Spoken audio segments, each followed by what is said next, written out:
All right, we're back. Let's get right into it.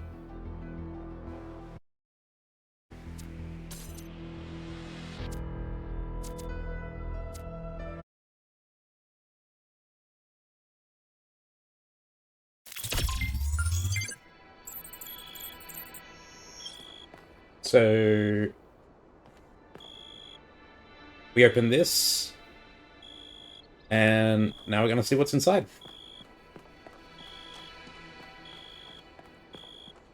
Come on, people, get on board. We haven't got all day.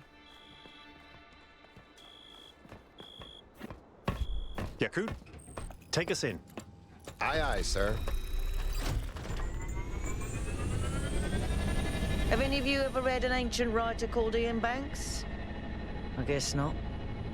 He postulated the concept of the outside context problem.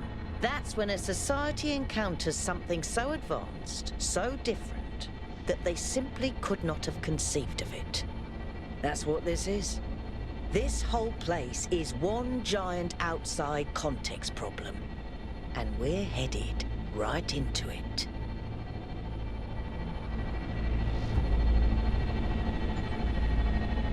I could see the little loading there. I think I can set down over there. Should I? Please do. I can't wait to get a closer look. Okay, so it looks like there is a smaller pyramid inside the big pyramid.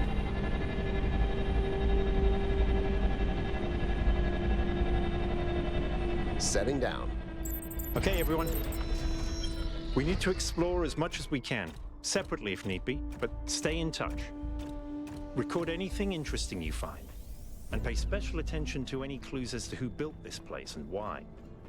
The schematics we found in that lab were extremely incomplete. Ooh. So if you can find any more of those, that would be great. I think someone should stay at the VTOL just in case. I volunteer you. See you later, Al.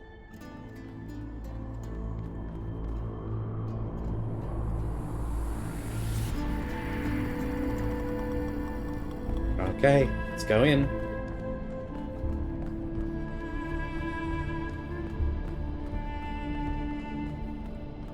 Did all the others go inside already?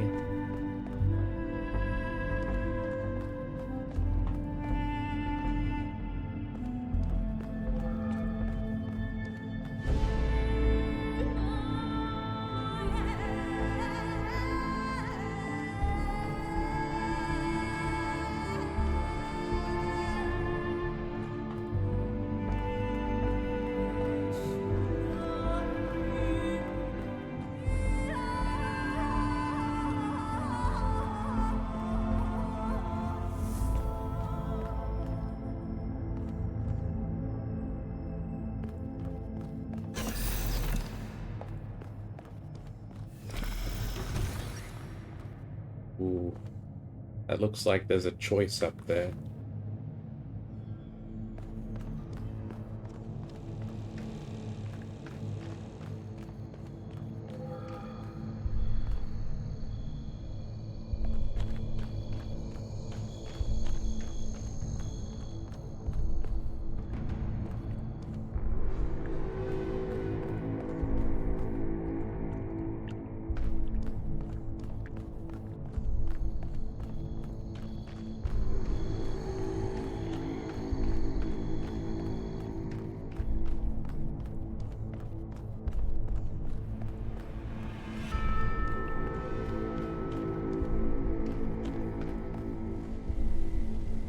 Isn't this an incredible space? Look at it all, it's beautiful. I agree. That's good, that's excellent. I find that a lot of people these days can't see the beauty in things created by human hand. They can look at an ant colony or a coral reef and be impressed, but if it was made by humans, they just don't see it. It's good to be humble as an individual, but we have to be careful not to lose track of our accomplishments as a species. If we're impressed by the complex patterns produced by animals, then this should be breathtaking.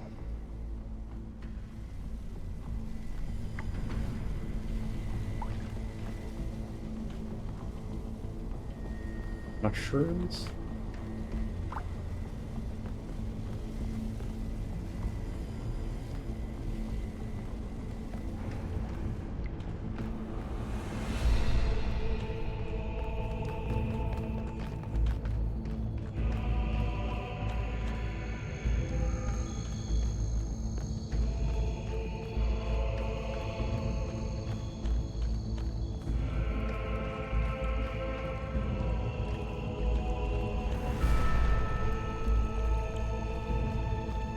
We got a terminal.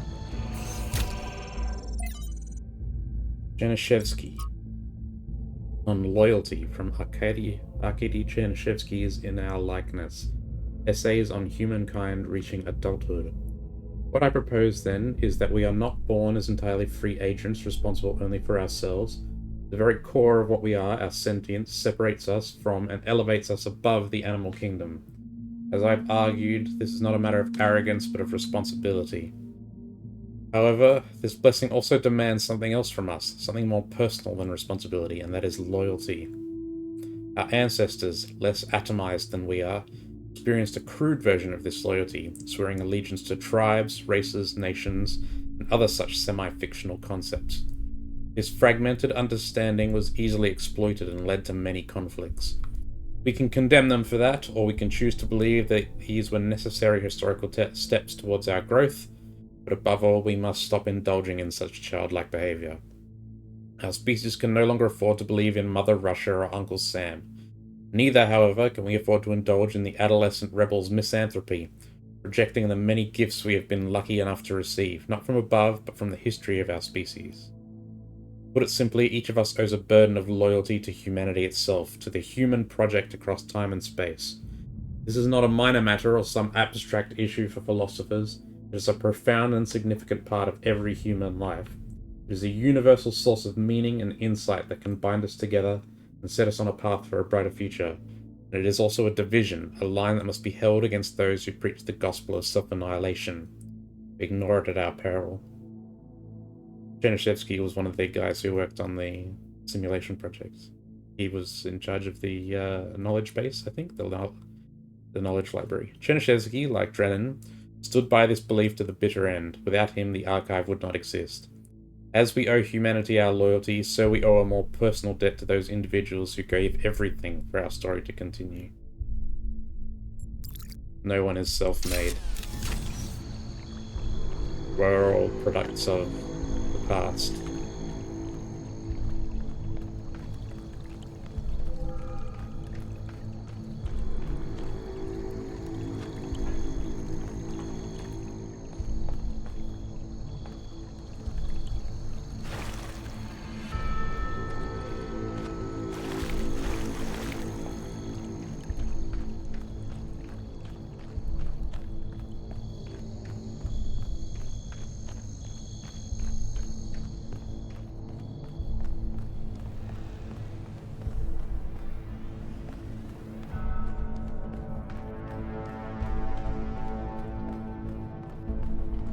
Hold on a second, 1K. I think I can find an override for that door. Maybe after that, you can help me with this elevator? One problem at a time. What's going on with these file structures? Okay, door should be opening. Now, about the elevator. Actually, the elevator's fine. Are you sure? Yeah, I'm pretty sure. No idea where I am, but it's working. Don't go too far. Try to circle back. On it. This looks like it might be the way forward. Let me go back and check the other path.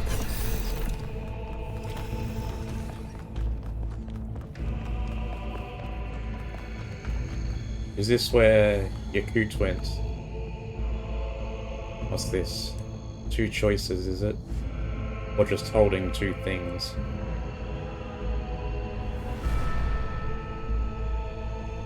Globe and a cube.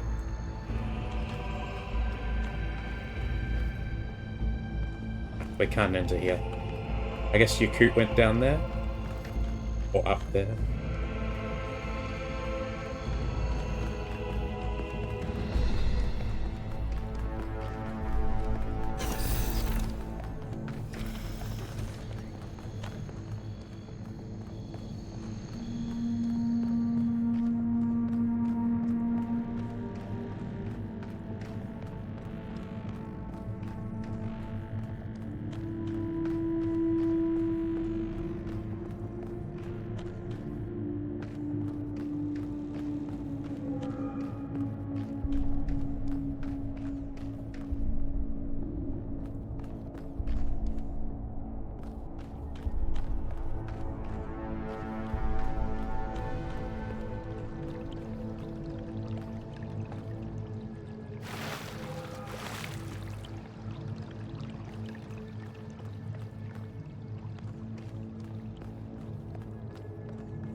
Oh, you're here.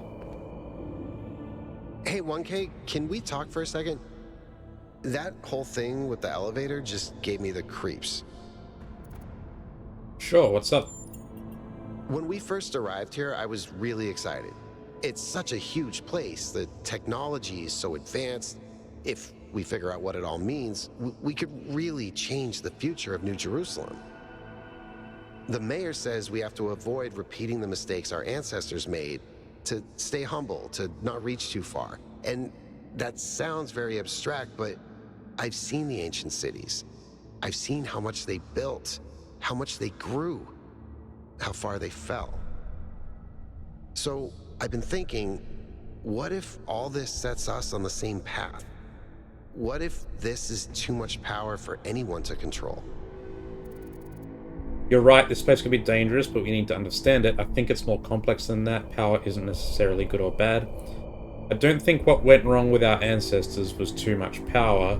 Honestly, I think it's too early to tell. I think your original impulse was correct. New Jerusalem needs this technology.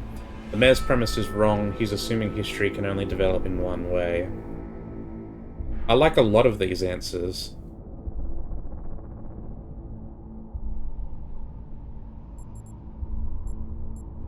Wish I could select more than one.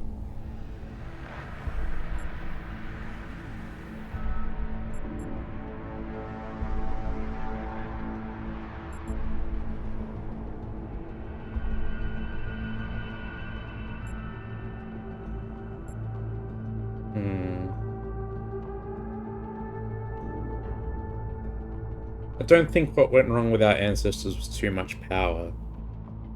It was hubris. Power is okay if it's wielded conscientiously. Then what do you think it was? It was actually a lack of power. With more control over their biology, they would have survived. They got their priorities wrong.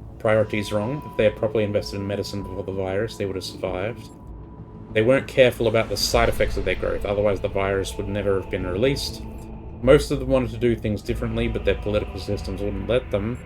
It was just bad luck, a confluence of bad things happening all at once. They almost made it. It doesn't matter what it was, we're not them. I think it's this. They weren't careful about the side effects of their growth. But that's exactly what the mayor thinks.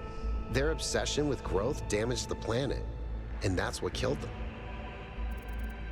It didn't kill them, they're still here in us, because Alexandra Drennan believed in civilization and technology. There were ways of controlling those side effects. They failed to use them, but that doesn't mean we have to.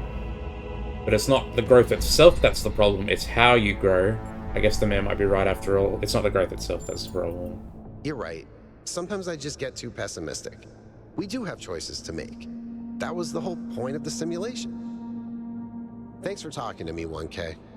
I know we're in the middle of something, but I kind of needed that. Yeah, no problem, bro.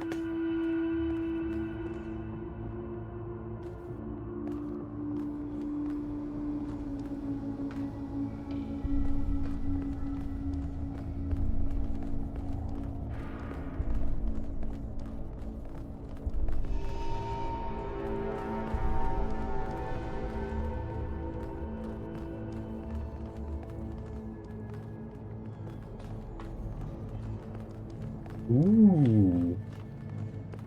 What is this now? This looks like the anti-gravity spinies we saw in the lab in the last area. The anti-grav technology at work, I guess.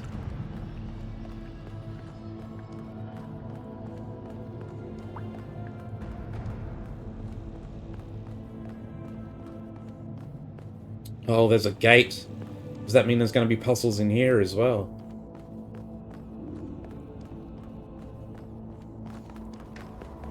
Looks like another set of puzzles. Same pattern, 1 gate, 3 receivers. Like some sort of fractal symmetry.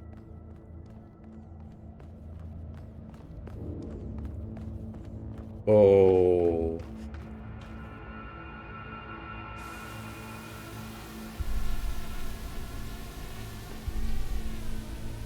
What is that noise?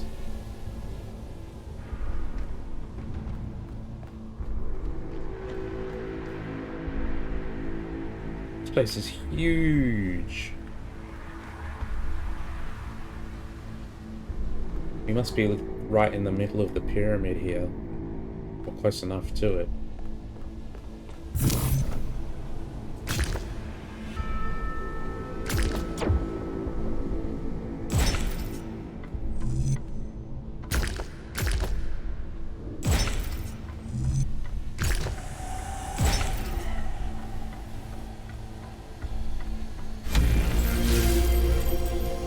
Activate 3 beams.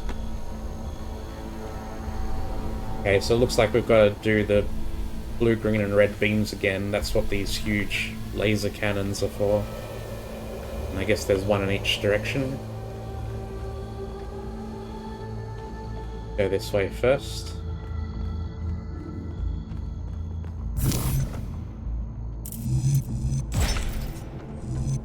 I keep getting locked out of parts of the system. I think I've tracked down some more schematics, though. Let's see. This might do something. Or not.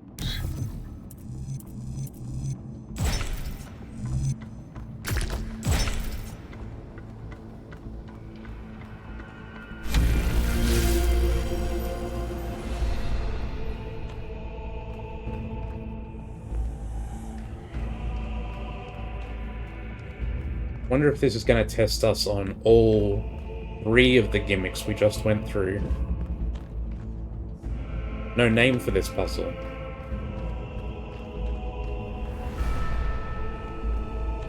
Okay. We need a green. Oh, we can't do anything in here?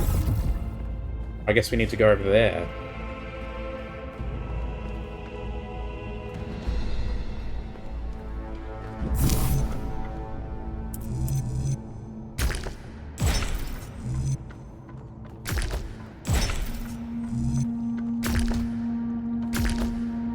That's not gonna work.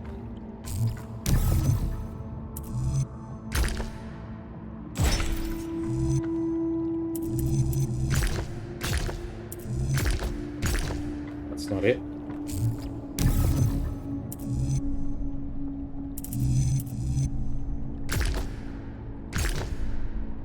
It's not it either. I think we might need to go back.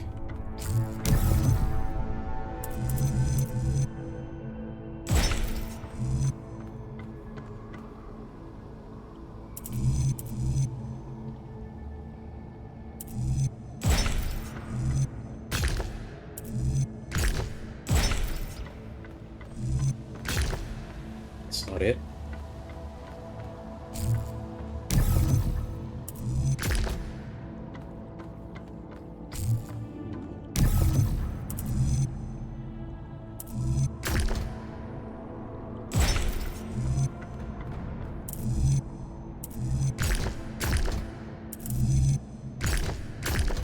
It's definitely not it.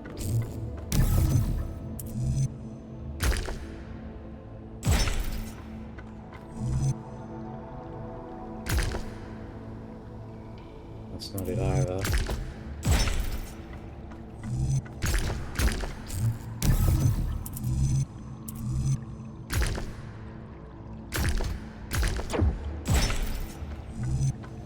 No.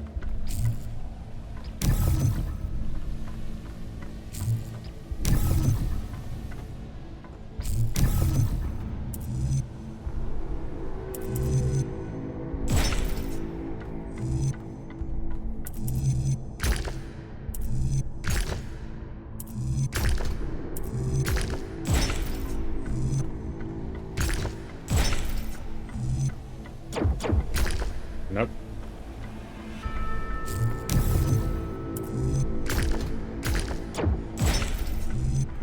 Nope.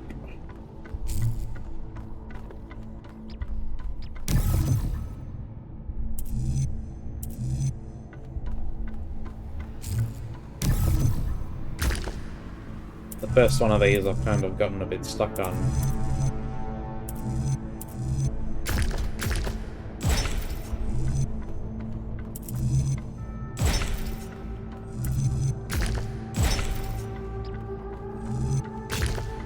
There we go.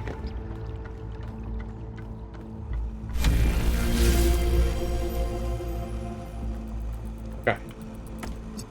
So we got this. We can open that, and we have the RGB connector as well. So I think we have to go back, and there was a connector here that we can use to bring out the blue one. We can just do that. I don't think we have to do anything other than that.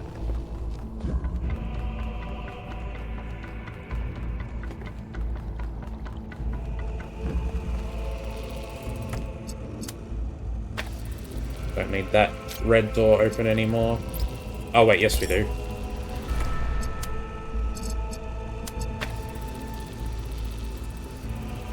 That's fine. We can just do it from here.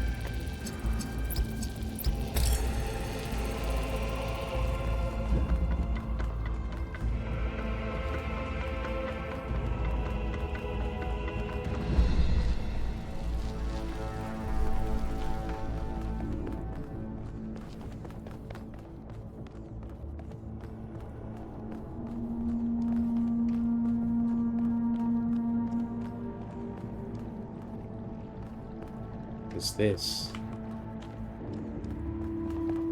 there anything over here?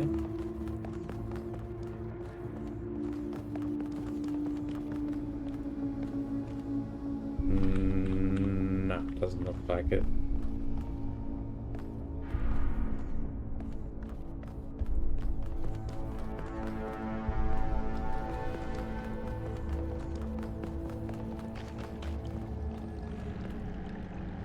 Here's the big laser.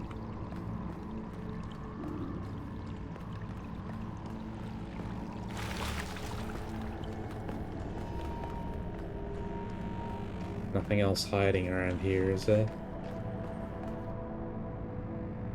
Some strange sculptures or something?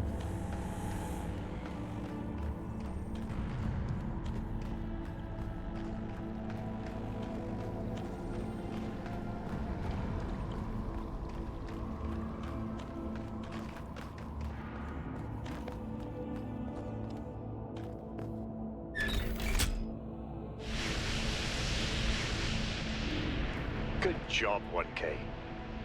One.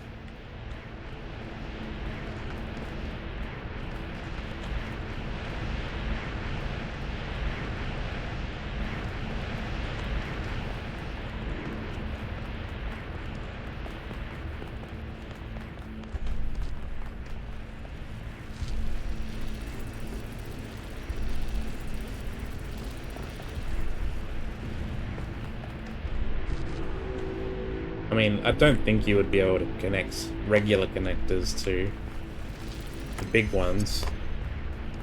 But does it even... No, it doesn't even let you. It's fine.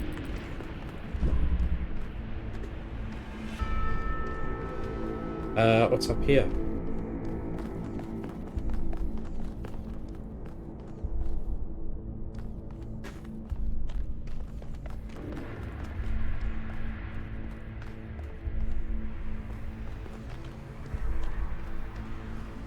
What's this?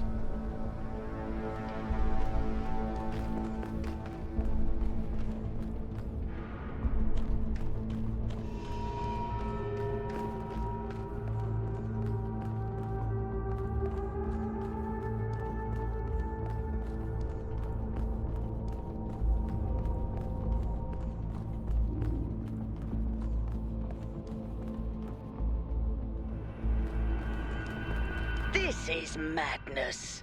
Even the walls are bursting with power.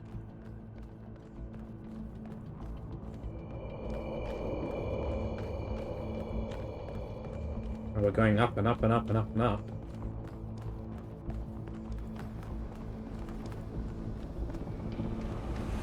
There's another puzzle. Where does it want me to connect this to? Over there. Let's go in and do the puzzle first. Looks like there's... Ah, there's the red laser.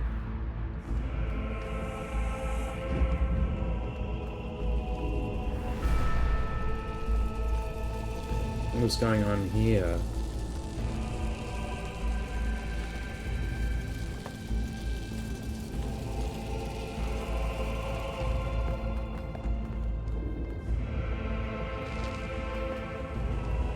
So I need to open this, and I need blue power for that.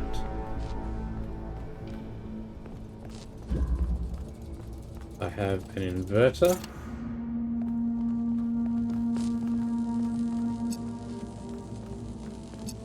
There's a connector. Can't remove it from this area, however.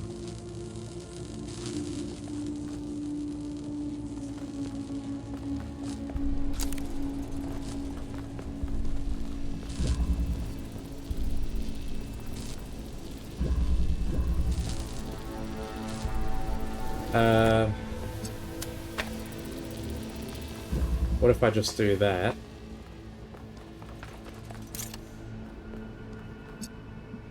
And now I can make blue power, right? Can't quite see it.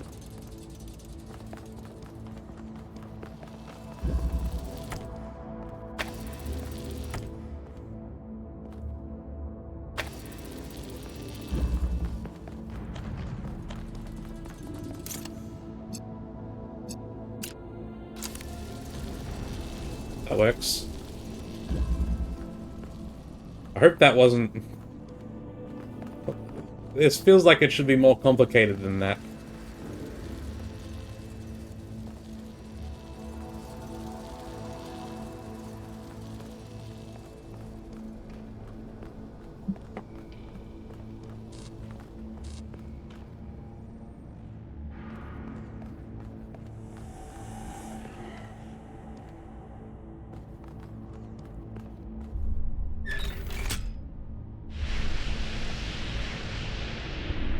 Well done.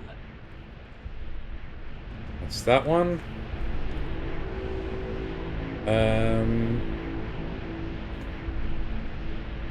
That's where I just was, right? I wonder if this is just a big loop.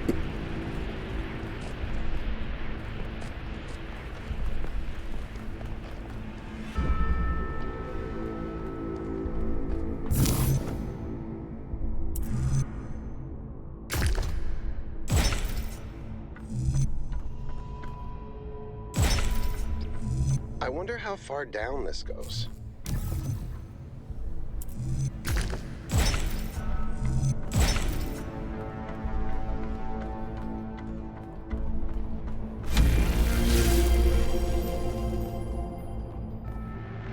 Something is happening every time I walk through one of those gates. It saves the game. I could see that.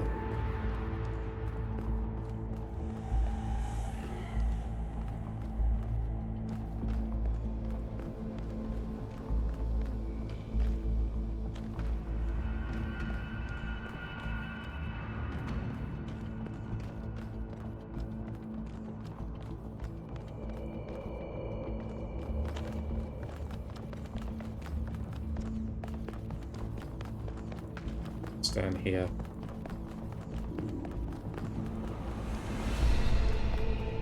Yeah, it does look like it's just one big loop.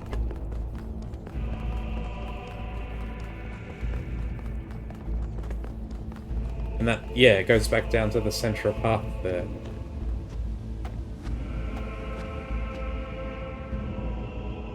There are two ways across here, though, which is a bit odd.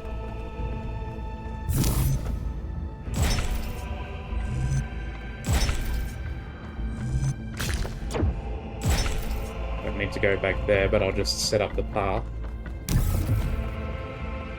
Oh, you have to walk through... Okay, I see.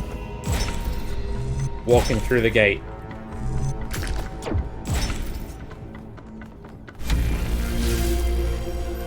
It locks the pieces in place.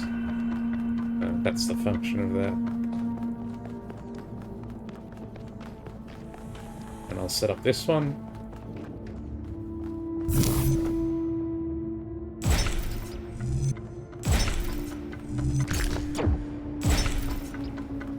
Nice and easy.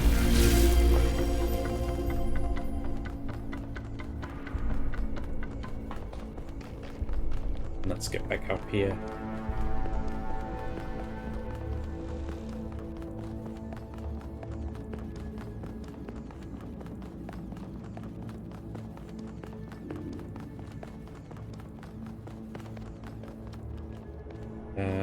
That's where I just came from, yes. Okay. So this looks like the last puzzle, I guess. Got a driller, got an emitter, receiver.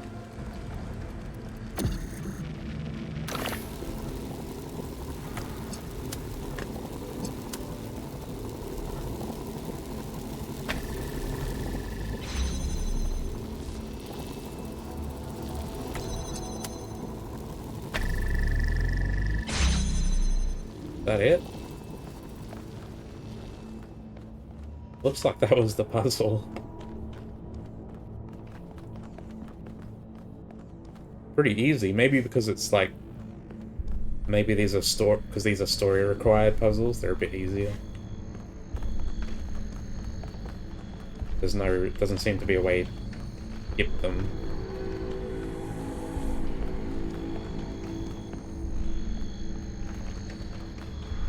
Okay. Let's flip the switch.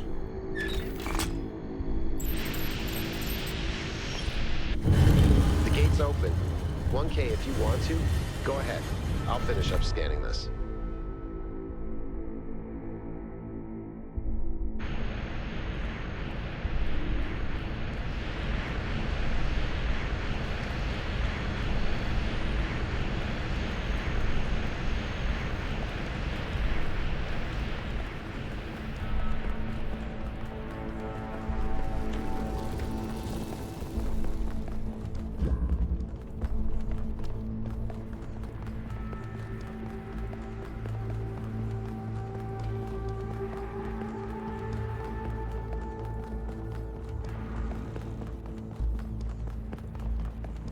Okay.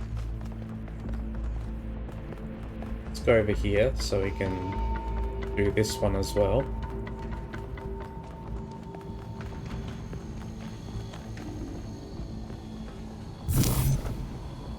Oh, it's the exact same. Don't even have to do anything.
Can see anything hidden amongst the pillars.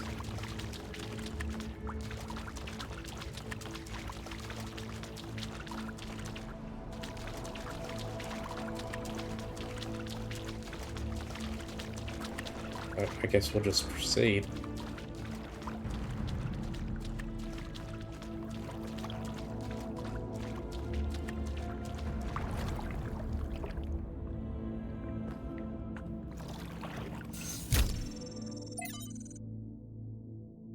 Question.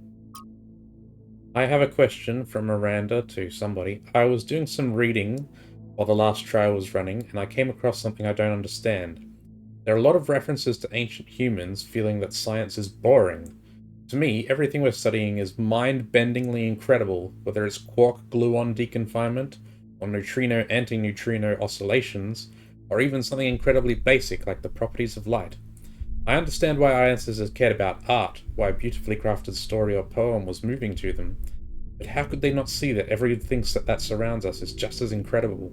Studying silence is like studying the most incredible machine ever created, a machine designed to build worlds and tell stories. How could they not see that? I'm sure there's a good explanation, but I don't get it. No, Emma. Uh-oh.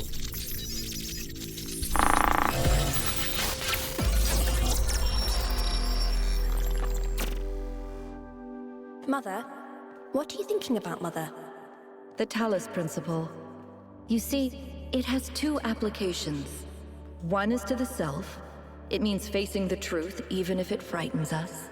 Understanding that living beings are machines and we can't afford to lie to ourselves. But that's just the beginning. The second application is to the world. This one seems easier at first. It's less difficult to understand that the universe is a machine, governed by laws. So we and the universe are the same. No. Oops. And that's the crucial part. We are conscious. Consciousness is rare, unlikely, but it's also the foundation of everything else. Without us, there can be no meaning. Without someone to perceive it, the beauty of the universe is pointless. But that shouldn't make us arrogant. No, in fact, it means we carry a tremendous responsibility. We are the light of the cosmos. And if we go out, there will be nothing but a cold, dark machine.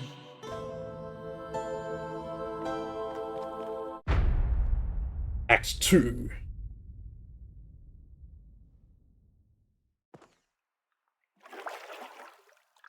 Athena? The founder was here? She could still be here. What if this is why she left, to build all this? We have to look for her.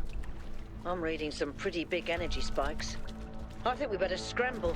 Oh, okay. But she could be right here, right behind the next door. I could turn around a corner and walk right into her. If she's really here, she'll still be here when we come back. But right now, safety needs to come first. Let's go, Byron. You're... Oh. Damn you, but you're right. Heading back. The structure is rumbling.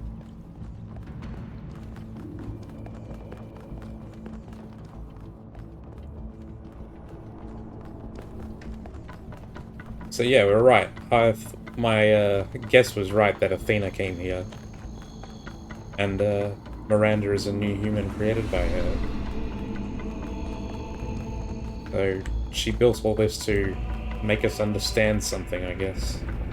Probably what she was talking about just there, the Talos Was that principle. really the founder? I think so. It was her.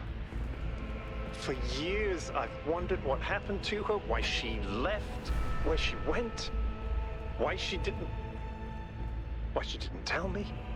If the answers are here, I promise you we'll find them. We just have to be careful. Follow protocol.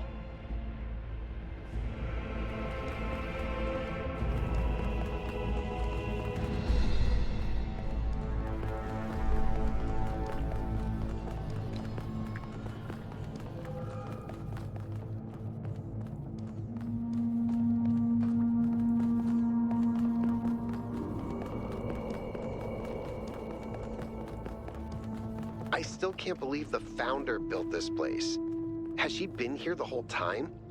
We don't know that she actually built it. All we know for sure is that she was here at some point.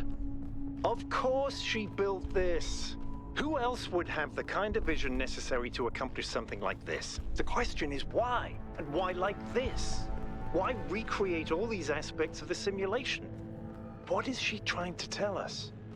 It does seem like it might be a test. I can't imagine any other explanation. But why is it so broken? Or does it just appear to be broken so that we have to learn how to fix it?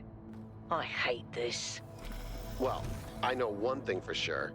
Everyone in New Jerusalem is gonna go absolutely nuts.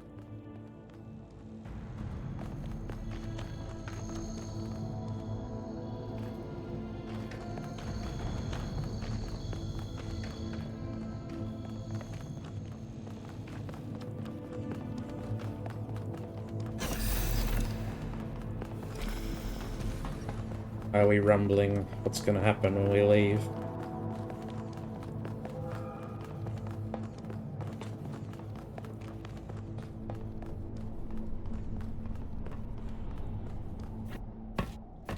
All right, take us back to base camp, Yakut. Yes, sir.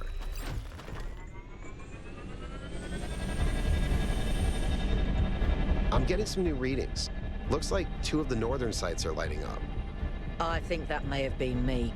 I suspect the puzzles are somehow tied to the transport system, like we're supposed to solve them in a particular order. Oh, that's what those tower things were. They changed the light beams.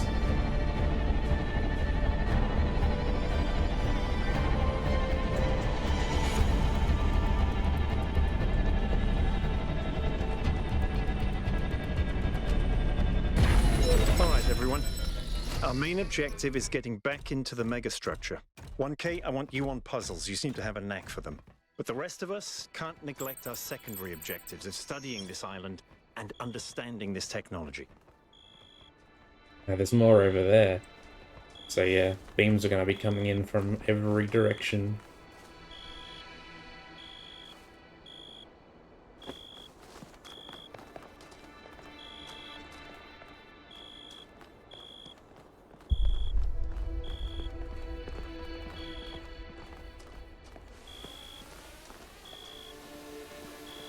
Oh, my boy's got a drone. Oh, up it goes.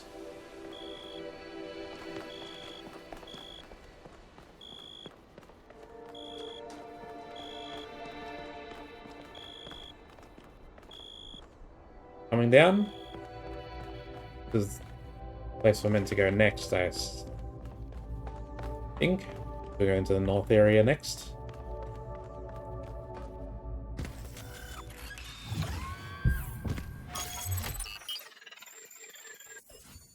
We can go to either the 2 areas. I guess we want to go to North 1 first. A remote rocky island off the northwestern coast. Survey data suggests the area may be prone to landslides. Let's go.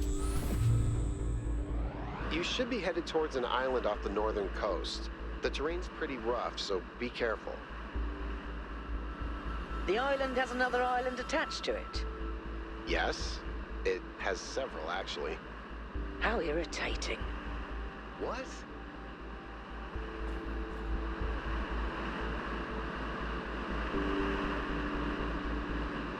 Whoa.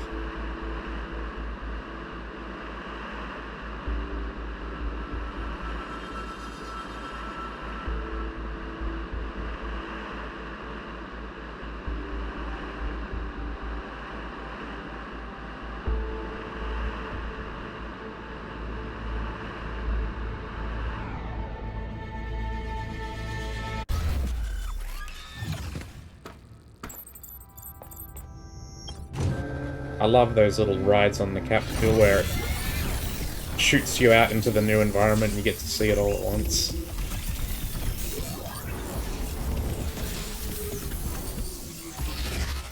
I guess this is where we start dealing with anti-grav stuff. Ooh. Oh, they're much more sort of orderly. Here's number 1 already, it's right behind us. I guess maybe the whole thing takes place in this. Oh, look at that.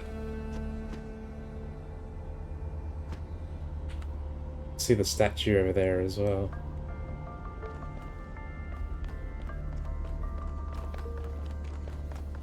So it doesn't take place entirely within this structure. There's paths off to the mountains as well. Less trees to get lost in, which I guess should make things go a bit quicker. Let me have a look around here.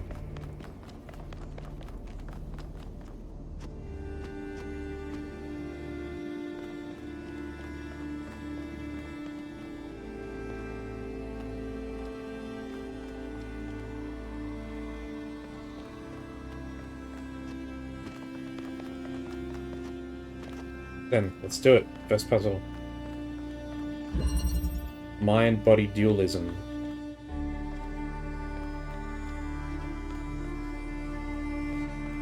Oh, okay. Not doing gravity stuff then, at least not right away. Take control. That's not it. Let me look at this though. Preliminary analysis for the particle clouds. Imagine an ant trying to make sense of a nuclear power plant. Armadillo trying to explain disco music. You get my drift. These particle clouds contradict every known flaw of physics. What's really shocking here isn't that we're seeing a new and powerful technology. It's what this implies about our grasp of physics. A lot of what we thought we knew must be wrong or incomplete on some fundamental level. A humbling realization. I don't like it. Inside the megastructure, the system that runs all the tech on the island. From the degree to which vegetation seems to have spread, I would guess the megastructure has been abandoned for a while. Although, the combination of moisture and heat does create an ideal environment for plant growth. What makes it harder to be sure is that some plants have clearly been placed for decorative purposes, but a lot of what we're seeing may have spread from there rather than coming from the outside. It's surprisingly beautiful, but also kind of creepy.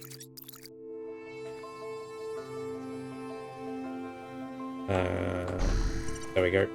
What the?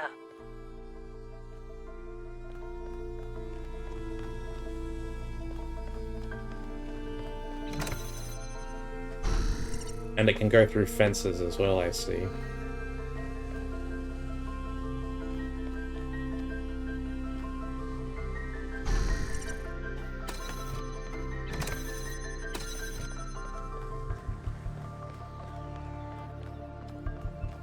Oh, I can climb over here.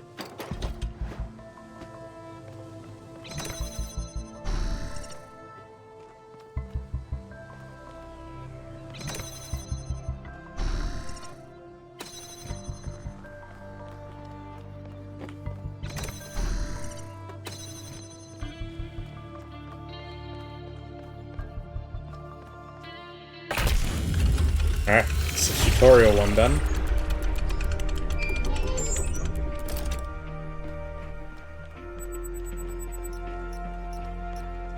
Something new in the interface. The founder mega thread. Please keep discussion of the alleged presence of the founder at the site of the megastructure confined to this thread. I'm still in shock. I wasn't even sure the founder was still alive. Of course she is. And now that we have reached completion day, she has sent us her sacred messengers. It could still be aliens pretending to be the founder. It's not aliens, and if Prometheus and Pandora are her sacred messengers, why is one apparently chained to the other? The day of her return is imminent. So now you agree that Byron was right to want an expedition? In fact, it was the founder's will all along? And when you said it would be wrong to even consider going to the island, you were acting against the founder? Your word games aren't going to help you when the founder returns, Aurinia. It was wonderful to hear Athena's voice again, but with all the emotion inherent in this matter, we should be careful not to get swept away. We don't really understand anything yet. I can't help but wonder, if Miranda is her daughter, was Athena trying to start a new civilization? Did she abandon New Jerusalem? It's conceivable. She was always a leader. Maybe she just wanted to experience something private. She would never abandon New Jerusalem. I don't think she would abandon New Jerusalem. This is part of it. 1K is right, it's impossible. Something else is going on here. I agree, there must be more to this. She must have some kind of plan. Why else would she create all those puzzles? You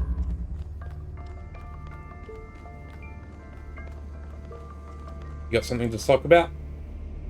How can I help you? Ooh, we've got a lot of What if Athena left the island long ago? Why do you believe that there should be more people? Tell me a joke. Do you think the megastructure technology could be misused? How did Mayor Herman Ubis get elected? What are the implications of Melville's analysis of the particle clouds? I noticed that Miranda called Athena her mother. Let's just go one by one. What if Athena left the island Then long at ago? least we may be able to find out what happened in New Jerusalem. Why she came here. But I don't think she left the island. I think she's still here, waiting for us to make the right choices. Hope you're right, there's no rational reason to think so. What makes you think that? I agree she has to be here. I doubt she's still here. What if it's a hoax, someone faking her voice? What makes you think that? It's hard to articulate. There just seems to be so much intent here. There has to be a reason for all this. And Athena is the only reason that makes sense. Why do you believe that there should be more people? I think every single human being is completely unique, and every instance of consciousness is a miracle. The more of us there are, the more alive the universe is.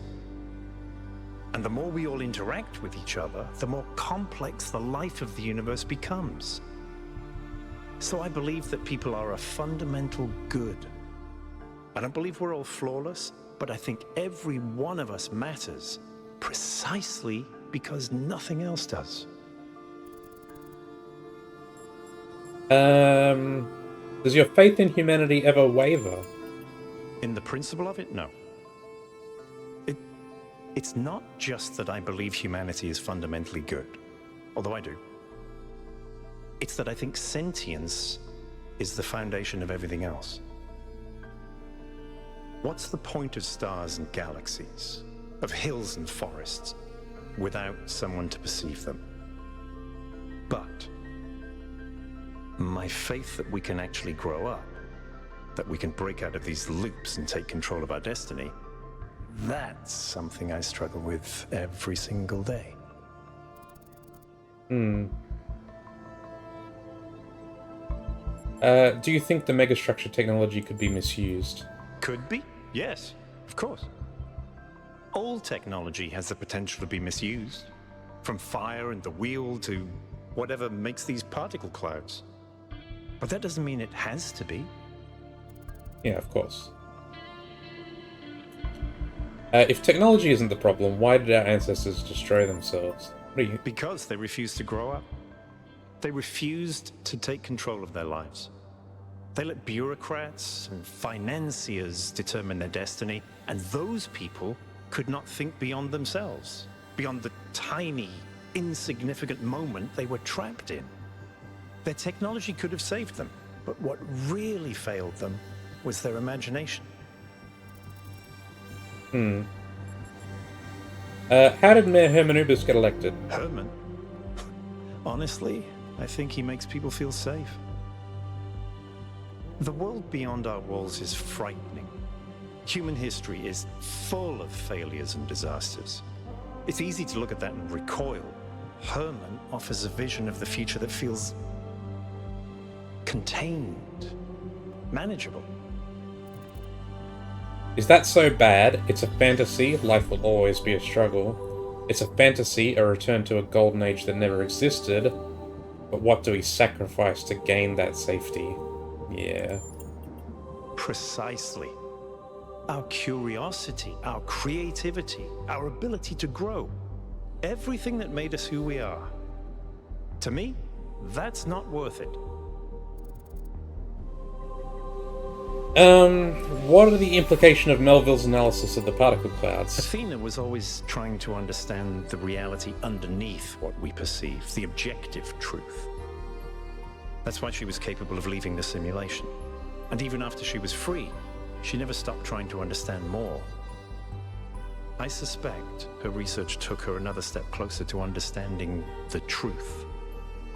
And such steps always challenge our conception of the universe. But that's the wonderful thing about science.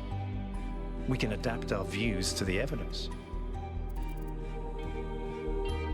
Do you believe in the existence of something sublime or transcendent? In the sense of an interventionist deity? No. I wouldn't rule out the possibility, but it's not something I personally believe. But I do think there is something genuinely sublime in this universe, and it's right in front of us. Consciousness.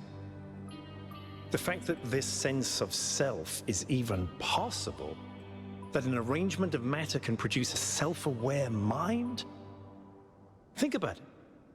It's a fundamental property of the universe, an unbreakable law that matter has the inherent capacity to become more than the sum of its parts. That is the definition of transcendence. I noticed that Miranda called Athena her mother. She did, yes. Is that usual? Some people in New Jerusalem choose to live in family units, although usually that involves marriage or equivalent ceremonies, not having children. You could say that Athena was a kind of mother to us, and Cornelius a kind of father, but it's not quite the same. Tell me a joke. Okay. How many robots does it take to change a light bulb? I don't know. Replacing a light bulb is a waste of resources, and the founder would be outraged. That's not bad. Herman didn't seem to think so. Thanks, that's all. He had a lot to say. Ooh, goes up as well. You're cute. Miranda is the founder's daughter. It's still kind of blowing my mind. She came all the way out here, left everything she had behind, and created a new life. Why do you think she did that? Because creating new life is beautiful to help her with her secret project. Perhaps she was lonely. I don't have a clue. Yeah, I don't know. Neither do I. Maybe she was just lonely. I want to ask you about something else. How are you feeling? I'm not sure, to be honest. This is all so surreal. Walking around here is so peaceful, but it's also, I don't know. One moment I feel inspired, the next, kind of creeped out. Did you ever meet the founder? No, I never did. I would have loved to. What did you make of the Megastructure's interior? You know, people throw around the word awesome a lot. I probably do it too, but I think what we saw in there is the proper meaning of the word. Have you changed your mind about trying some puzzles? Nope. Why is the northern part of the island mostly underwater? Our ancestors relied heavily on fossil fuels for energy generation, which released a lot of carbon dioxide. This caused the atmosphere to trap more heat, which changed the planet's overall climate. The effect continued even after they were gone, and these low-lying areas were flooded. I've seen a lot of places like that. That's all.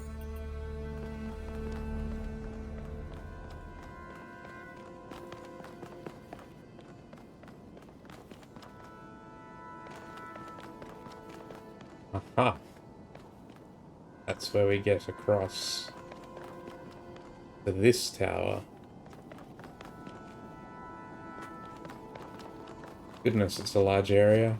They're all large, aren't they?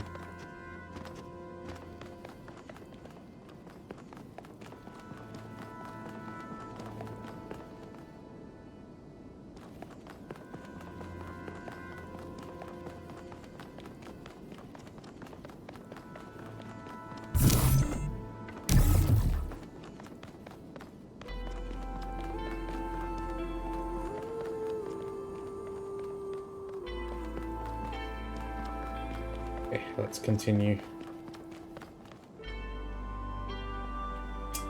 Quite enjoyed North One's atmosphere and the conversations with the NPCs here, particularly Byron. Yeah, I'd really like talking with the NPCs.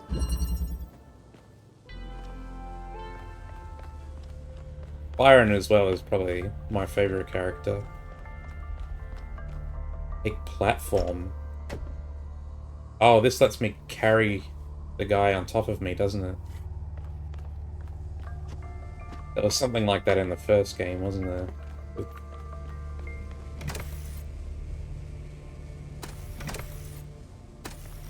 Guess we need a platform to weigh it down.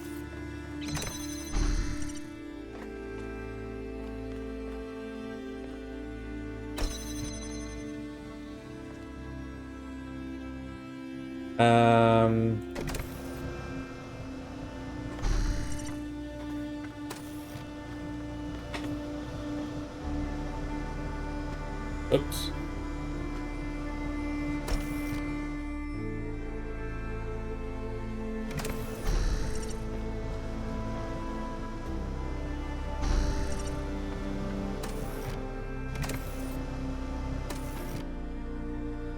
Yeah, I got him.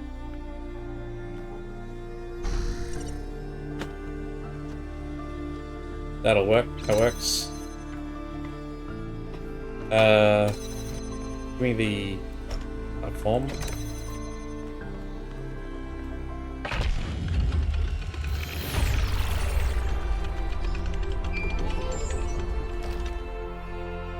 further insights on the particle clouds, Melville? To be honest with you, Byron, I feel like a caveman trying to study Bose-Einstein condensate. I'm seeing unknown particles whose every property violates the laws of physics, apparently capable of being controlled and recombined into just about anything. It's ridiculous. Maybe someone in New Jerusalem can figure it out. Sure, just give them another 1,000 years. Robots are number 1000, so there's no way of telling which one is the original.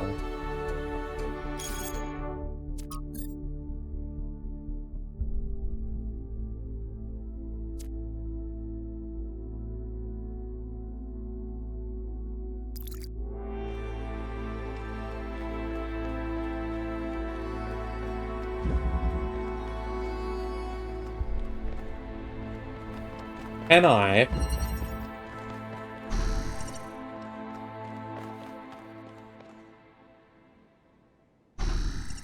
Never realized how much I needed the old, yeah, we're not perfect and screwed up a lot, but just stop for a moment and take everything in reminder. Felt rather refreshing. Yeah, I mean, it's nice to have that kind of optimism, to think that there is inherent value in humanity. You can't do it through the purple wall.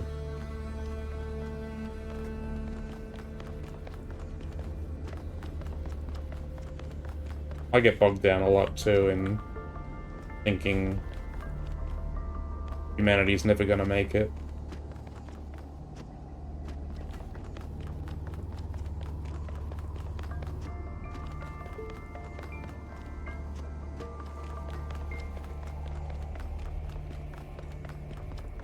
Maybe we won't. Maybe we'll end up like the ancient humans in this game.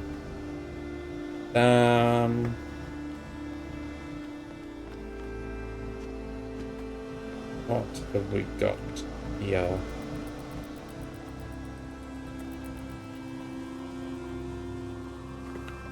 Alright. I guess we need to have this carried.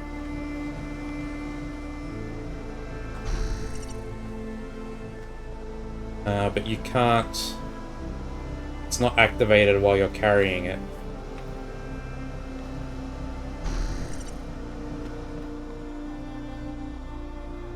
Can't place it on top of the platform either.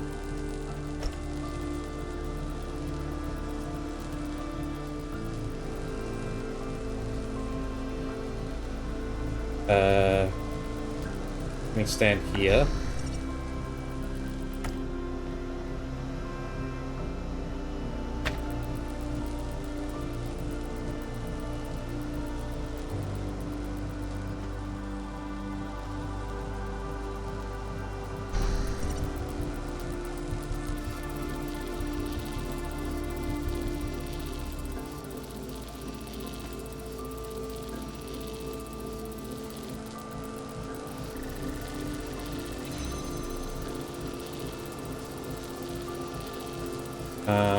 That only lets me do one of the two, and I'm guessing I need both.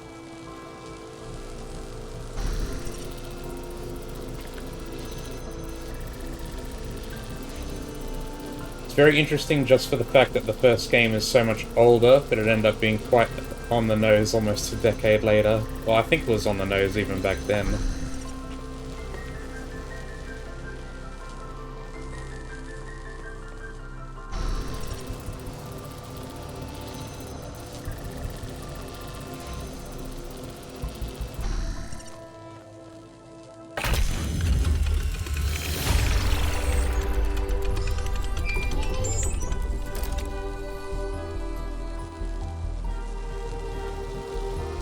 Alright, good job, bro.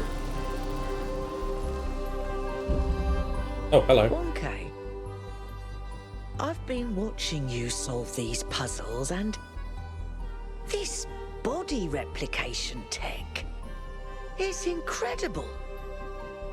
It just casually blows up the very foundations of our society.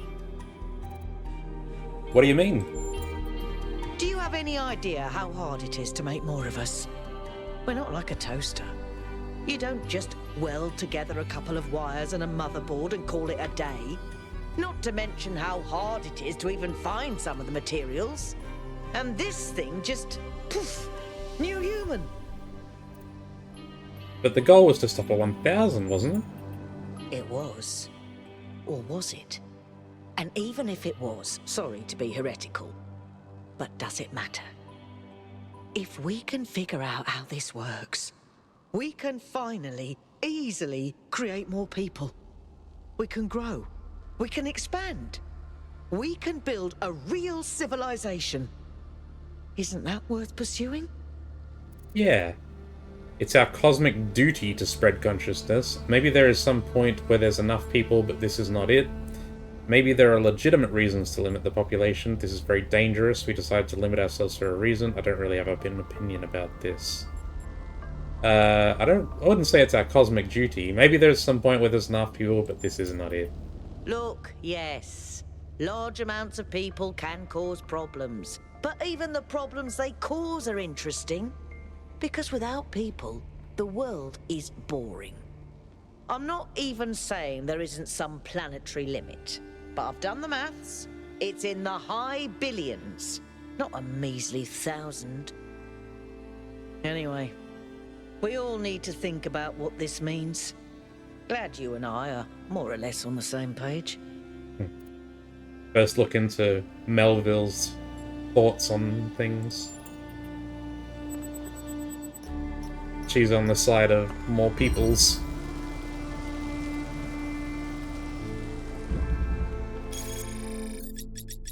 Research. Experimenting with the mind transfer body replication test. You know what, I agree, the more I think about it, you're right, those issues were still prevalent back when it was just the first game. Yeah. I mean, people will say about, like, old satirical movies and things, like, it's even more relevant now than it was today, but no, it was just as relevant back then. The founder appears to have developed a technology that prints new bodies using those particle clouds we're already familiar with. These bodies come with a protocol for instantly transferring the user's mind. I cannot sufficiently underline how mad this is. The implications would be breathtaking if we breathed. But there seems to be a number of safeguards. So far I've not been able to get this tech to work outside the puzzles. I did manage to sort of make sense of the mind transfer protocol, however, and I'm uploading all the data I've collected. It will need to be studied extensively before it can be used, but I can think of a lot of potential applications. What really grinds my gears, though, is how casually it's all deployed. It takes us ages to make a new body, and here there's a whole bunch of them doing no more than holding up platforms or standing on pressure plates. Is this all a joke? This body replication technology is proof of just how vital this expedition is. We may not know how it works and what its limitations are, but the technology itself isn't even what really matters. What matters is to expand our imagination, to realize that other futures are possible. I'm glad you see it that way too, 1K. After all, the world is better with you in it, isn't it? You got more to say? Yes? Did you ever meet the founder? Of course I did. She and Cornelius were both there when I was born. Neath was just starting to take over back then, and they were still showing her the ropes. What was the founder like? Busy. There was always another problem to solve. Did you know that she never upgraded her body? Always prioritized everyone else. That's the kind of work ethic I wish more people had. I agree, but there also needs to be space for other things in life. I think the obsession with work becomes self-destructive at some point. I disagree. At least when it comes to myself. For me, living is doing. Do you ever crave companionship?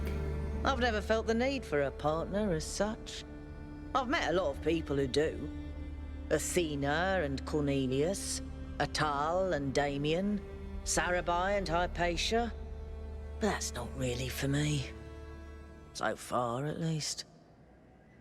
But I do have social needs like anyone. What I like is a pleasant buzz of humanity. Not too close, not too far.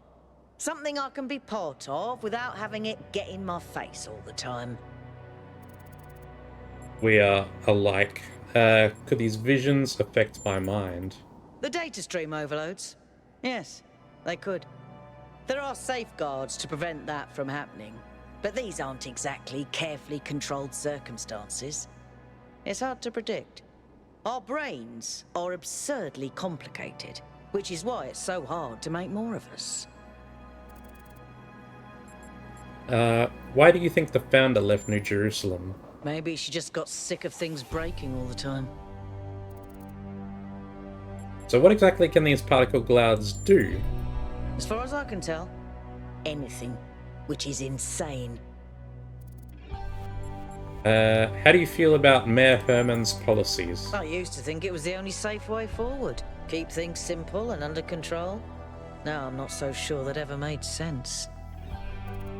What do you think about Miranda? She's so innocent and full of wonder, it should make me want to retch, metaphorically speaking. But I'll admit, she's sort of charming. Should get back to work. Or 5 is that way. Oh, we're going over here then, I guess. I like the music here.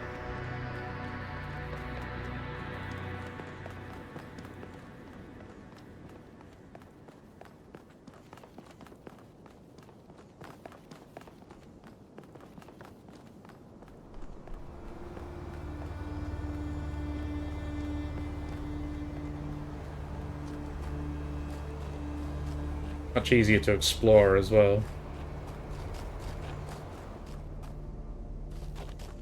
Oh god, I can go up quite steep hills. I'm like a Skyrim horse.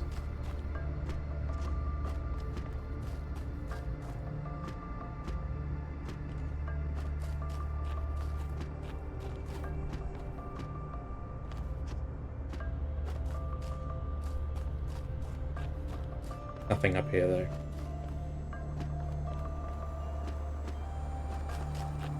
The OFC as a whole is good. It sure is.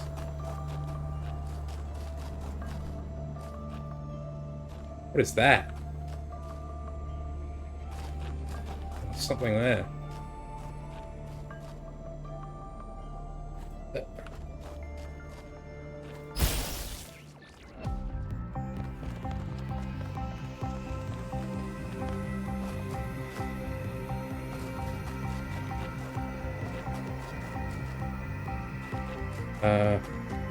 Where's it gone? I've lost track of it.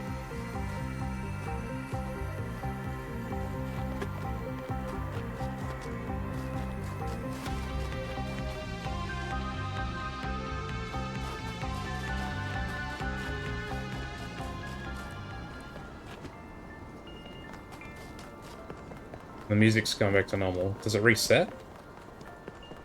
Oh, it's not there.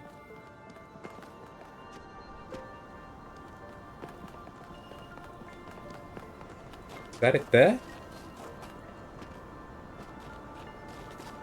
Hang on. I can see something blue and flashing in there.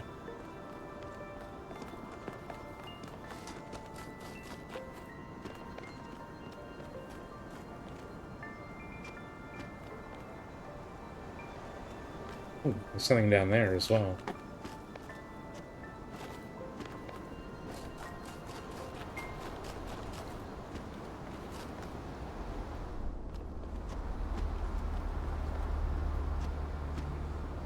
It's not spark, is it? No, I think it's something else.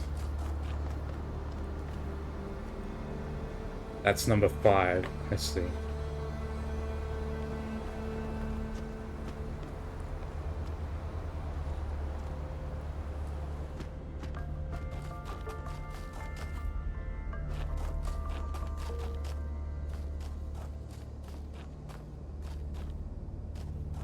Thoughts on the body switching mechanic?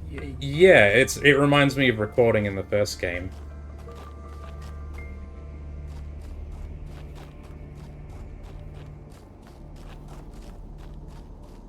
I mean, I haven't... Yeah, I've only done a couple puzzles on it so far. So far, it's been fine. Haven't had any issues.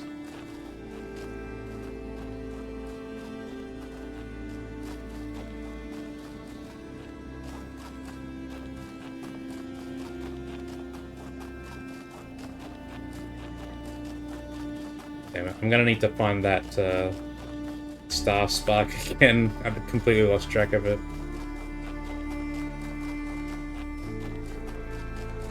What else is up here, though? Come on. Anything else up here? No. Okay.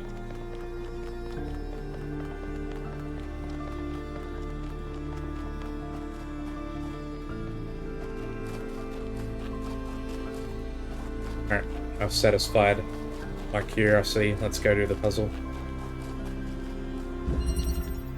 High ground. Ooh, we got 2. And coincidentally, they're all me. Alright, so I'm guessing we do something like this. No. That's not what I mean.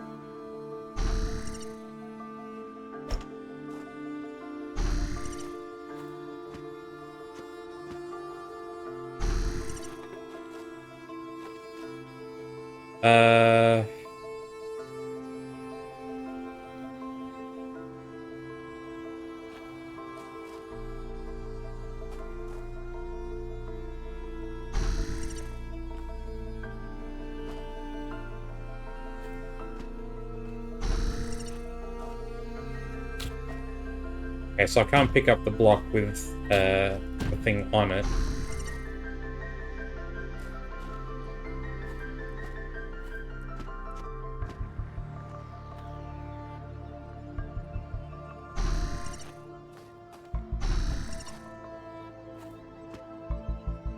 That should be enough, I think, but we will move this closer to the wall. Oops. Ah, damn it.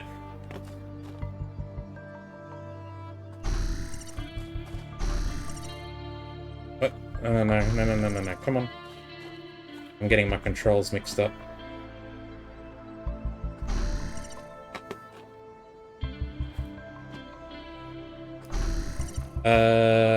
That's not high enough.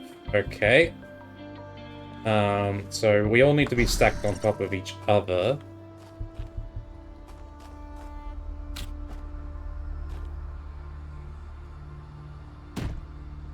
So, can I cannot jump on the block while it's being carried. I guess the block needs to go on top of,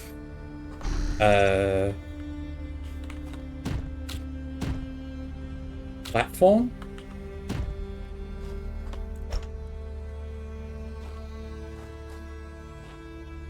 So can I...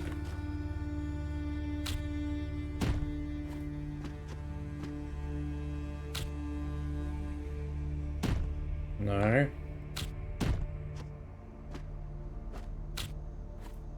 This is trying to teach me a new mechanic and I'm not seeing it yet. Oh, there's the spark. And there's another platform as well. Boy. I guess maybe that's just trying to call attention to this.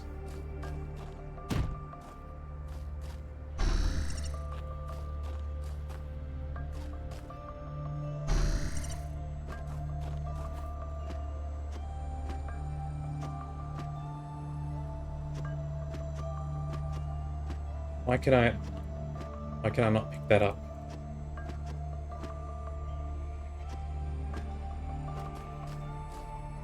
Don't tell me that's not high enough.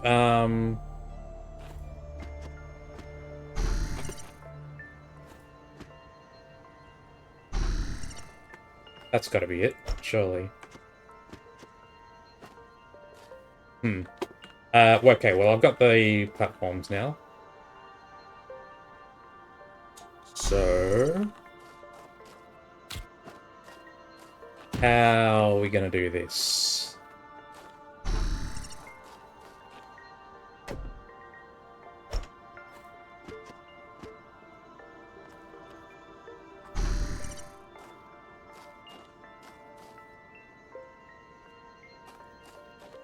Can't jump up there, surely.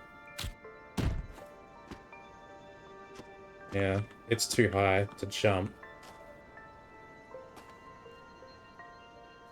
I need to be, like, already up there.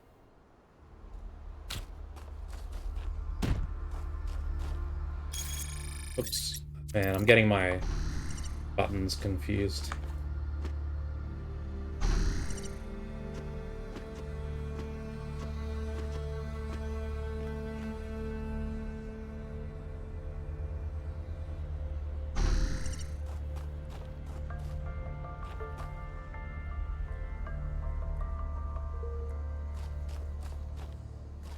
Is there a... There's nothing in here that I can use as, like, an intermediary platform, is there? Doesn't seem like it.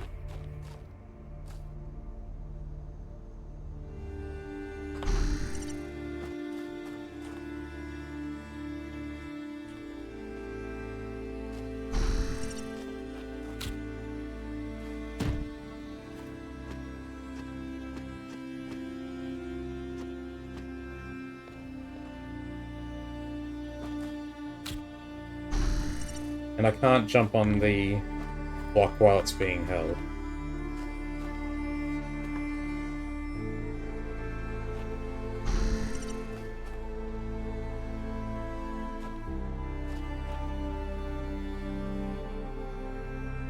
So, what is the order of operations here?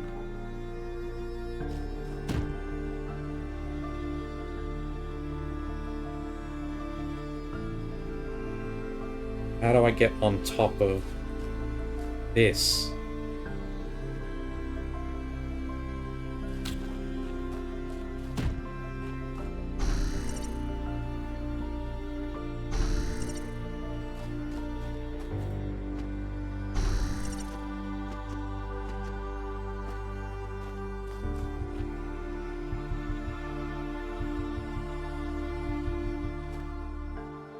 There's no crouch in this game, is there?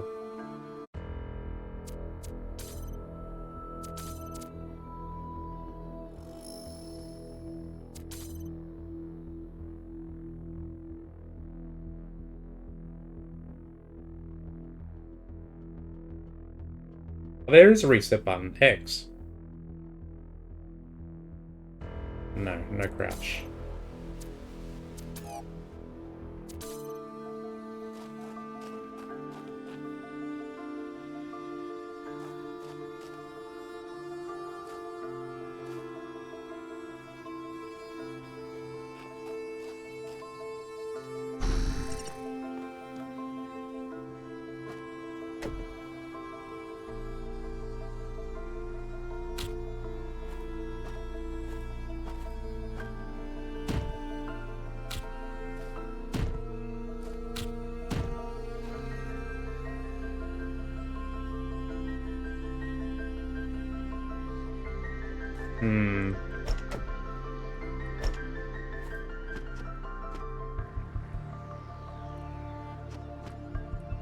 Oh.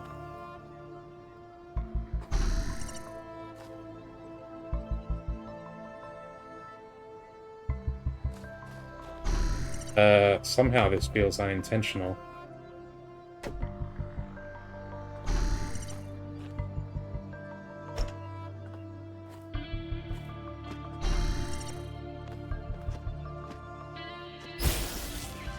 Okay, that's up again. No, no, no, no.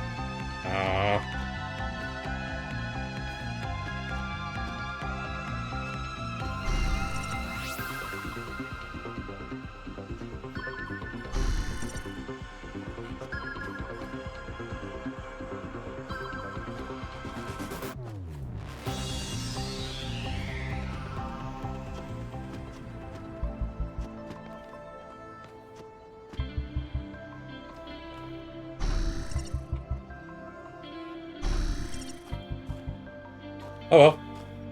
Whatever, it worked. No! I dropped it by accident! Shit! God damn it.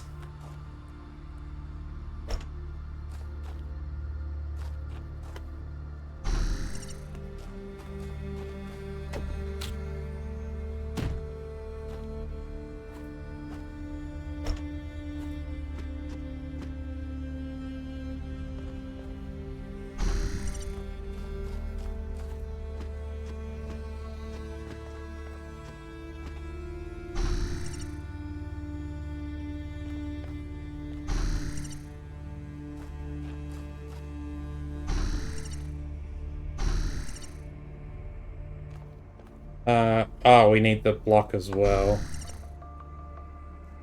Damn it. How does that work?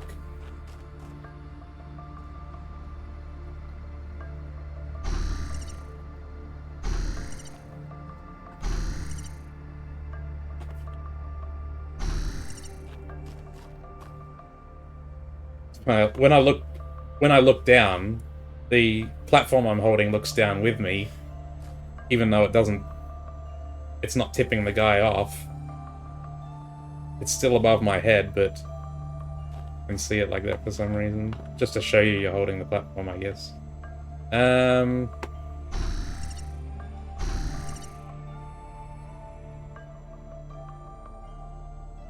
do I do this?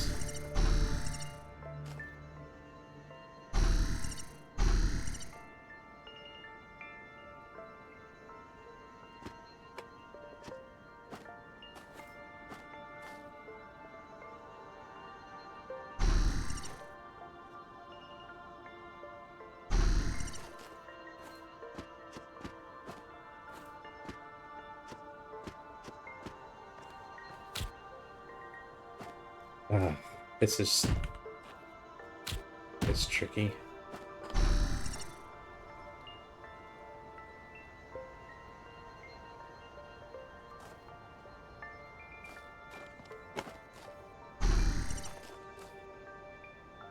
Oh, it's all screwed up now.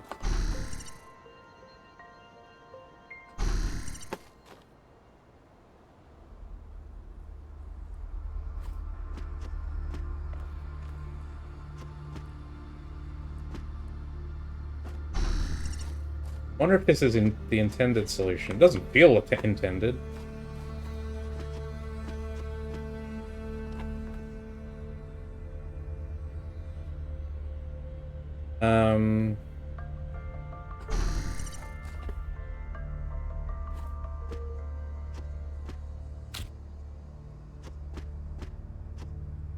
No.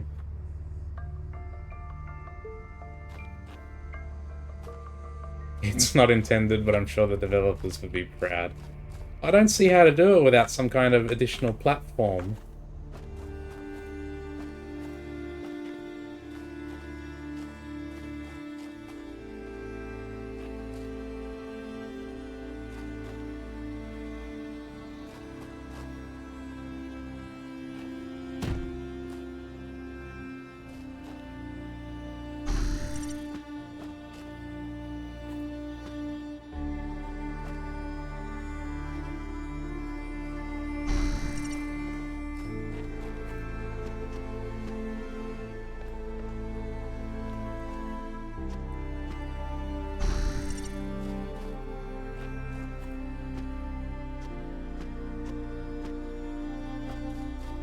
Like, that's as far as I can get. And then I don't see how to get any more height.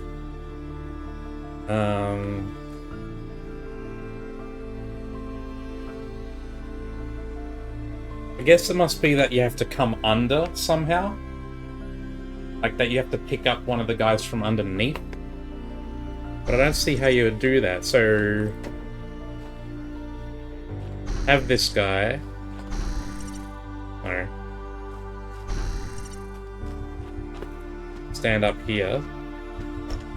No!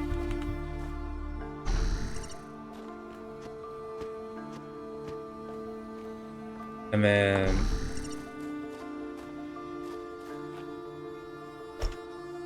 And then somehow... Oh, I'm so stupid. I'm so stupid. I see it instantly.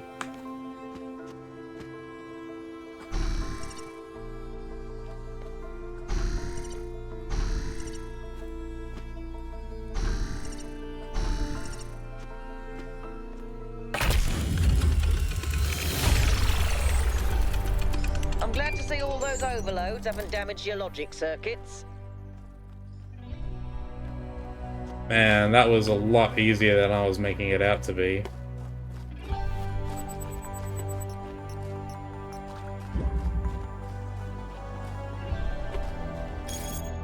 What are they on about now? Body replication. Dossicles. The technology discovered by the expedition changes everything. Every argument about how hard it is to get access to the resources necessary to create more of us goes out the window. We can create more people. 1K doesn't have to be the last. And it would be easy. Are we really going to give up just because of the goal? Energy just doesn't just come from nowhere. We have no idea what the real cost behind this technology is. Besides, the goal isn't ideal. Not just a limit we ran into by accident. It is the will of the founder. Yeah, right.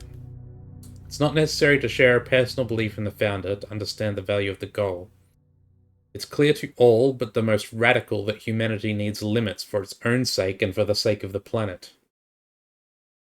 You say that as if it was self-evident. It's not. You're smuggling a whole host of misanthropic ideas into the conversation under the disguise of reasonableness.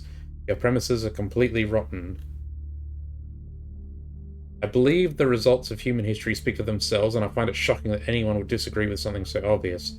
Shocking that anyone would value human beings and think maybe our ancestors could have solved their problems using their brains instead of preaching misery for all. That maybe there is some fucking point in blaming other factors beyond technology and growth. Like, I don't know, people in positions of authority preaching their self-important morality instead of trying to solve ordinary people's problems. Authority? I'm just an academic. That's completely disingenuous and you know it. Your clique has the mayor's ear. Clique? I assure you there's no such thing. This conversation is getting out of hand. If you can't behave, I'm shutting this thread down. These conversations are necessary, they should not be banned. Conversation is irritating, but should be allowed as a matter of principle. It'd be best to close this thread until everyone calms down. Just take it to private. This conversation is necessary. Thank you, 1K. New Jerusalem is a democracy, and without free speech, democracy is a sham. Lovely sentiment, but you should try moderating this forum and see what it's like. If every conversation is allowed to explode, instability is guaranteed. You have to set reasonable limits on behavior. Thread closed.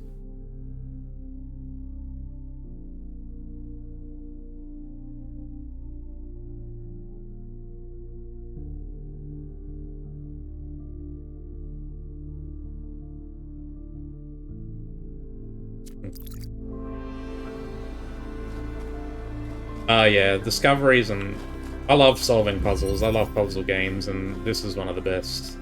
And the first game as well.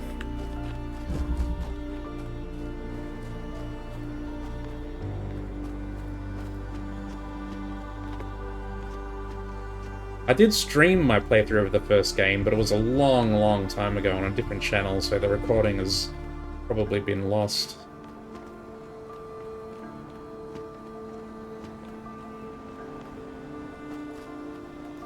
Ah, here's the spark. Let's follow it for now. It's just going to go inside the other puzzle again.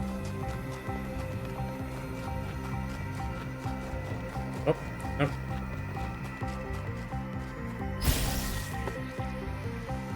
Oh, it's going inside. Okay, so it wants me to solve this puzzle. Well, before I do that, let me look around.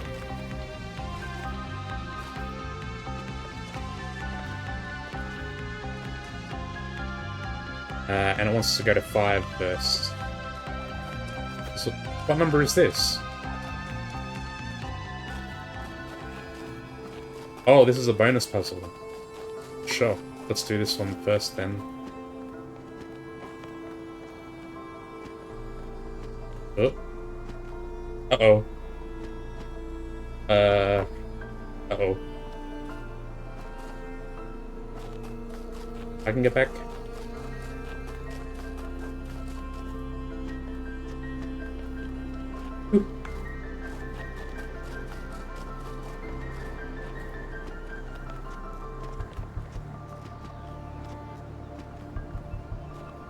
Oh, it's behind. Okay.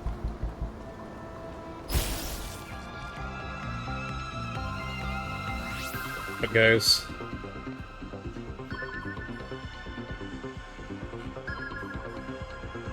I will catch up with that later.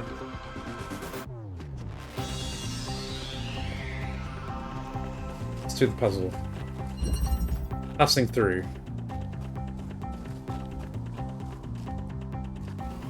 Alright, we've got a platform.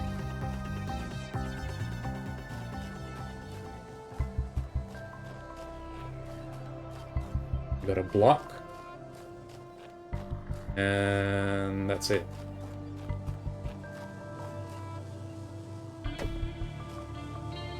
Can't switch bodies through this, but I can do it through this. Let me get the block.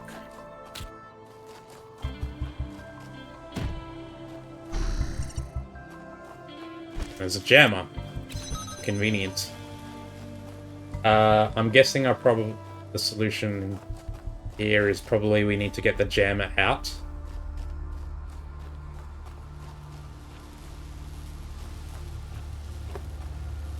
So is there a way to do that with the platform? Or is there something else? Because we've got the block and the platform, so we can make a tower.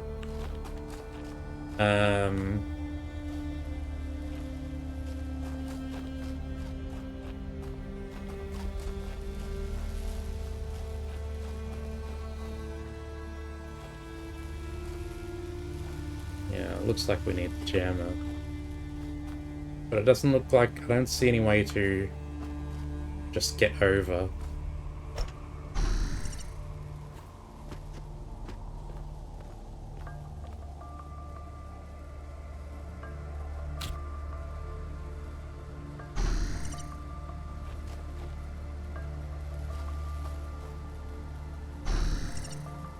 No.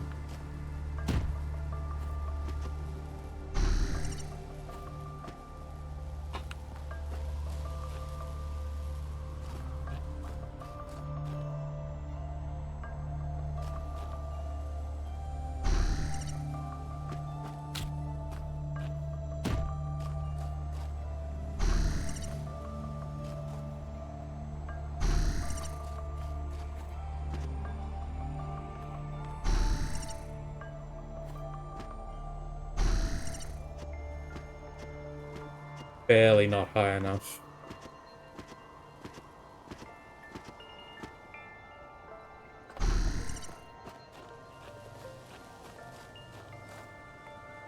It doesn't look like it can squeeze through here either. So what am I missing?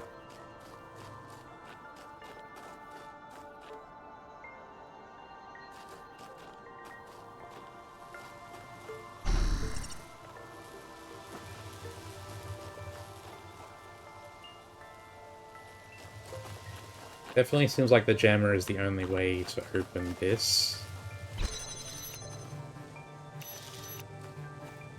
And I can't... Oh, I think I know.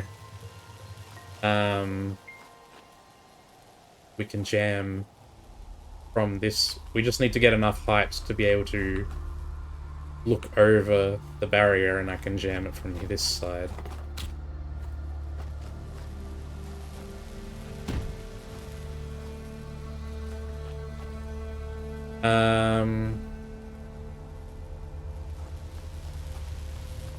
Just the block isn't enough.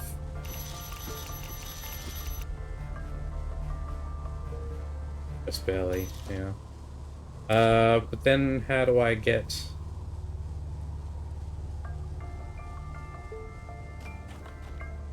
across?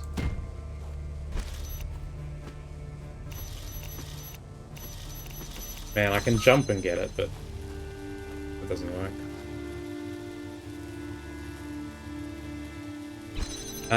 I guess we put it on the guy. So, you come in here.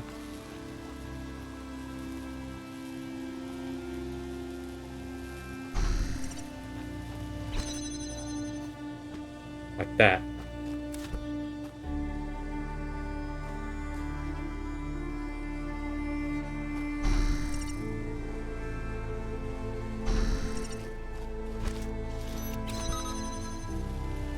How do I do that? Guess I take this and go like that. No, that's not gonna work.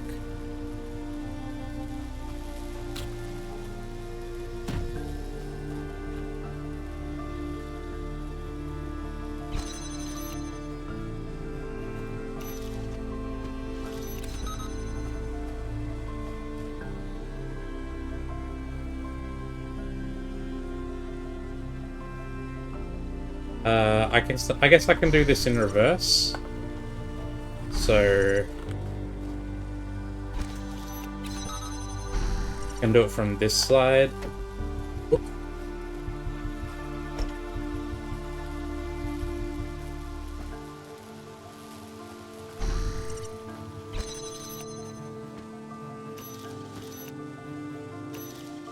No, I can't put it on there.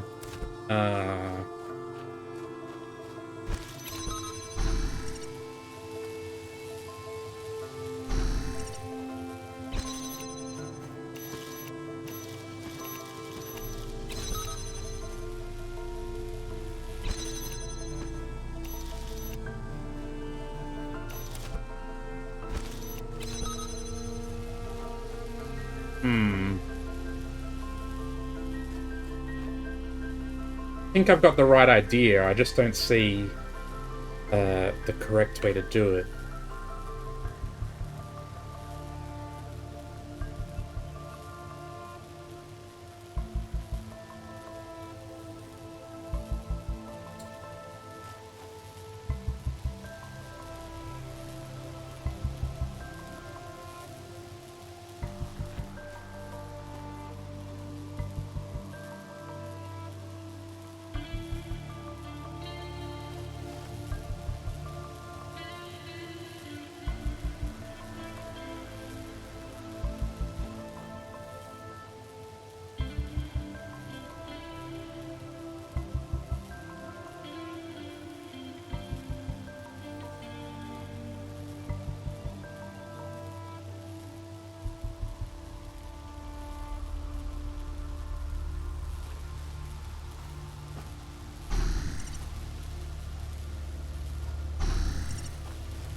Oh, I can just walk through. Of course. Because it stays... yeah.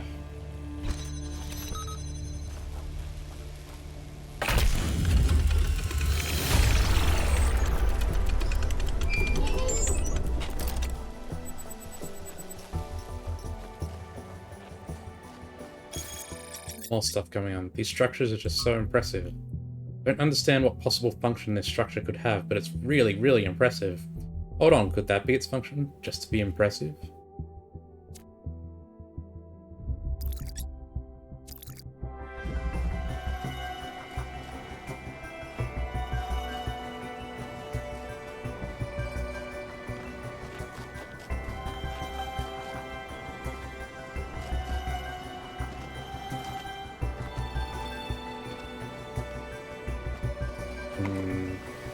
Is down that way. Let's get the sparky thingy first.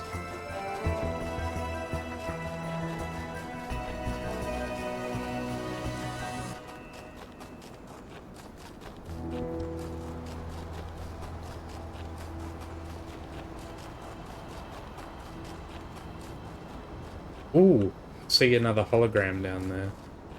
Goodness gracious, this place is big.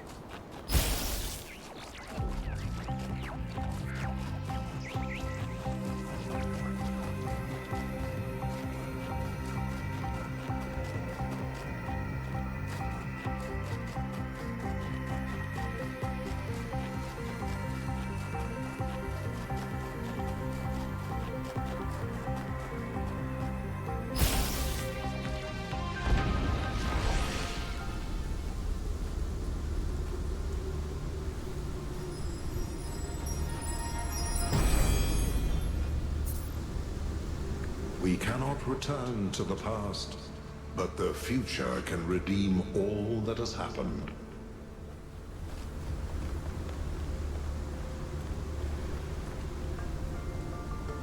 Oh.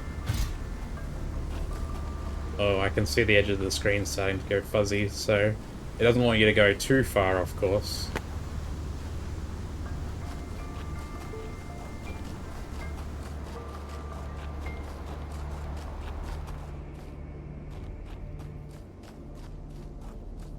You can't go all the way down.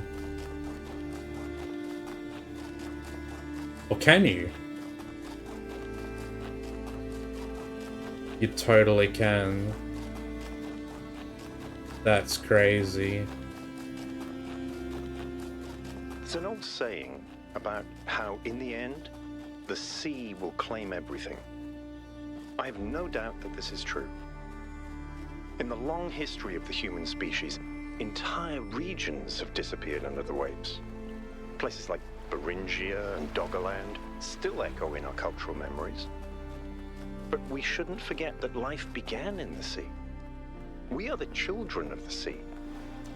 And it's not through floods and ruin that the sea will claim everything, but through us.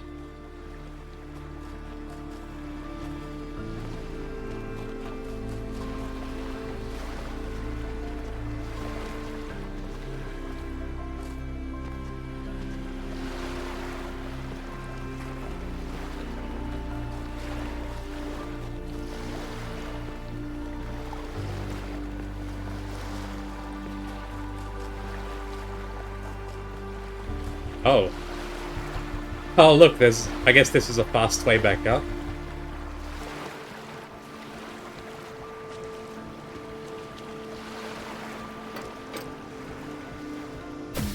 Oink. Ooh, what's that?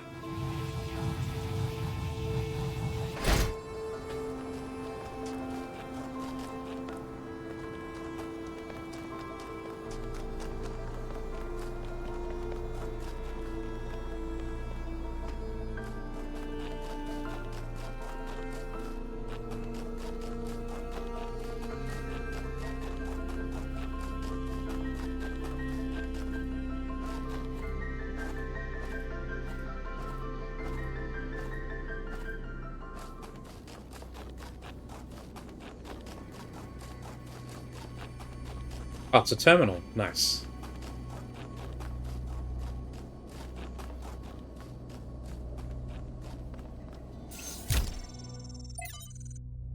Another literacy log.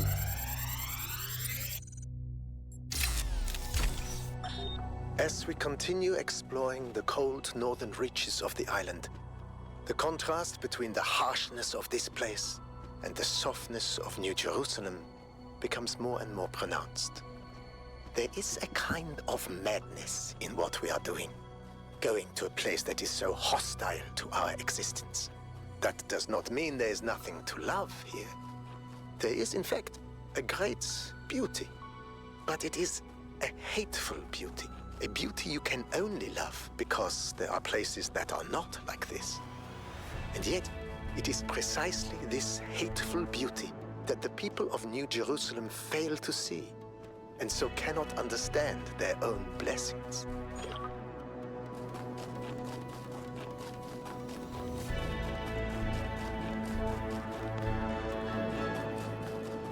Ooh, what's that? Oh, it's another Stratton hologram.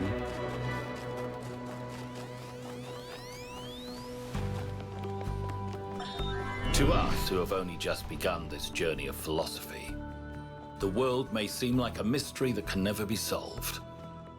A great deal has been written since the days of the Seven Sages, but how much of it is truth and how much of it is idle speculation? I have offended many by saying that most philosophy will, as the centuries pass, be discarded as foolishness and superstition. But it is a truth only philosophers fail to see. And yet we cannot abandon reason and conclude that we cannot know anything. Rather, we must accept that the journey towards understanding will be long, and our task is to build a foundation for those who will one day arrive at its destination.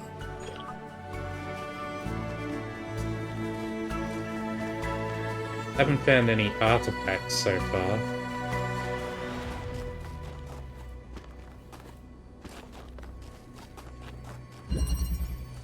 The gift.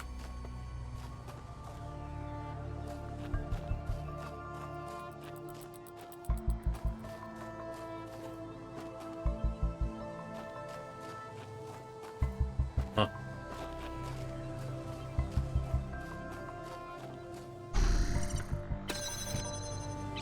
Ah, it's right there and you can't get it. Cheeky.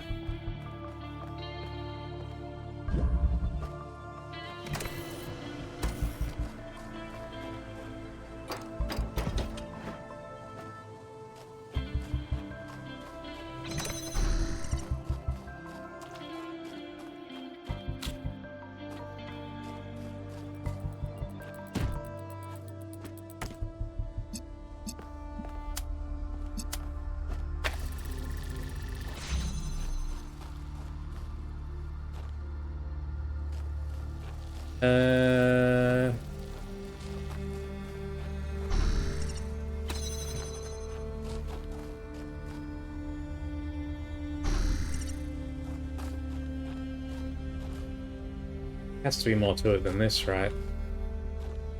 Oh, I guess I need a block.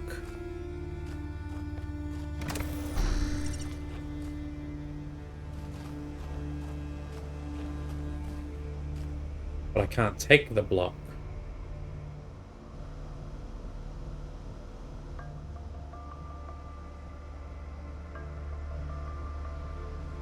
I need both of us in here, I'm pretty sure.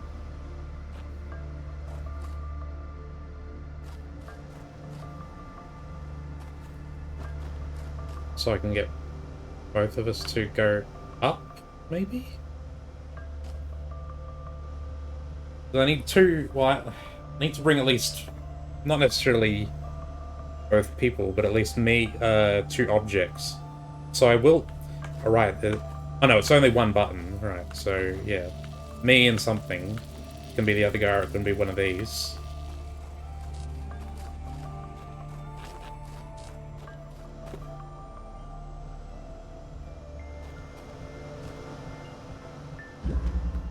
So I can jump up there myself, but I can't follow.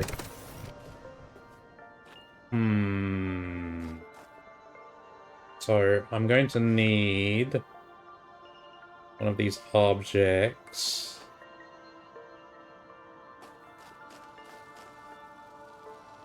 Maybe I can pass the connector up.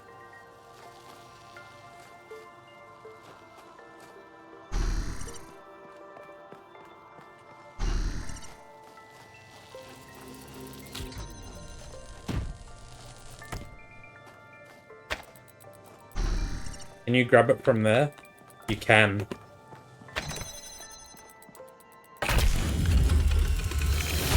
That's why it's called the gift. I can't imagine spending years in such a desolate place. For what? Science? Enlightenment? I'd much rather be back home in New Jerusalem. I think it's beautiful in its own way. But I don't understand how our ancestors could survive here. They were so fragile. Imagine getting stuck out here in the cold. I wonder if there are wolves. It's kind of a miracle biological humans lasted as long as they did.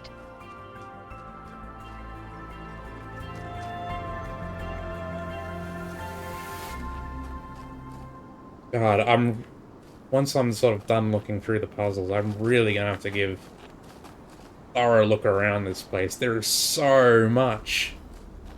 Oh, let me have a look at this at least.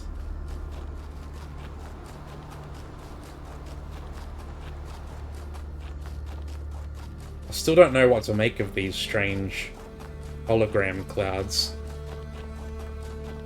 They don't really give any new information. Oh.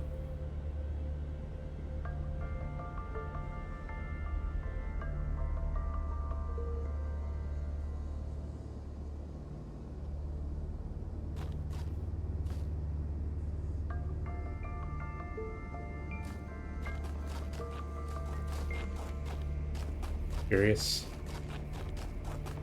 They don't seem to be connected in any way. Maybe they're just little Easter eggs.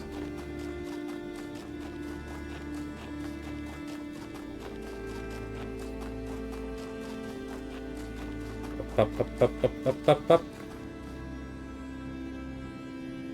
Oh, there's another hologram.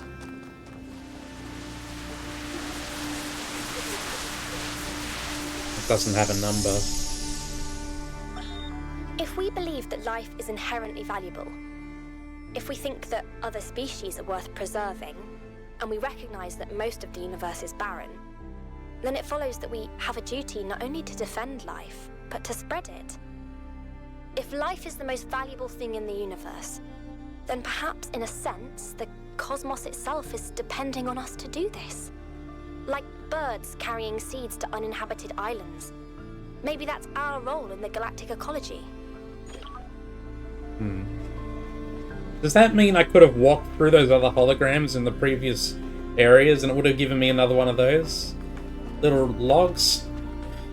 I thought it could have... Why didn't I think to walk through them? I'm gonna have to go back for them.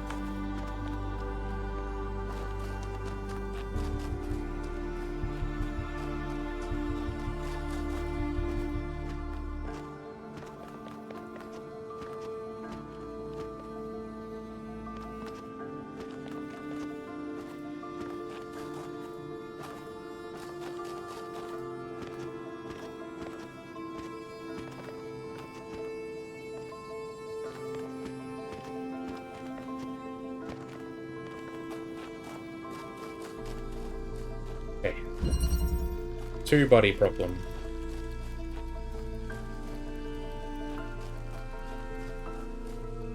Is that bigger than usual, or is it just me?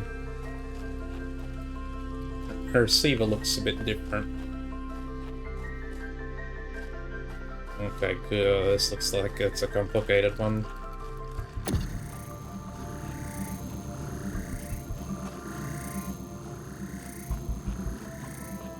All we can do from here is drill, so...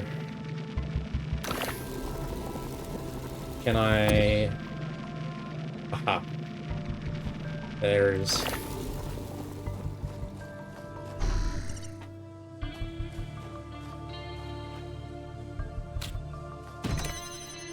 And retrieve the connector.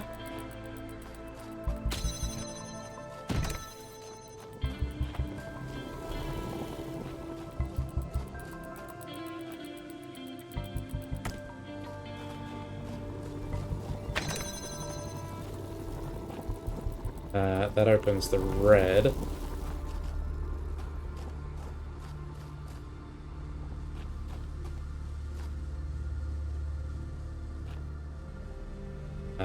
He is going to need the connector though, so go to that, and I will just stand here. Need a better angle. Oh.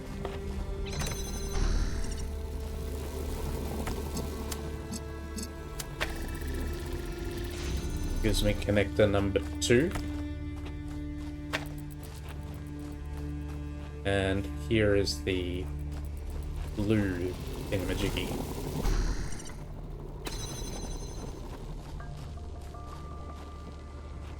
I don't need the red anymore, I don't think.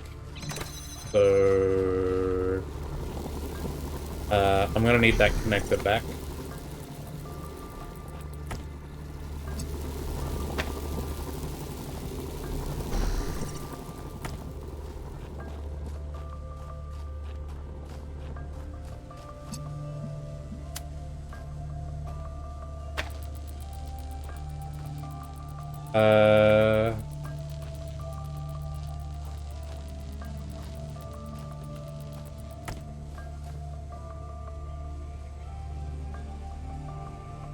I'm gonna need both connectors, actually.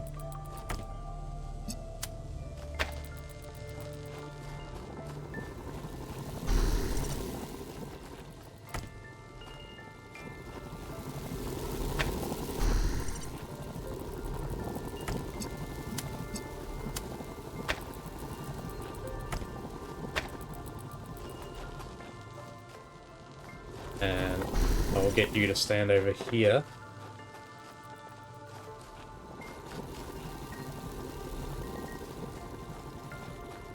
Stand back a bit so I can find you. There we go.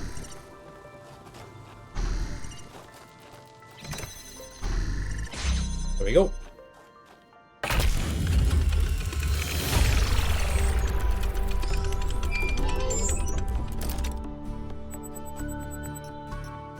Oh, we got a private message.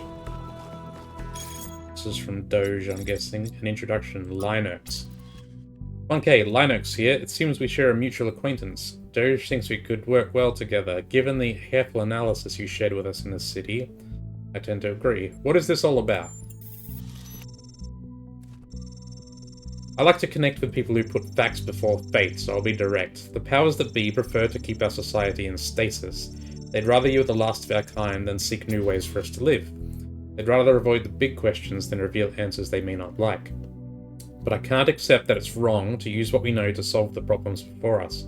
We wouldn't be here without technological solutions, learning, growth, mistakes. Those things are what we are. I agree.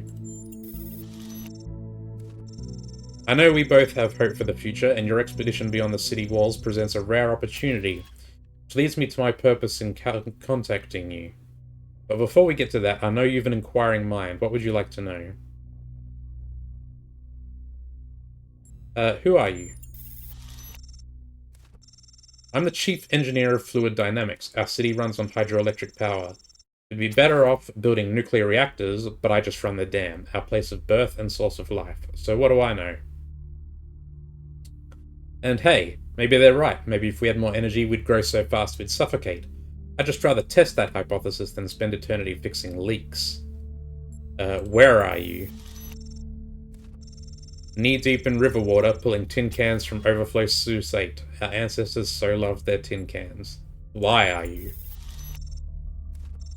I do physics, not metaphysics, but I'll give it a go. I suppose in the beginning there was nothing, and nothing implies something. But in the zeros and ones got progressively more complex until eventually you and I popped out. I just want to know what you want with me. I think the island you're exploring holds knowledge far in advance of our own. There will be great pressure on your team to leave it hidden. Those secrets belong to us all. We all deserve to learn and to grow. I just want you to approach your work using the scientific outlook you've been programmed with. Ask questions, be open to answers which challenge your assumptions. And above all, if what you find has consequences for us all, you mustn't keep it to yourself. We already encountered advanced technologies. I know, Byron and I have been anticipating this opportunity for some time. I'm certain you're going to find more. I wish in return I could share everything I know with you now, but that time will come. For now I need to ask that you keep our relationship between us. The dynamics of New Jerusalem are complex enough. So what do you think? Are you willing to work with me? Yeah, alright. Excellent. Well, usually there's a bit more of a ceremony when someone new joins the cause. Nothing fancy, just a subtle branding with hydrogen peroxide, but that will have to wait until you're next in the city. In the meantime, welcome to Society Systemica. Wait, is this some kind of secret society? I'd say it's more of a special interest working group. Nothing is more important to science than transparency, and at the same time we don't always have the luxury of ignoring social realities which sometimes demand discretion. Which is to say, I can't exactly refute your suggestion, but I'd certainly discourage it. Are there others? Other members of Systemica, or other groups like ours? To be fair, I can't tell you as much about either as I'd like, but reason would suggest that you and I are not unique in this world. Is there a secret handshake? Well, yes, now that you mention it. Though it's actually a randomly generated code phrase. 44 laughing lullabies. Are there rules? You'd think so, but we largely depend on shared ideals. There may be no specific rule set, but I trust that we all know an error when we see one. Thank you, let's stay in touch. I wonder if this game has multiple endings. Well, the first one had lots of endings as well, but I wonder just how many there are here. Because based on, like, it sounds like there was several people that Doge could put you in contact with. And I wonder if, like, each one of those could lead to a different ending.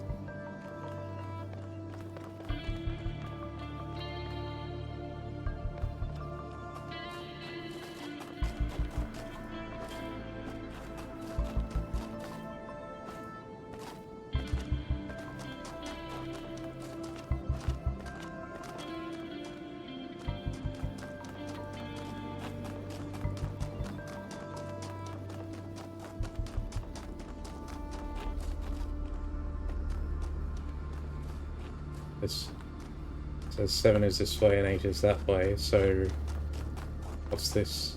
Oh, that's the Golden Gates. I did see a path coming down here. It's a loose path, but it is there. Is there anything in this little pit? Nope.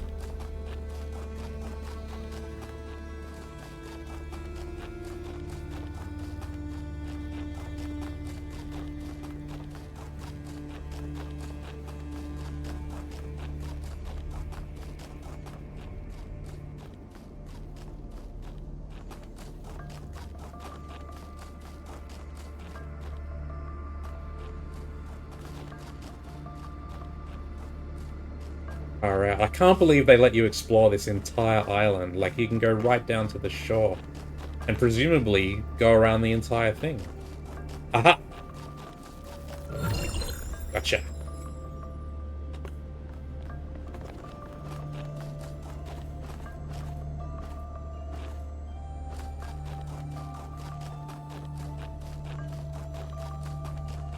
I will definitely be doing that once I've sorted out the rest of this stuff. I'm gonna really go in hard on exploring, even though there's not a whole lot to find. I mean, once you've got everything. Stars and the sparks and all that. It's so much fun just to look around, though.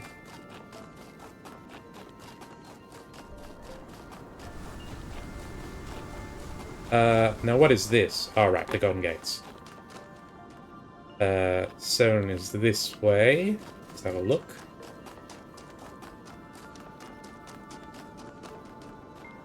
Meow. Ooh, what is that down there? Goes all the way down. Let's go up here first.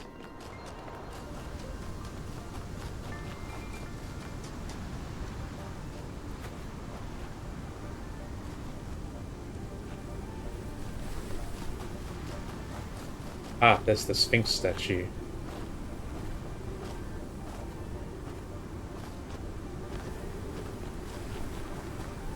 Ah ha ha.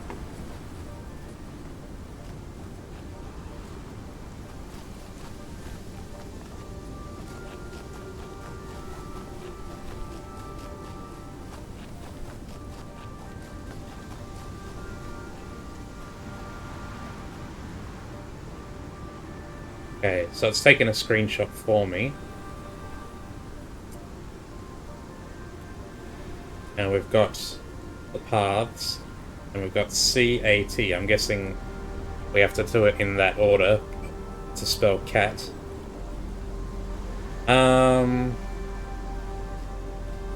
Where am I now? Can't have a... There's no more detailed map. That's poking out, so...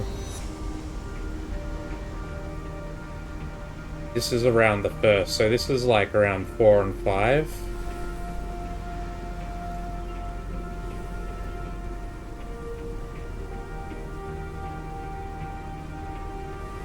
And I think that's the Golden Gates.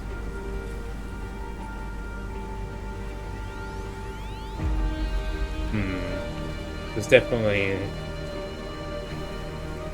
There's right behind. So that's that there. So C is that one there.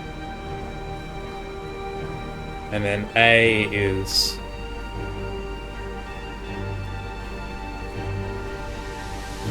one of these two.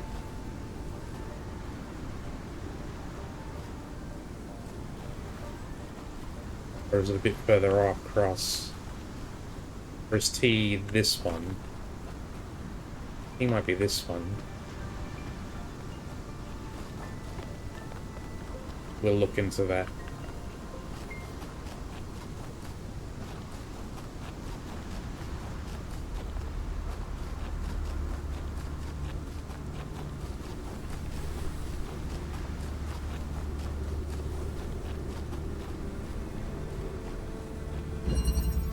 Redshift.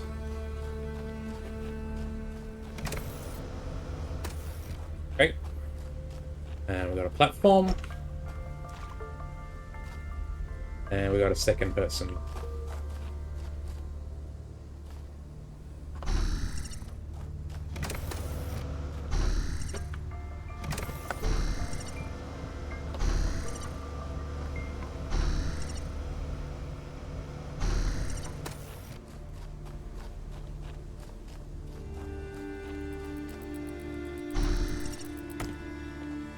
Okay, got the connector.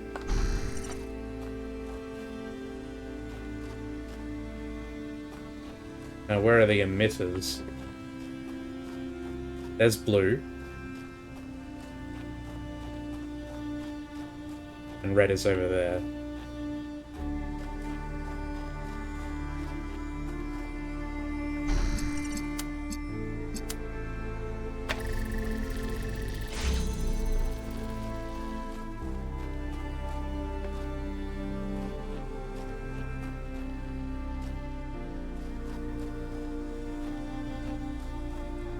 Now,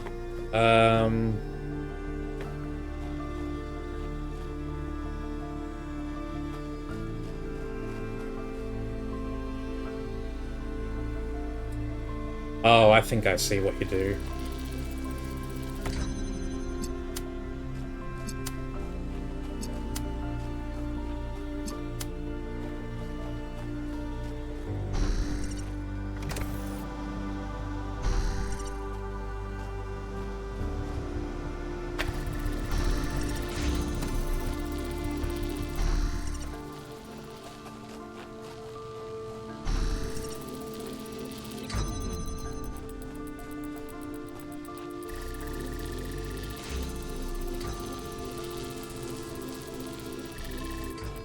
Ah, damn it, I've parked myself in a bad spot.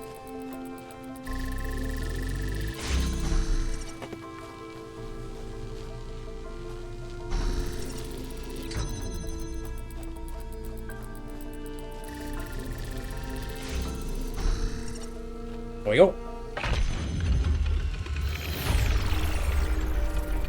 I am so glad I'm not in charge of solving these.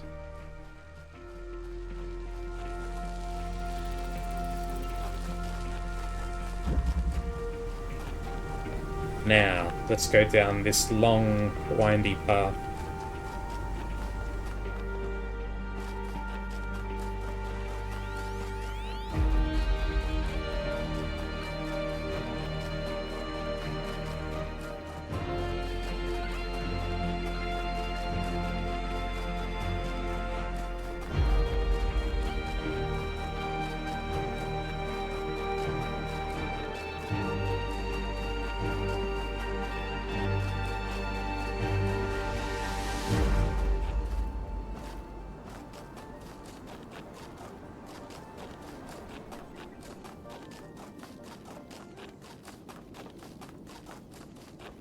What is this?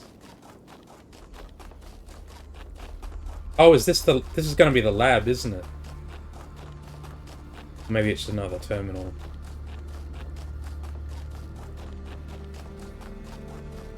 Yeah, it's another terminal. God, I still need to find the lab as well.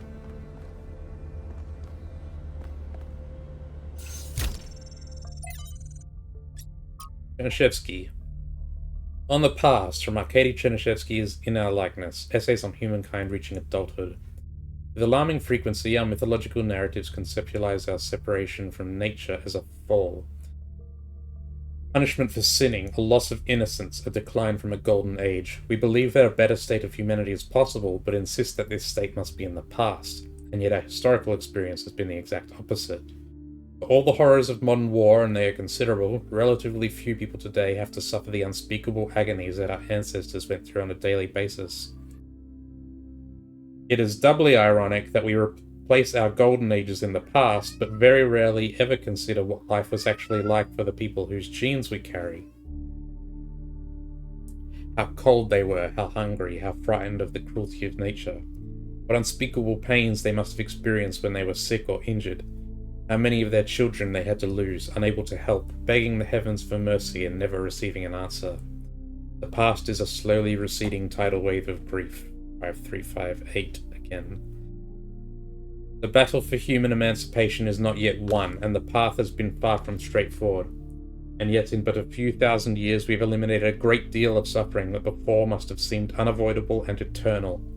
Some still suffer, their lives held ransom by politics and economics, but at least now we know that a better world is truly possible, and it lies in the future.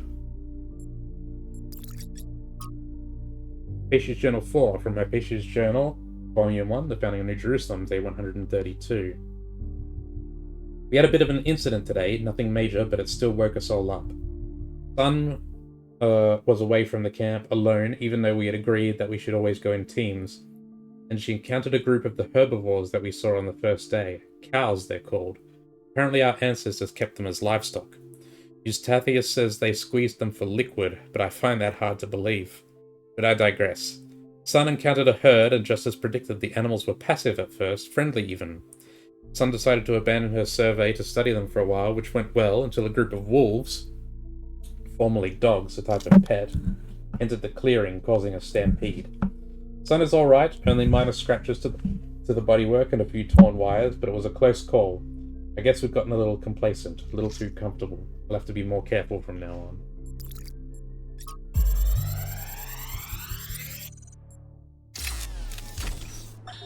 Now I have to talk science fiction for a bit because I love science fiction, but it drives me nuts. There's this cliche that shows up over and over, and every time someone uses it, everyone pretends it's really profound. It goes something like this. A scientist invents something good, but, oh no, it's actually really bad. You could have something that makes your life better, but no, you can't. How dare you even want it? That's hubris. That's playing God.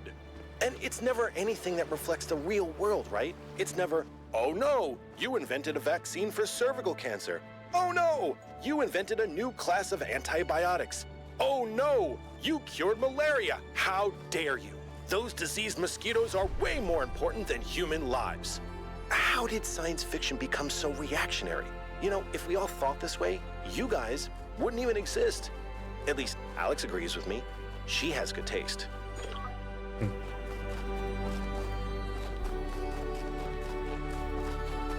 That's what science fiction is about. The impact of technology on society.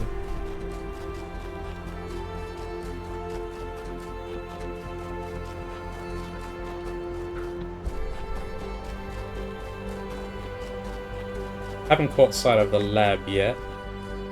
Oh, and I see some question marks still there.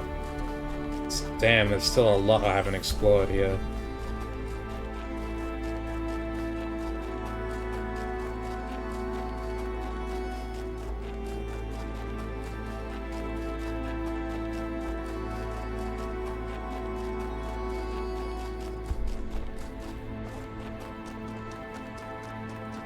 Oh, there's the lab. It's right in front of me. Alcatraz. Wrong button. That's fine, though. Trevor talks. Now I have... Right. Hey, come back here. What can I do for you, 1K? Did you know the founder? I sure did. Not as well as Byron, but she was still around when I was born. I remember she came and talked to me after New Alexandria, told me how sorry she was. I never blamed her for that. It wasn't her responsibility. What was New Jerusalem like when you were born? A lot busier than it is now. My most defining memory is that it was extremely noisy, because something was always being built. Got annoying after a while. What do you think about the body replication tech? It seems like something that could very quickly get out of control. You know that saying about good intentions? If we can solve problems by just making more people, how long before people just become a problem-solving tool? What do you think about Miranda's idea that it's our duty to spread life? Our ancestors thought they could introduce new species to existing ecosystems, and it never turned out well. I don't think that applies to places where there is no life, like other planets. There's no life there now, but you can't see the future. You might be wiping out a whole ecosystem that hasn't even gotten started yet. Tell me about New Alexandria. For some reason, we'd convinced ourselves that New Jerusalem wasn't enough, that we needed another city. We thought it would be easier the second time around. All it takes is a little bit of arrogance and a little bit of ignorance, and people die. That's all.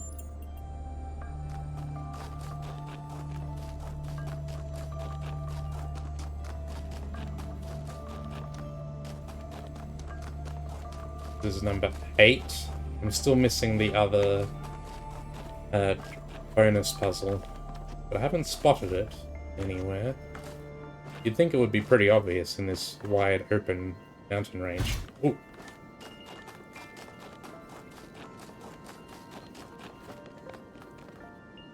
There it is.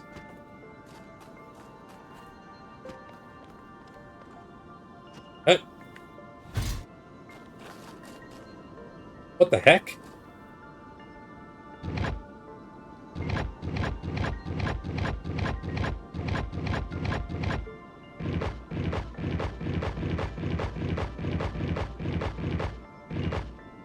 What in the world is this?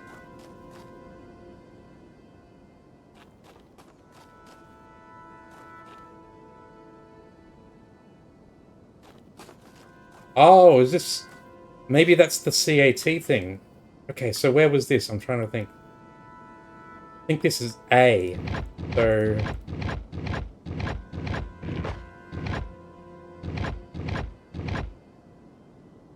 There, pattern is already solved. Correct.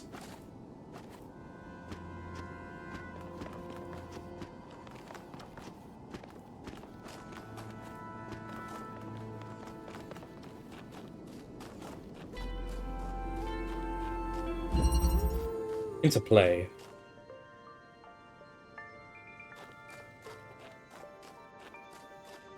Okay, bring on a fan again. A little fancy. Doesn't look like there is anything I can do from in this room. Let's go over.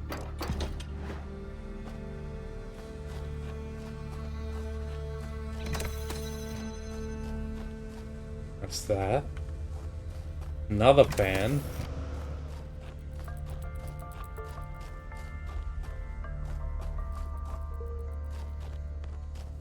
Gotta be another body around here, right? There it is.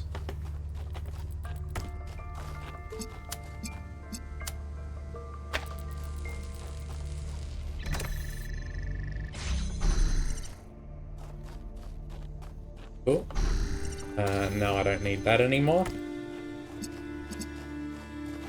Oh, I will, though. There's another red thing right there.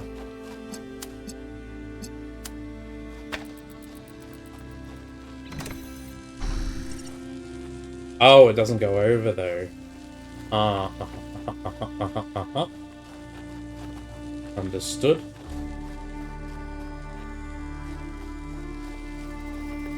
So, I'm gonna need to lift it over.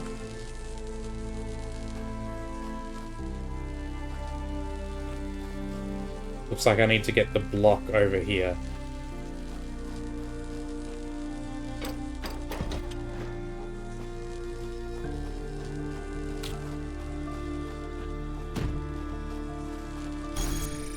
No.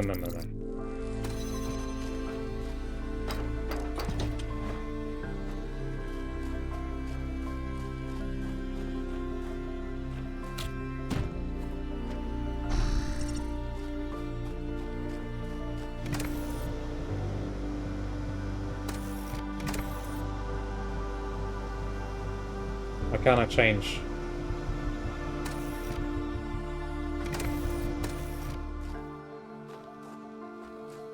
What happened? Why can't I move? Why can't I click this? I can't click anything anymore. What the hell just happened?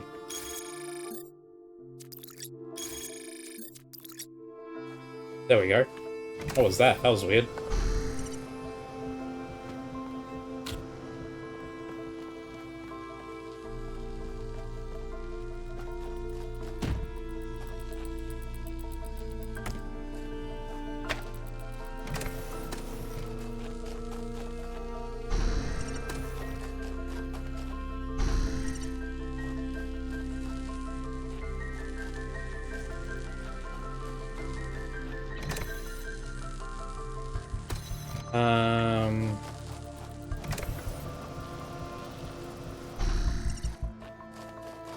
Now I have this connector.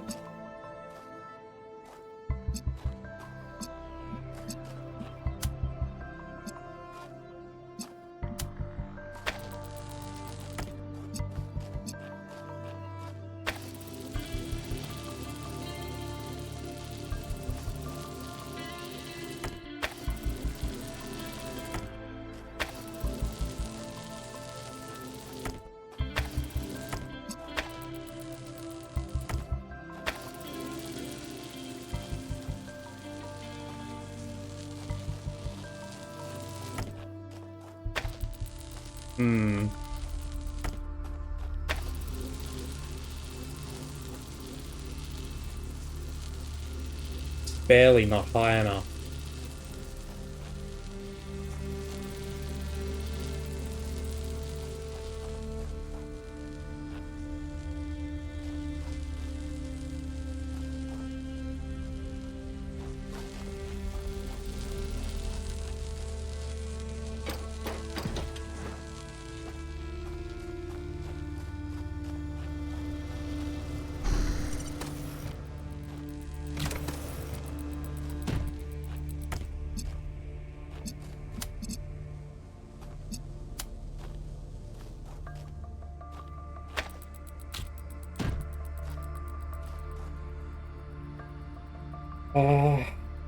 How do I deal with that?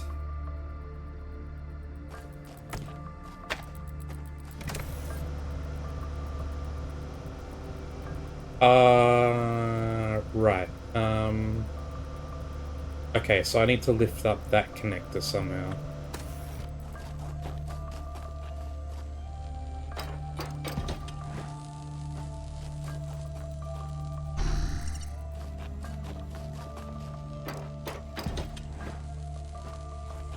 Okay. Maybe I can do it over here.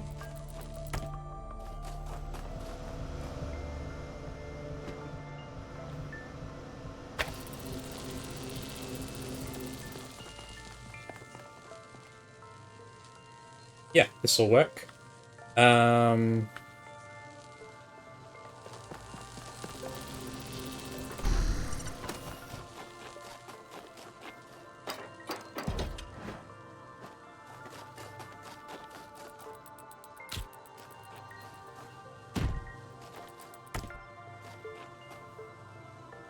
Hopefully that's enough to pick it up.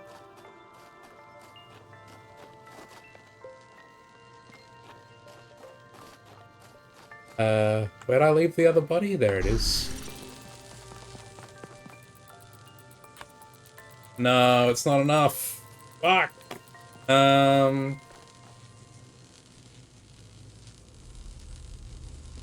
It looks like, definitely looks like this is what I'm supposed to do.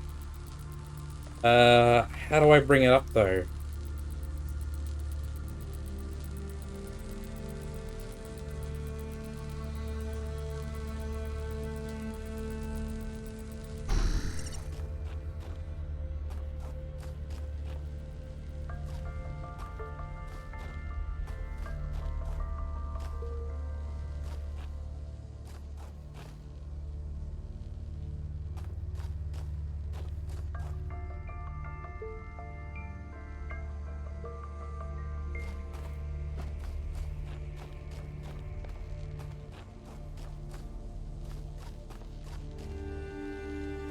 How do I get this connector up there? It's not quite high enough for me to reach.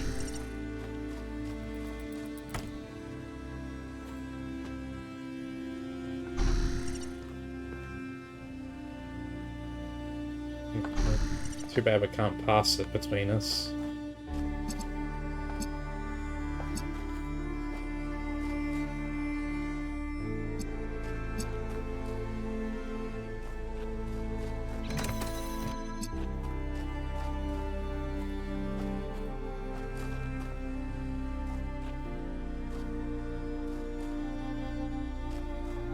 Not seeing the way.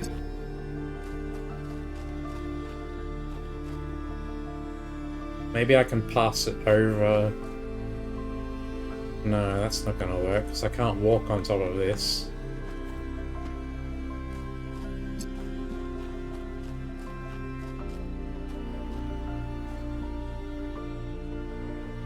Maybe I can just do it from here?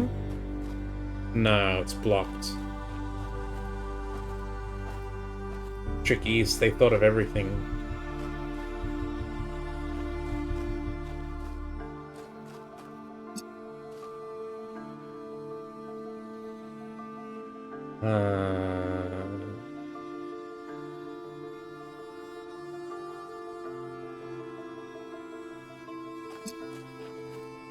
I don't think there is any other way to elevate that connector.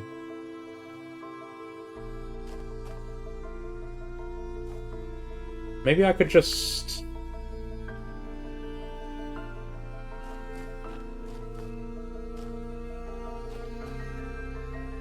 Oh, the block's already over here. I was thinking maybe I could float it on a block and then I could just connect it from here. But even then, even if I could do that, I don't think I have the right... Yeah, I don't have the angle.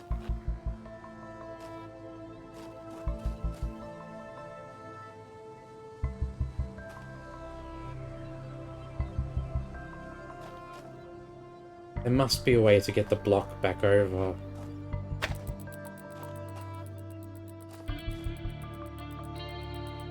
What is it?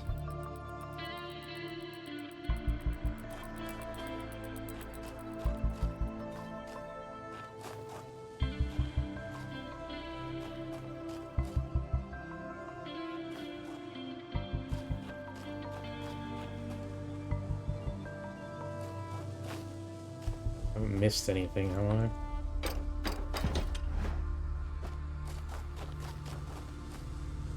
No.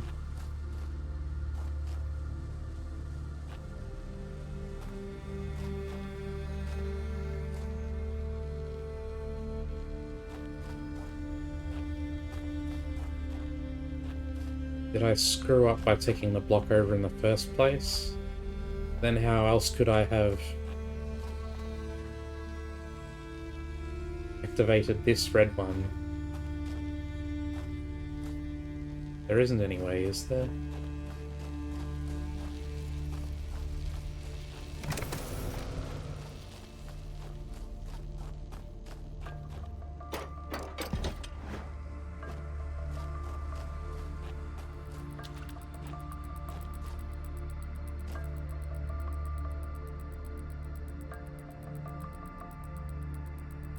I'm not seeing it.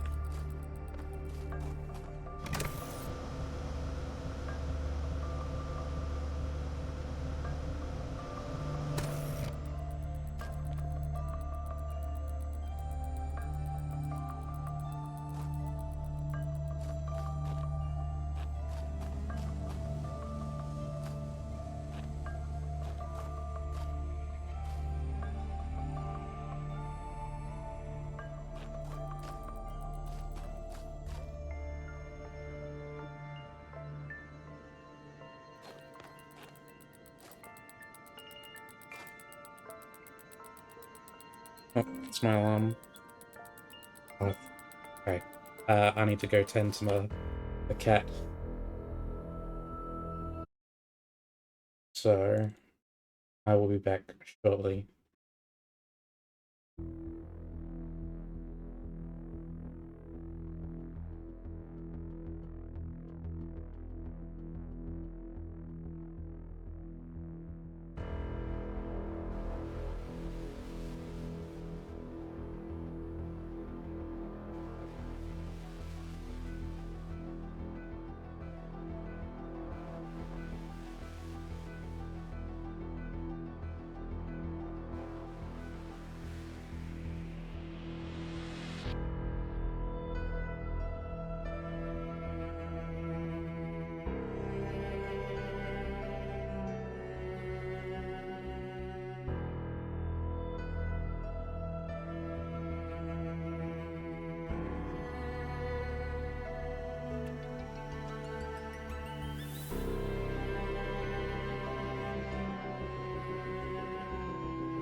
I'm back. And back to this problem. I don't know what to do. I don't see any way to get the connector up there, and I feel like that is what I have to do.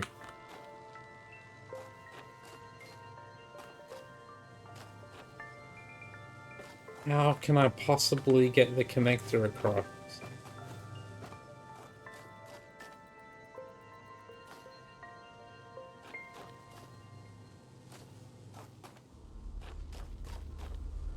I don't think it's possible to, like, pass it over the fence or anything.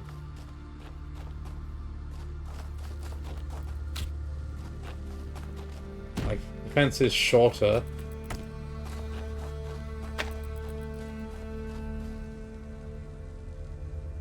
I'm still not gonna be... Still not enough to get it over.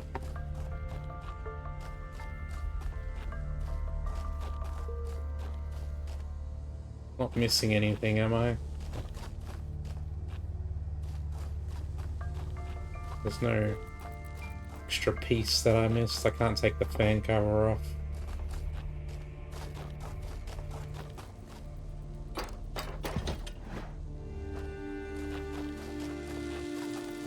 No.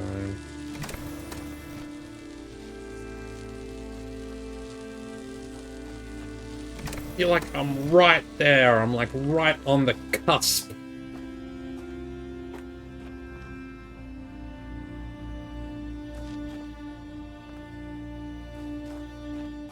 Cusping.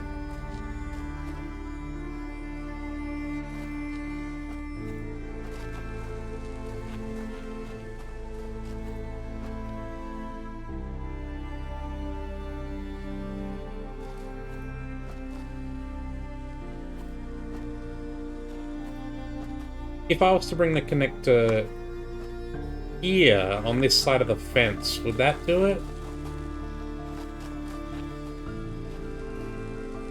Because I can carry the connector across the fence.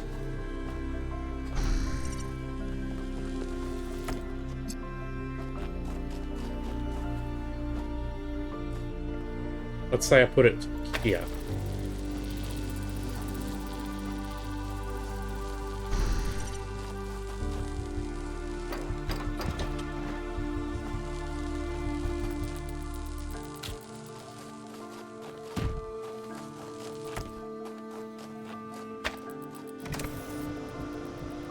No, it's blocked. It's just barely not high enough.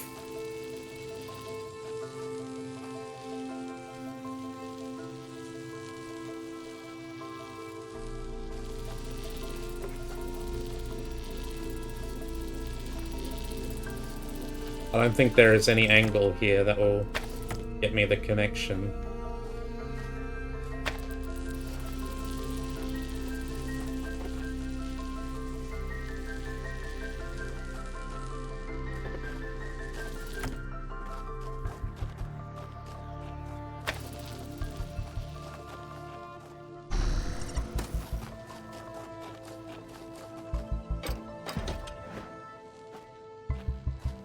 What is it? What is it I'm missing?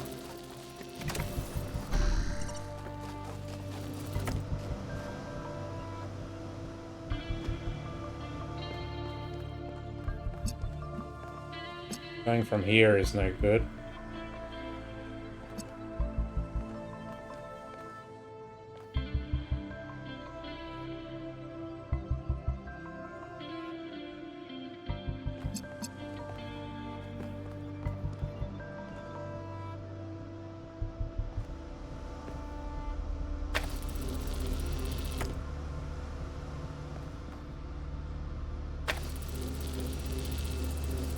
This definitely looks to be like what they want you to do, to have one connector on that end and one connector here. But I don't see how they get the other connector up here.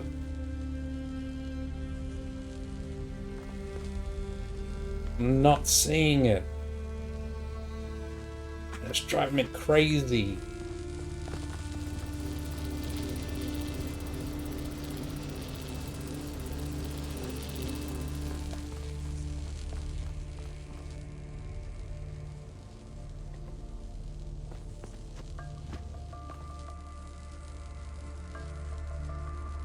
I don't think there's any way to prevent having this connector on this side.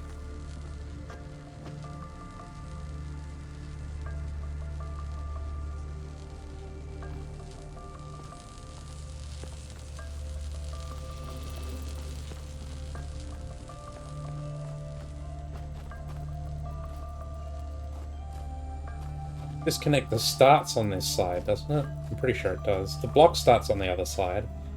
I don't think there's anything I can do to avoid bringing the block over. I need to bring the block over.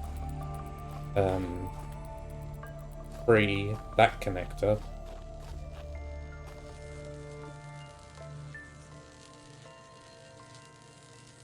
What is it? What is it I'm not seeing?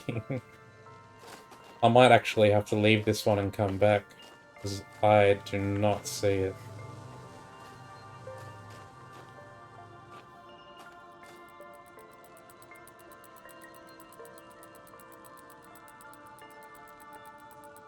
There has to be a way to get the connector up there. There just has to be. You're kidding me! It works from there?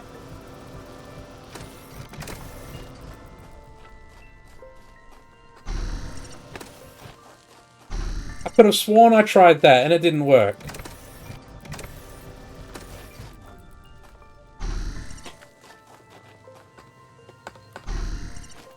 Oh man.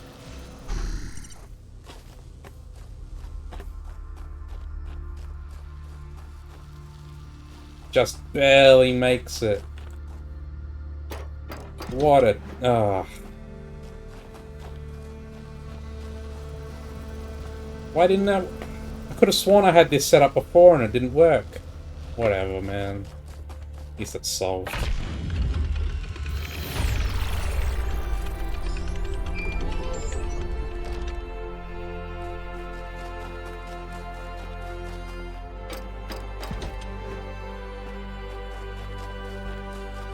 Alright. Number 8 is the only one left.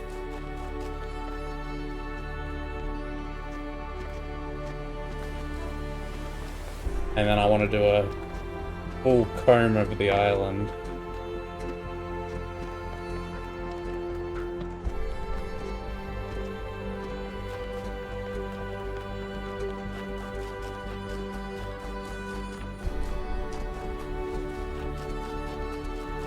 I think I forgot to go into the lab as well.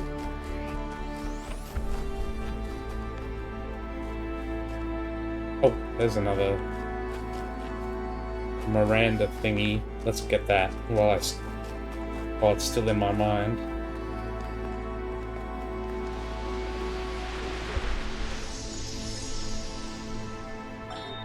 I wonder what it was like when the ancients were still here.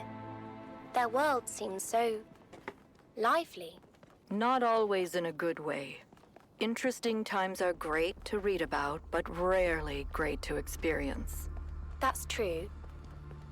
But they left behind so much art and philosophy and religion, and so many strange stories. Is New Jerusalem like that? It was, in the beginning.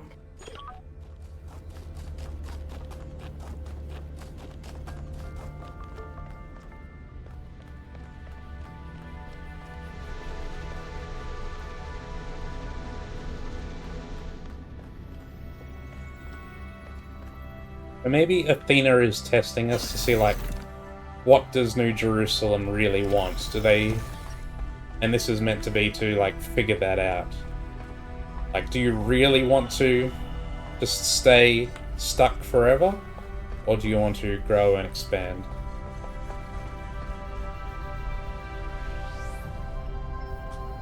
That's cool. What is that supposed to be, I wonder?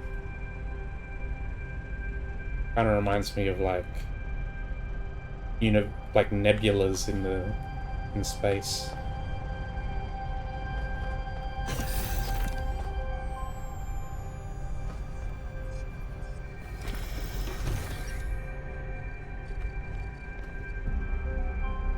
Doesn't seem to be anything happening in this experiment.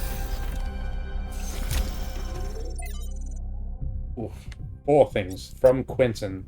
Archived message from Quentin to Athena. Dear Founder, I never got to know you.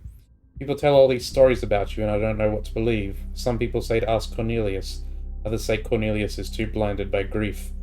Some say Byron stands for the truth. Others say he's a fanatic and a radical and we should listen to the mayor. There doesn't seem to be a way of getting a straight answer.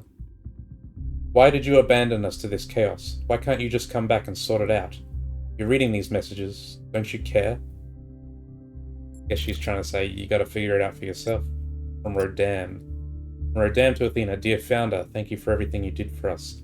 I'm grateful for the life that I have, which would not exist without you. Hope wherever you are now, you are at peace. So somehow she's receiving messages from New Jerusalem.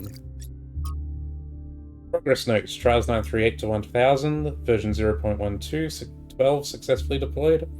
New labs established to avoid interference. First successful duplication of advanced machinery. Trials 1001 to 1308. Data collection and analysis. Translation. Groping in the dark. Trial 1309. But QFT fails to account for this. Blah blah blah. Must rerun trials. 1212 to 1294. Maybe God was just trying to make an apple pie from scratch. That's Carl Sagan's bit.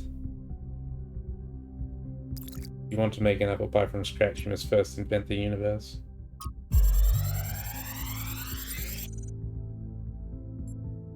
Oh, we got some schematics. This looks like it has something to do with energy generation. Am I reading this right?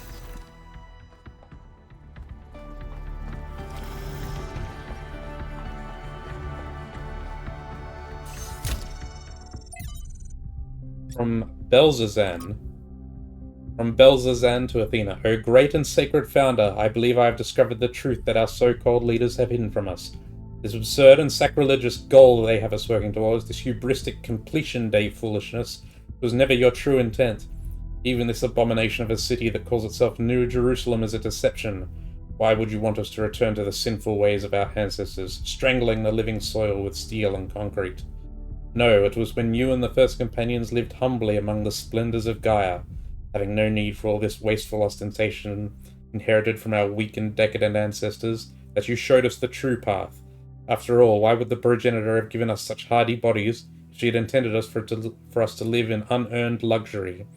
From the very first, we were built to be free from pride and material excess. Your teachings have been obscured and perverted by ideologues, worst of all by the traitor Byron, who was once like a son to you. But you should know that there are those of us who remember the truth and await the blessed day of your return, when surely justice will be meted out and humanity will finally return to its intended path. Hallowed be your name, Belzazan 943. So it's a guy who has never even met Athena, but has religious worship of her. These gamers make fun of the religious a lot, I notice. The shutdown. We assembled on the vast green lawn outside as the reactors began to slowly wind down. The workers were solemn. The activists who had fought against the decommissioning seemed crushed. There was supposed to be a speech, but the spokeswoman had lost her notes. Outside, the protesters cheered. My eyes were drawn to the discarded anti-shutdown banners, endlessly reciting the facts. The statistics on mortality per trillion kilowatts, lowest of all energy sources, the lifespan of reactor, 70 more years in our case, minimal land footprint, almost zero emissions, no intermittency. Became a jumble of words, a litany, almost a kind of glossolalia. As far as the protesters were outside were concerned, it might as well be an alien tongue. One thing was clear to them, and that was enough. The technology inside this compound was deeply, inherently wrong. It was a sin. I could not help but think of that moment on August 6, 1945, when the sky erupted above Shima Hospital. My imagination could never fully encompass it. How do you imagine more than 70,000 people annihilated in an instant? An ancestor of mine was in that hospital. He went from being a doctor, a husband, a father, a pacifist stuck in a terrible war, to being a pile of bleached bones covered in rubble, all in a single second. Not by accident, but because of a choice someone made. Not because of a reactor, but because of a bomb. Just 2 days earlier, contradicting his campaign promises, the Prime Minister had suggested that the use of tactical nuclear weapons would be an acceptable risk if the conflict continued. Very few seemed to find this particularly shocking or outrageous. They were afraid of reactors, but not of bombs. The spokeswoman gave up on finding her notes. It was starting to rain and people were walking away. She grabbed the microphone. "By the time you regret this, it'll be too late," he said. "But honestly, I don't know if I care anymore. Maybe you have it coming." The spokeswoman sounds so bitter. The protesters didn't mean any harm. From their perspective, they were doing good. People always think they're doing good when they get collectively outraged. That doesn't make them right. Collective action can change the world when it's deliberate and based in reason, but it can also become a mental trap or a societal pressure valve. So this is clearly about a nuclear reactor being decommissioned and environmental activists celebrating despite it being, the better source of power. Cliché.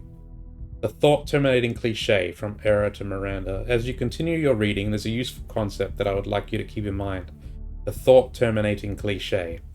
This is a type of phrase, often a slogan or a saying, which sounds meaningful but is really intended to make you stop thinking. To pick an example from our history, someone in the simulation might say things like, "It's the will of Elohim," or "It serves the process." And that would be that, case closed.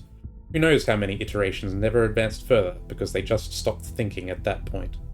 Do note, however, that a thought-terminating cliché is not the same as a lie. It may very well contain elements of truth, but those elements are used to keep you from questioning a whole set of assumptions that come with it, which may be partially or totally false. This often takes the form of appealing to something you care about. We must protect X, where X is a nation, a philosophy, public order, or even the planet itself. While you may agree with that element, all kinds of assumptions may be included about how to protect something, or who to protect it from, or what the end goal of protecting it is. If you stop there because you agreed with the surface level statement, the results may be the opposite of everything you wanted, like those who chose to serve Elohim, and in doing so prevented him from achieving his true purpose.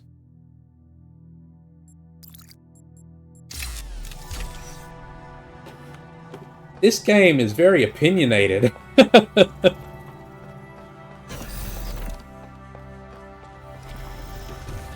Not that I dislike it. But,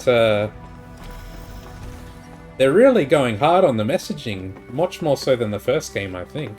The first game was more about what it means to be human. They've got some... There's some real political stuff in this one.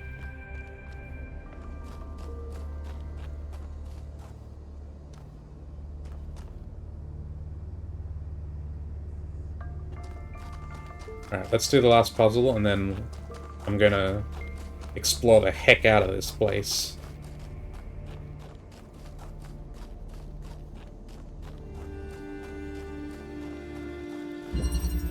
Drilling party.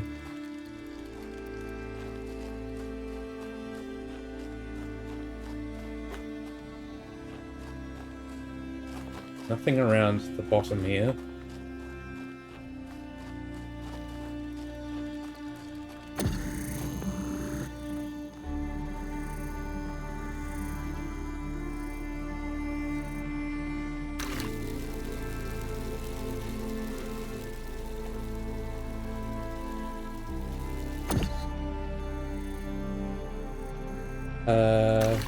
Yeah, let's keep it there.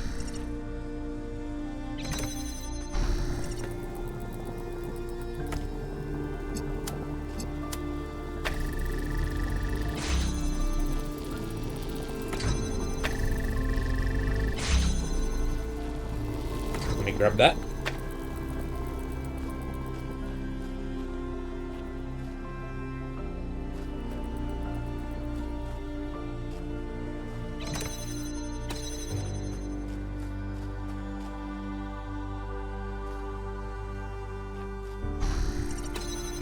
Alright, I can't step off this.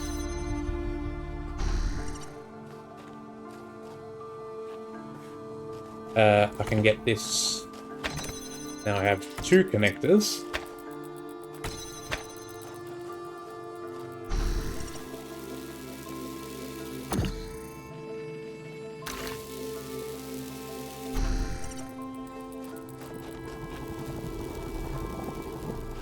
That's not it.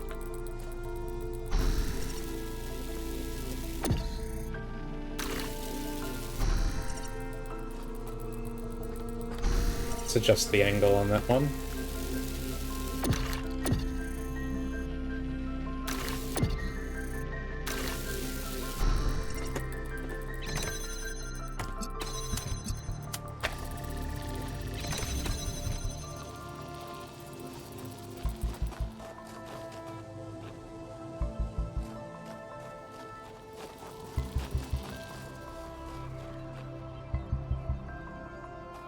Is there a way for me to get this guy out without sacrificing one of the connectors?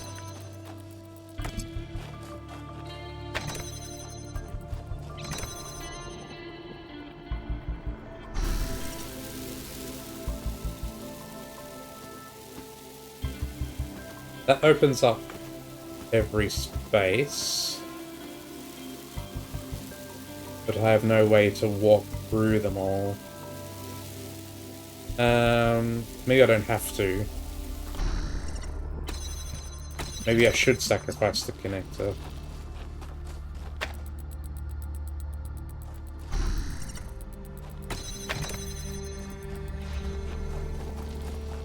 And then I can put this guy here. Oop, hang on. Bring him around.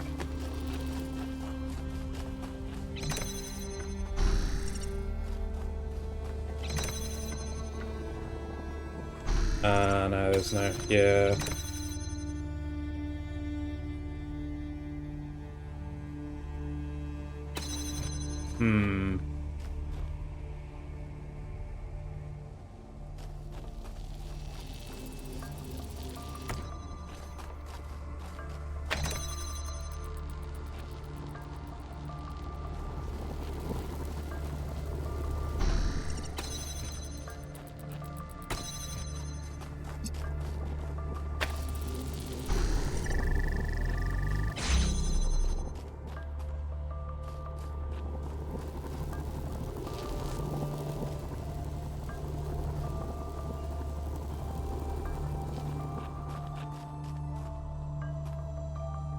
Need something else as well.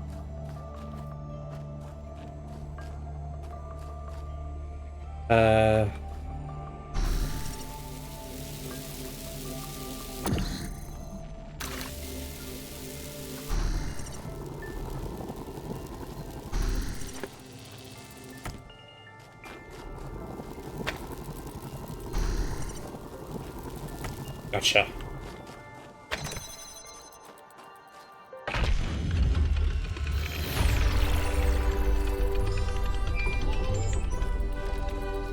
Alright, donezo.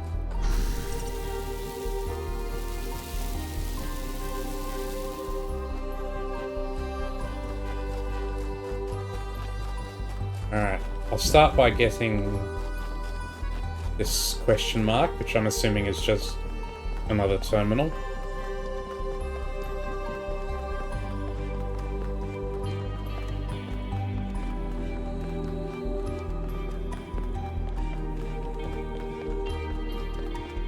We got the jams going, man.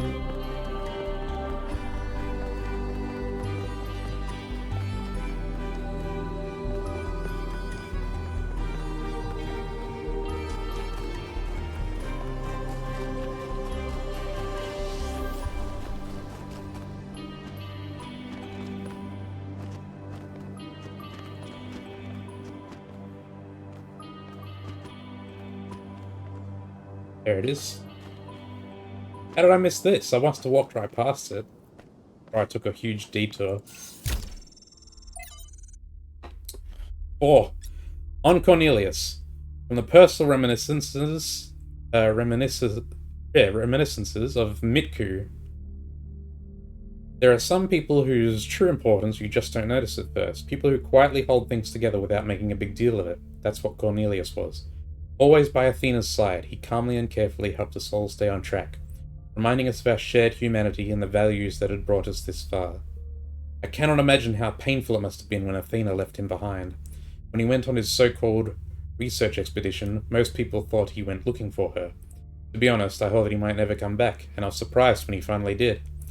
I still don't understand how she could leave him. They seemed to love each other so deeply. After he returned, Cornelius was different. He founded the Museum of the Simulation and very rarely left its premises. The archive scholars doted on him, but he walled himself off, becoming almost as much of a recluse as Eustathius, and only then did I slowly understand how much the city had lost. Lake. 5358. God appears and God is light, to those poor souls who dwell in night, but does a human form display to those who dwell in realms of day.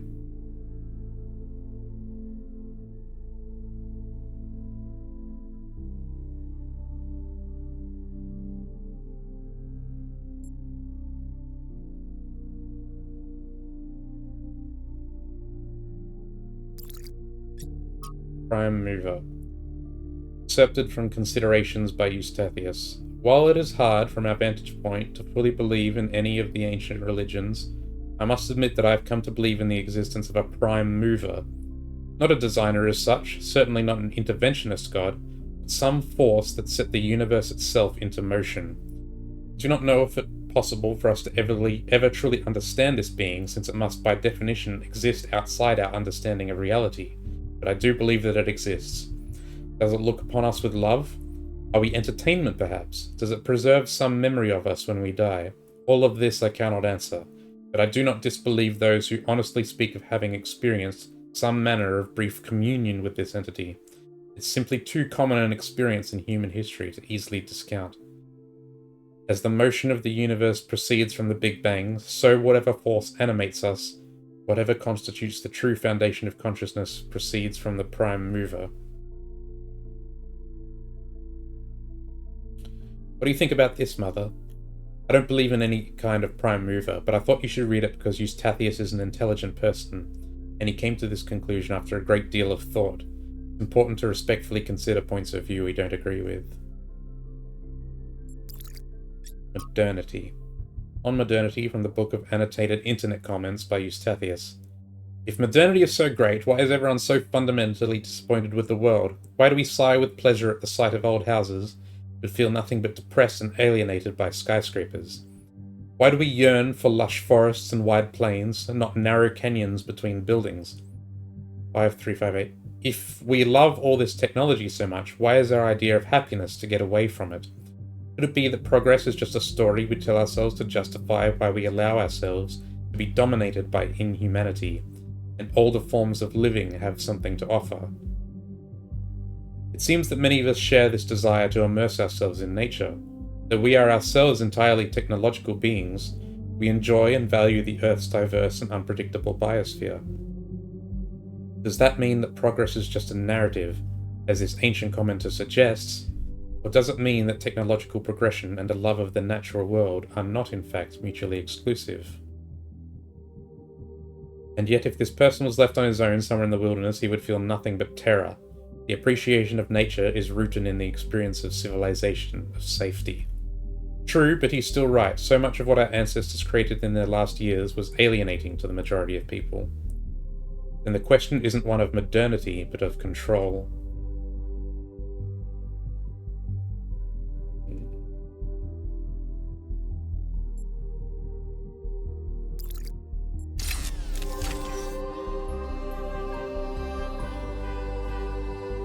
Lots to think about.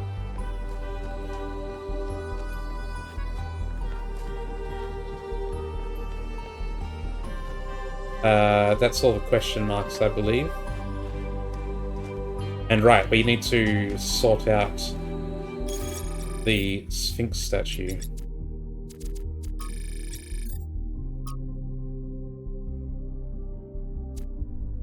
Okay.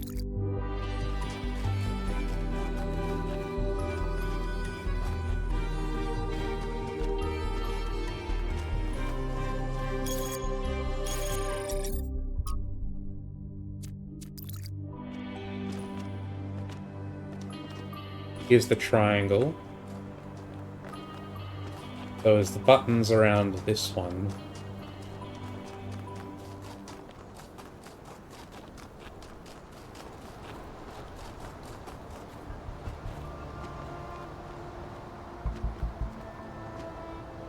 Oh, uh-oh.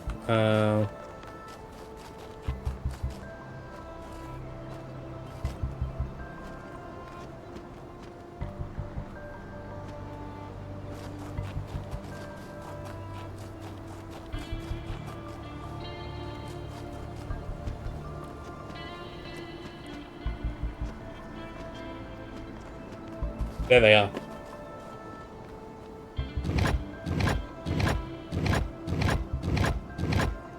There we go.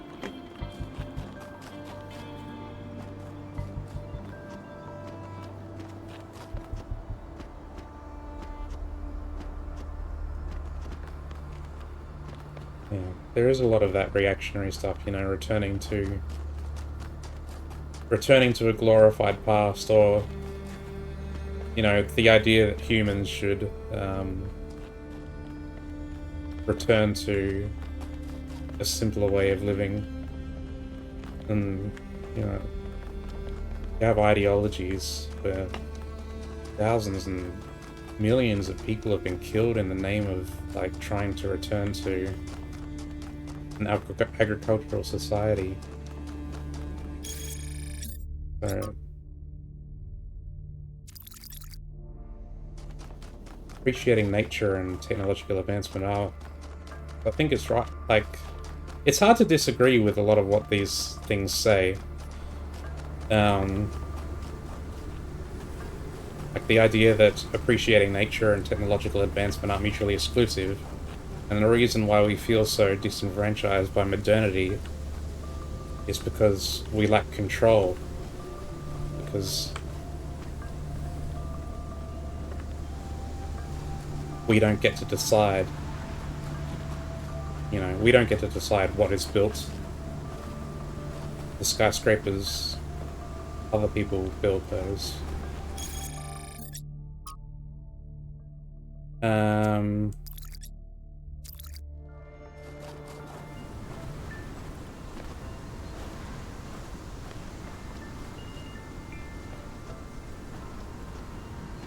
There's the diamond shape that is here.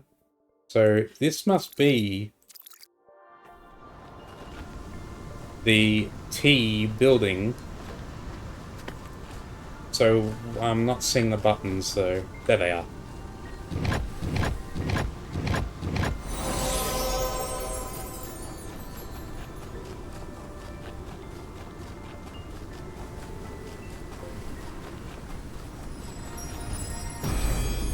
Nice.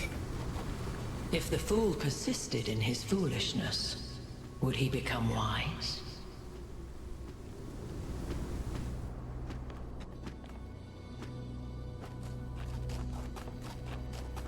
Now I kind of really just want to do a lap of the island.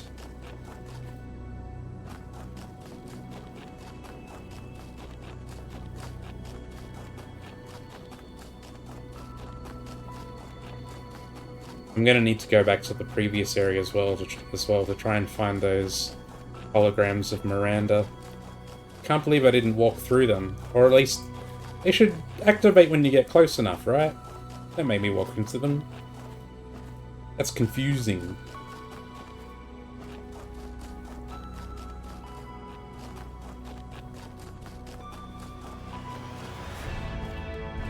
Haven't found the other spark here either. The Prometheus sparks. There seems to be 2 in each zone. I only found 1 here.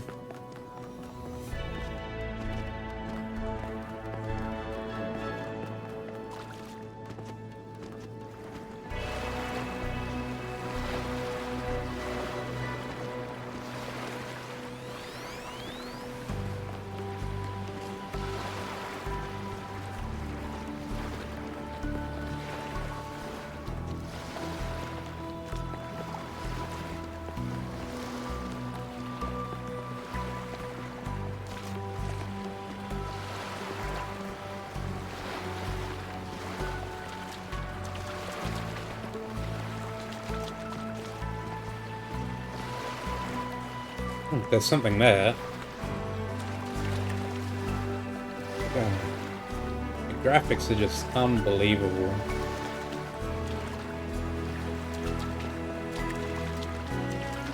Oh, that's another fan so you can shoot yourself back up.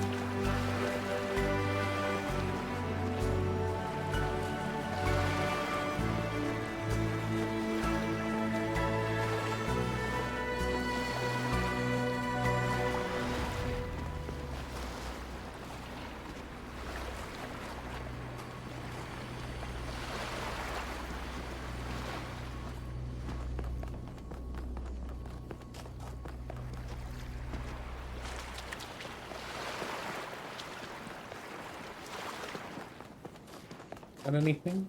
I think that's just the light reflecting off a rock. Yeah, it's nothing.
It's amazing that they can even hide anything in this huge open mountains. I can't... There's still so much I feel like I haven't found.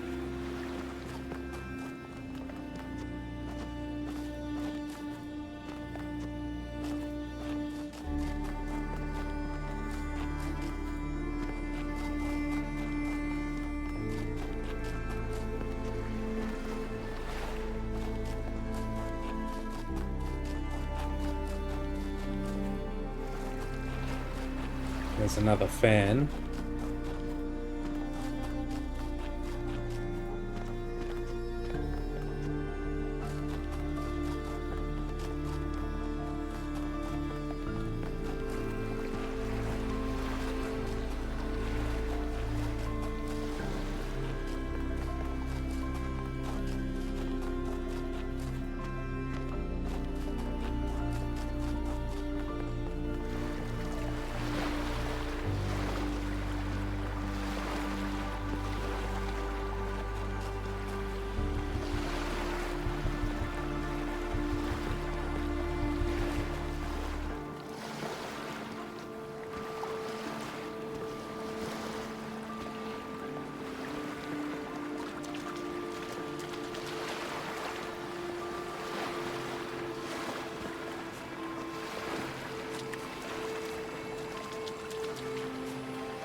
Perhaps I haven't run into any artifacts, although the area is so huge. It's deceptively big. But easy to miss stuff.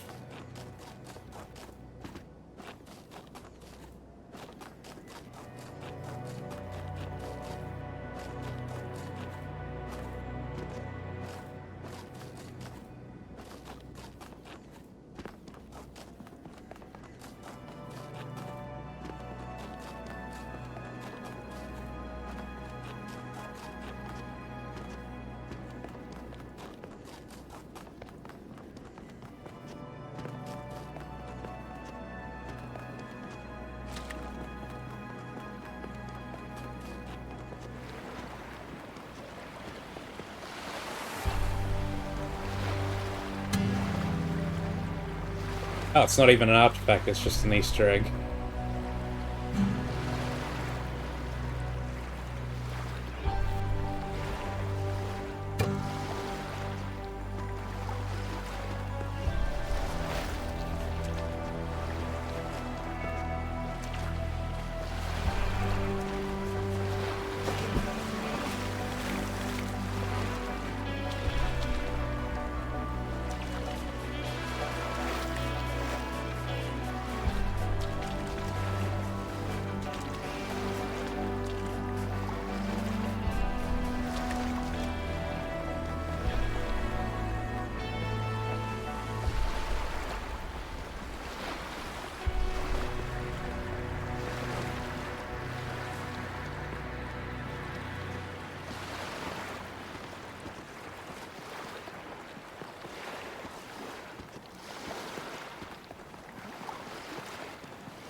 I think I've almost done a lap.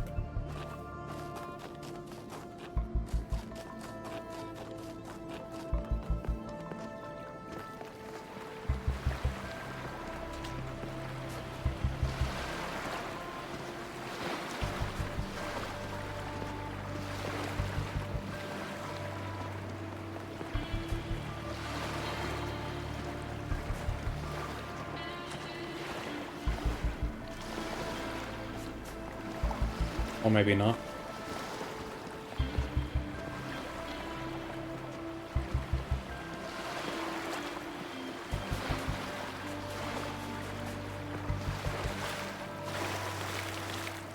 There's the Sphinx statue, that's about where I started.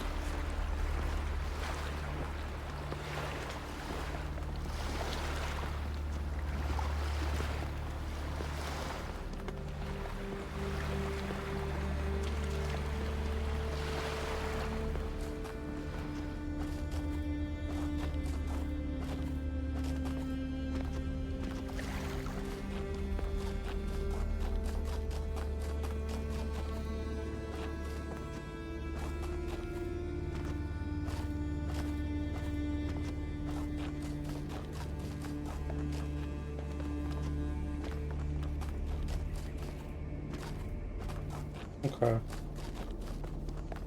think this is where I started from.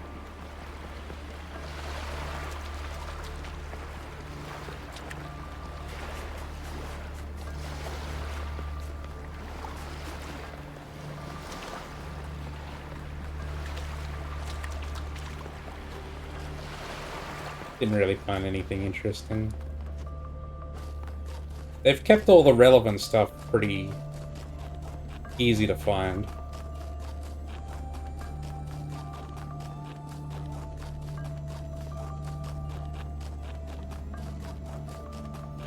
It would be nice to find the artifacts in the other spots, though, if I could.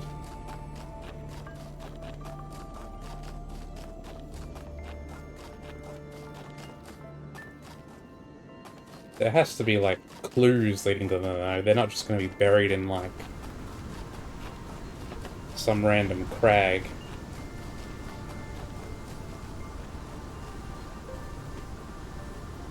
Like, there'll be a structure or something that gives it away.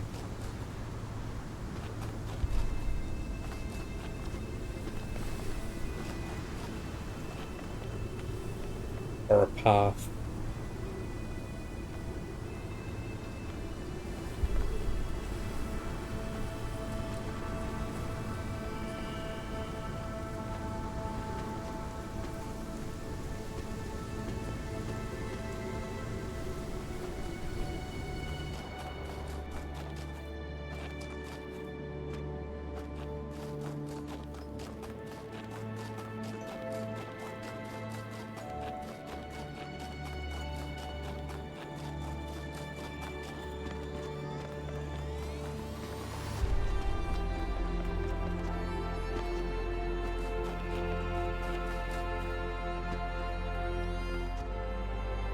Uh-oh.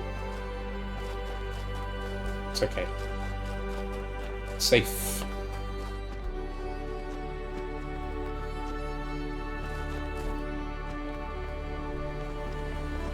Maybe I'll just check on the top of this crest of this hill over here.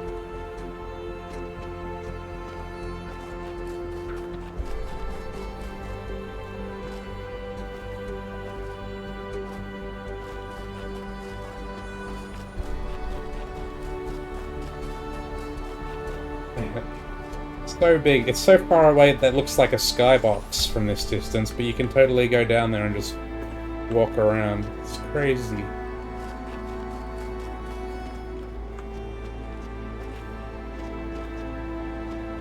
Okay, there's nothing here. Oh, there's another hill over there, though.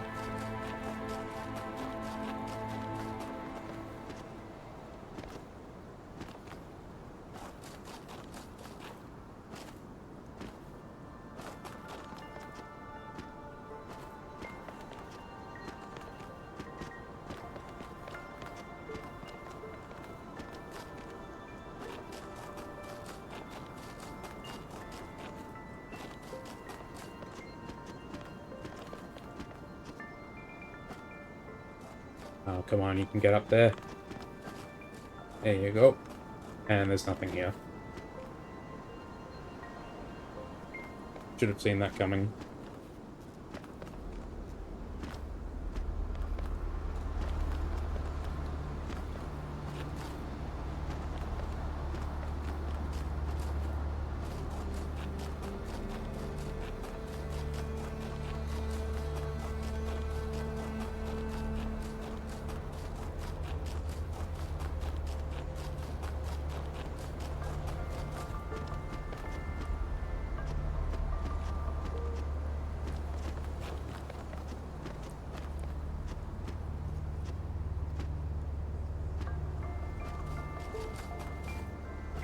Like, if there actually is anything to find, usually marked somehow by, like, a structure of some kind.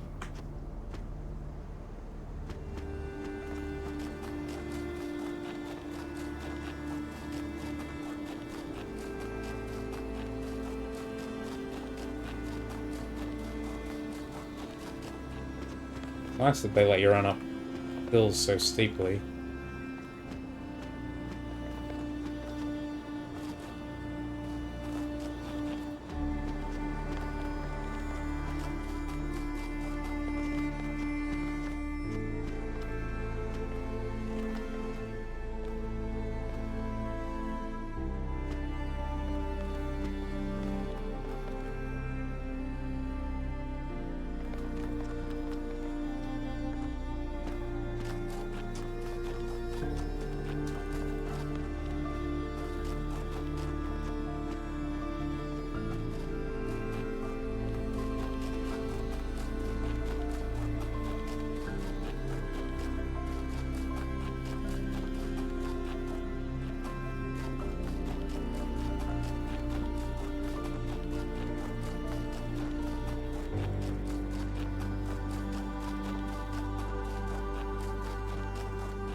Possible to jump onto that?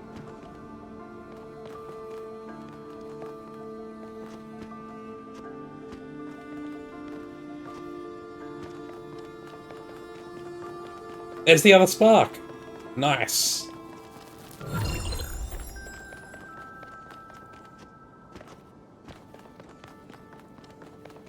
Thought there might be something here. Alright. I'm satisfied. Let's proceed to the tower.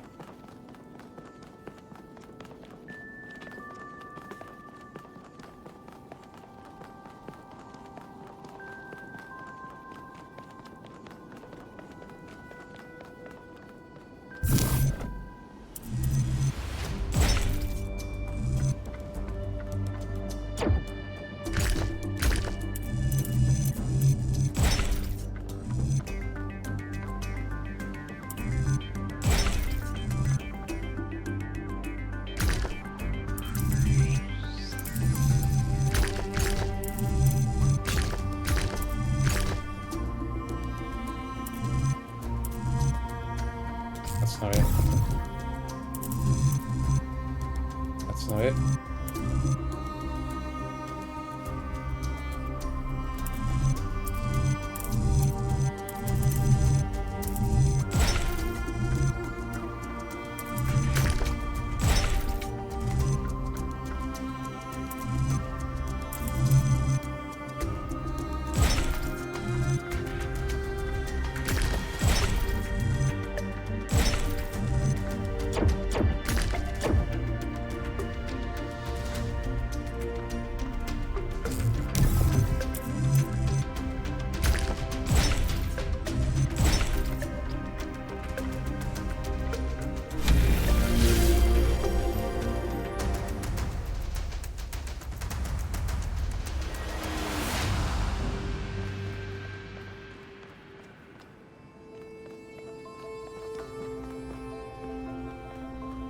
Who's it gonna be this time?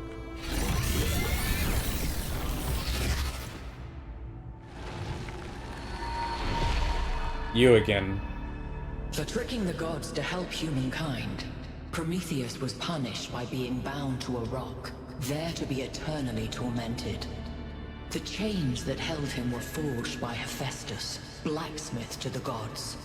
Was Hephaestus right to allow his art to be used in this fashion? Yes, he was. If Hephaestus thought the punishment unjust, he should have refused. No, no one should be chained. Hephaestus only forged the chains. It was Zeus who bound Prometheus. Yes, it was his duty to obey the father of the gods. How about you just cut out the cryptic nonsense and tell me if Athena is here?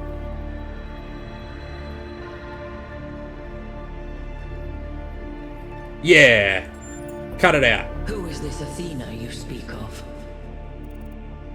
Oh, for crying out loud. The founder, a human, looks a bit like me, older model though, ring any bells? Is it Athena you seek, or yourself? Do you speak crudely because you are wise, or because you are a child?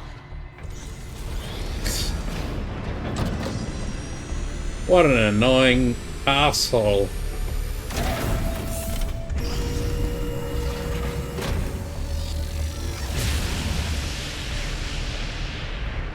pattern is holding. Solve the puzzles, enter the tower, speak to an entity, turn on the beam. It's like she's appealing to our past, reminding us of where we came from, but changing enough elements to make us view our history through a different lens. Or maybe I'm completely missing the point. I don't know. You might have something there. I read about this in a book. It's called defamiliarization. You good? I think I'm actually impressed.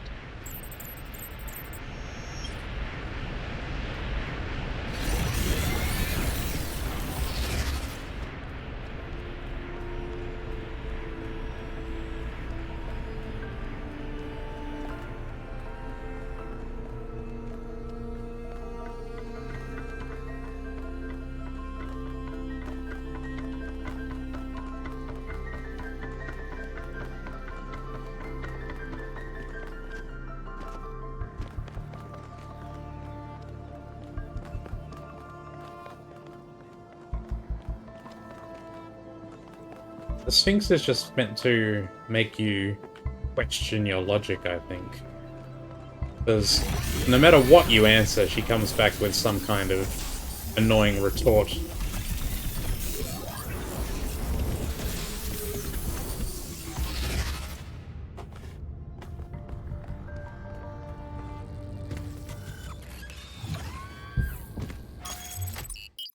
Alright, I want to go back here because there are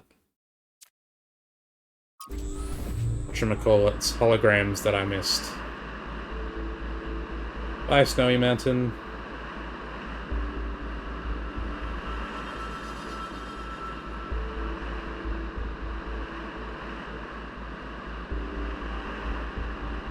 I think I remember their locations. I only remember two.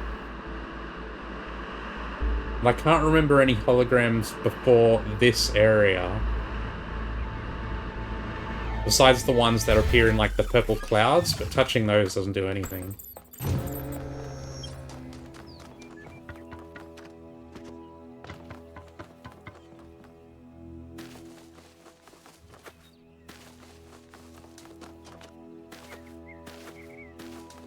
At least I don't think it does anything. I'm pretty sure I've definitely walked right through one.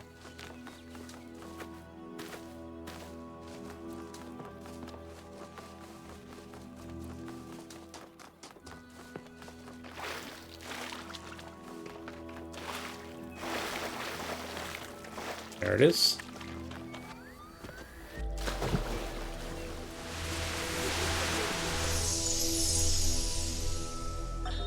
When we go to New Jerusalem, I'm going to have a cat.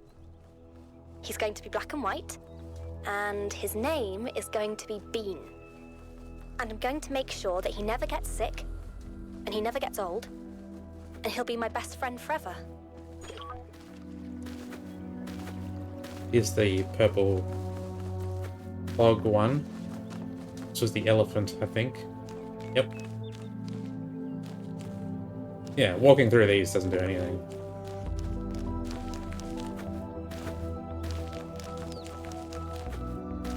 When she goes back to New Jerusalem, so they're planning to go back to New Jerusalem? Are they just waiting for us to come here and figure everything out?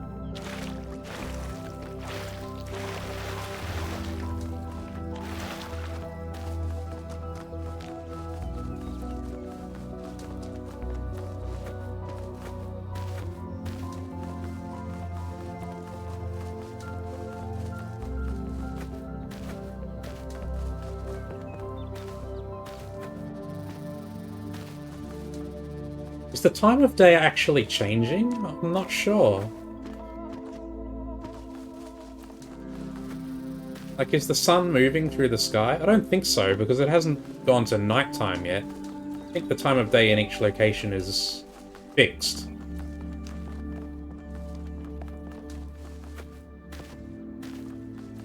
There's the other hologram. And I don't think there was any in the first two areas. I don't remember seeing any.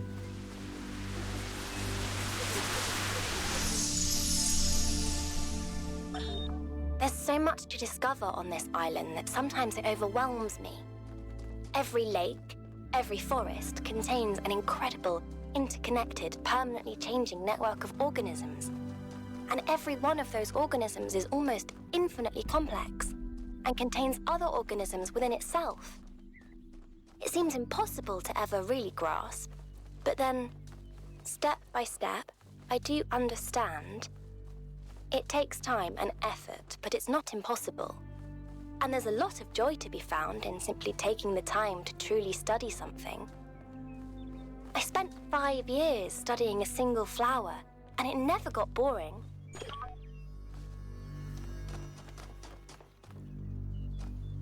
Oh, we've got a triangle light up as well. That's a first. So we've got the 1, 2, 3, 4, 5, 6, 7, 8. So we've done 4 areas worth of the puzzles, so 2 per area. That makes sense, but I haven't seen this before. I wonder what that represents.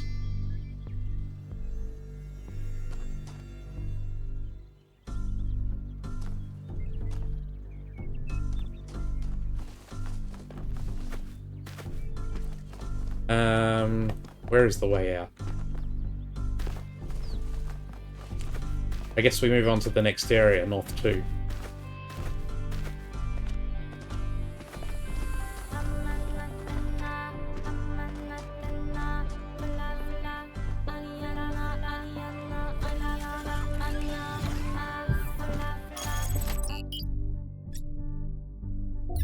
Got everything here.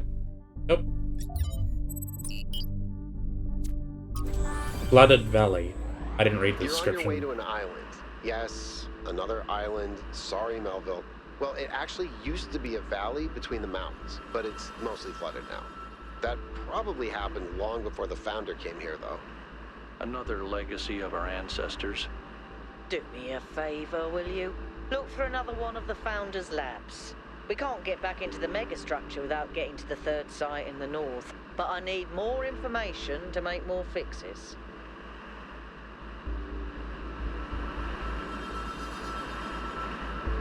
Oh, here we go. Ooh. Ah, this is lovely.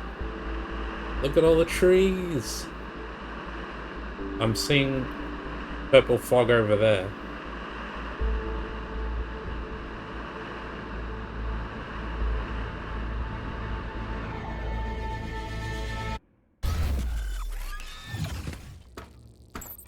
We got a Sphinx statue right at the front door. Oh god, I can feel another 3 hours of exploration coming on. Although I'm not going to have time to do it all, I don't think.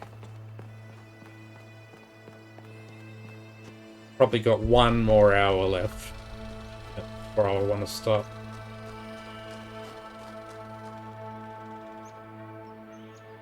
Now what is this? We got X here and X there.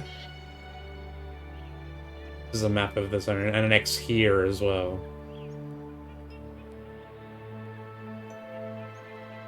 So 3 X's. Go to those locations, clearly. But I guess we don't have to do anything special, maybe just flip a switch. Okay.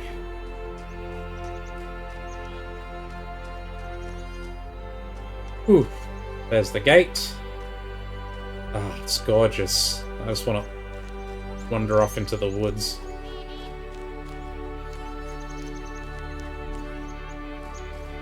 Ooh, an artifact. It's a washing machine.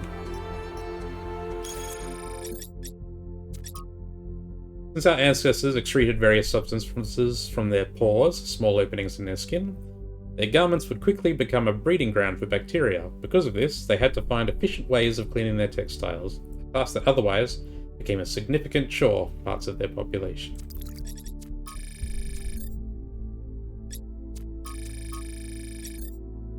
And that's the Sphinx etching.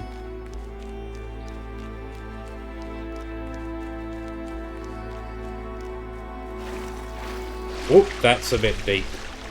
It looks like I can get over there, but I can't go directly through the water. There's the 2 puzzle. And I see another purple gate through there, so it looks like it's a series of islands.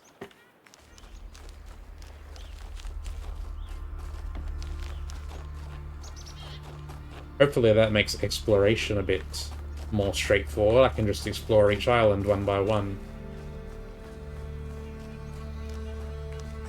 Let's have a look at that etching, though. Yeah, okay. Oh god, it's hard to... They've kind of shrunk it a bit. That's annoying. Looks like there is, what, 1, 2, 3, 4, 5, 6, 7, 8, 9 islands. I'm guessing this is the main one that I'm on now.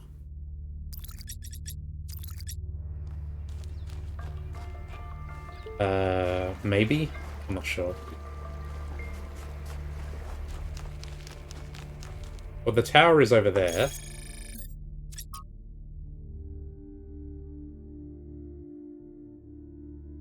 No, so that can't be the island that we're on. We must be on this one here.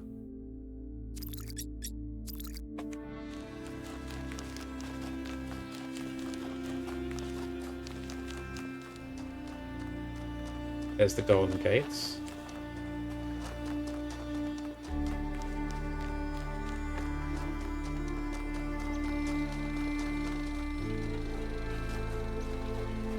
There's definitely a puzzle in there.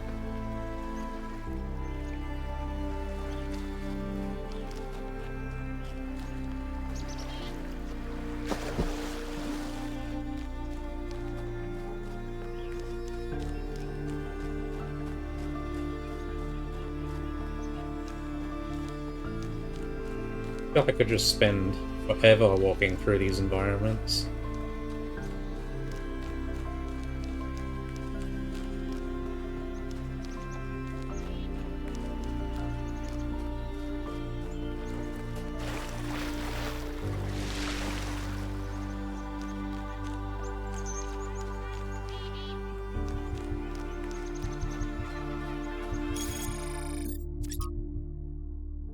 So we're definitely on this island, and we're getting close to where the X is.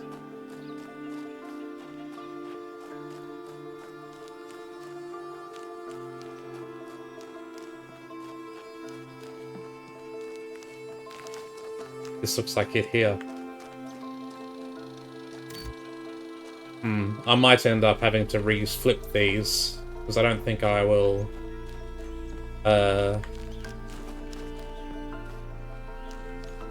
I don't think I'll be able to complete this whole area before I finish streaming.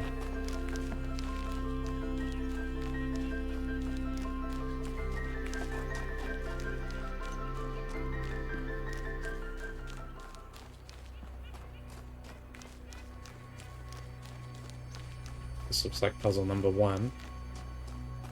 And it is. I'm not done looking around though.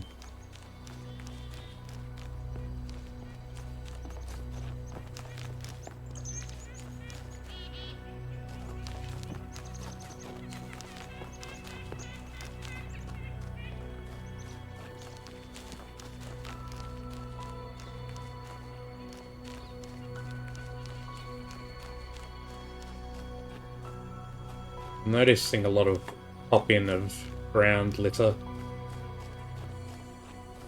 I wonder if I can boost the graphics a little bit.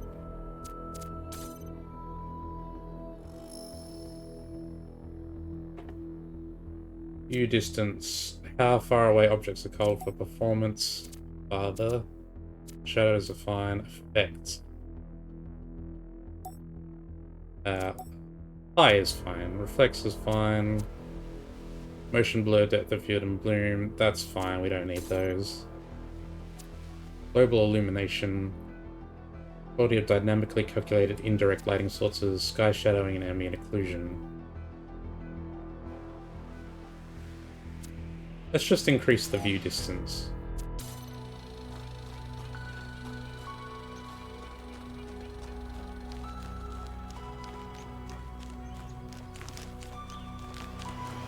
I don't think I've got any reduction in frames.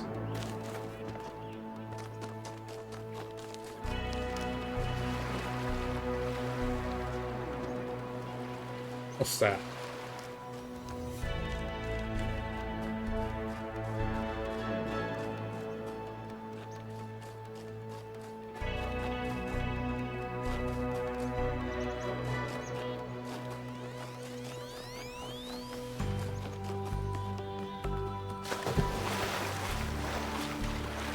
Aha! Stratton statue.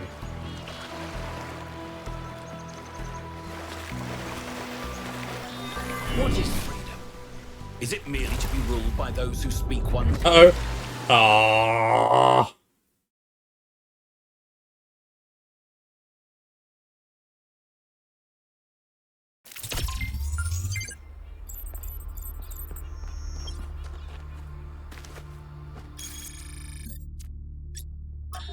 What is freedom? Is it merely to be ruled by those who speak one's language or share one's customs? No. That is merely a more convenient servitude. Is it to have no obligations, no loyalties? No. That is not to be free, but to be alone. What of freedom from hunger and thirst? Here we are closer to the truth. For freedom requires life. But one may have all the meat and all the wine in the world and still not be free. The most important freedom of all is the freedom to speak one's mind, to make one's thoughts public without fear, and so participate openly and boldly in democracy. It is the freedom of the dissenter and the gadfly, the rebel and the fool, that is the true measure of whether a city is free.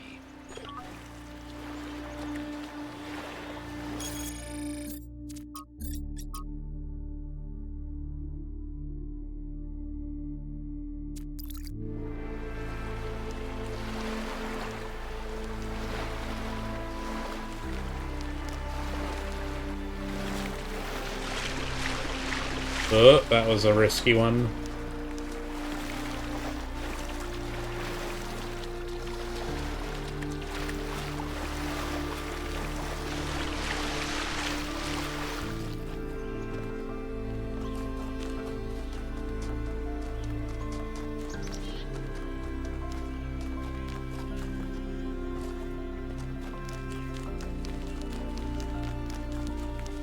Alright, let me check the statue again to see if the switch is still flipped or not. It is still flipped. That's nice to know, even after I died.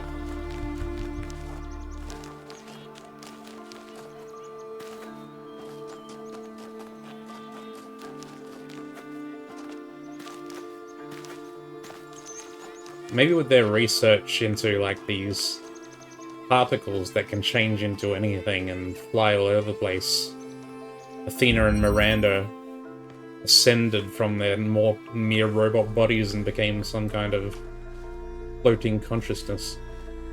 The puzzle is absorption. Ooh. This is new. I didn't see this in the lab in the last area. What does this do? Oh, it collects it.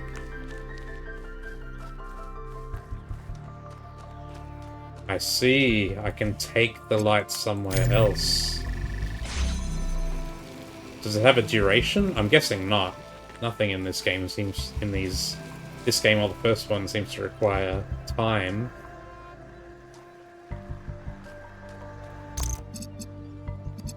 Can I steal it from that? I can.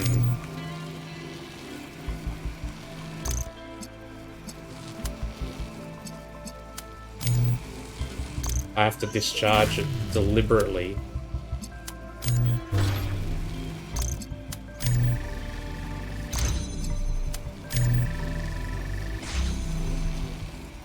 Understood.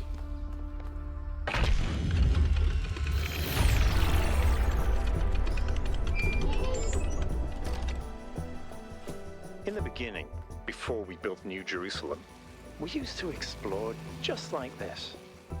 Small groups setting out for the horizon, looking for resources, trying to make sense of the world we'd been thrust into, trying to find a way forward. It was a hard time, but I can't deny that it was also exciting. I think it's part of our nature to be wanderers. Our ancestors crossed entire oceans on flimsy wooden boats, just to see what else there was. Is it weird to feel nostalgic for a time I never experienced? I just think I could have contributed so much more back then. It's not weird, but it wasn't all sunshine. People died. Yemo, Calvin, Isaac. I know, Al. They were family to me. Sorry, it didn't mean to reopen old wounds. It's a legitimate point, but I don't think it invalidates the sense of wonder we felt. That's what kept us going.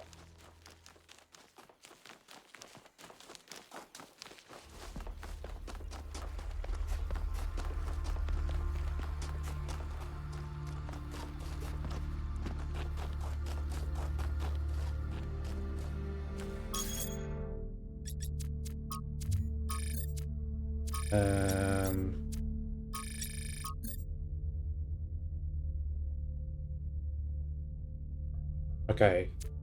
So it's not on this island, but there's one horde from this place. I wonder if that requires having already unlocked the tower path.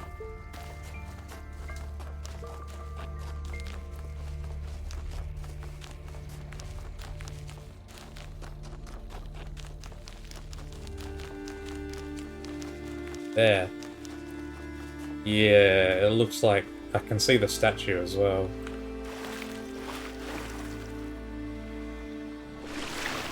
Uh-huh.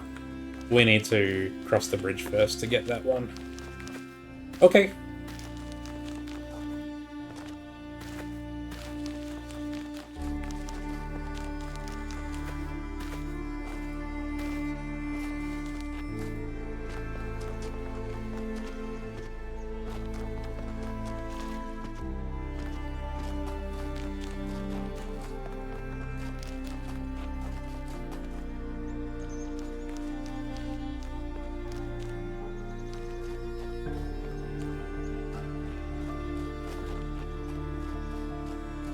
Ooh, I see a spark over there. Let's do this puzzle first. Triptych.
Like that?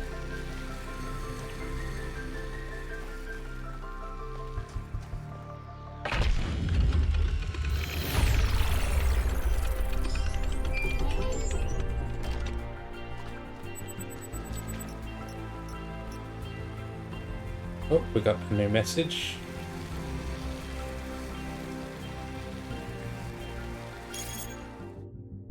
Proposal: bring back dogs. Red title says it all. We should re-domesticate dogs. Our ancestors loved dogs so much. They insisted they were amazing companions, full of life and love, man's best friend, and the lives they lived with humans must have been infinitely better than in the wild, so why not bring them back? Did you know that the poet Lord Byron wrote a beautiful poem about his dog, Boatswain?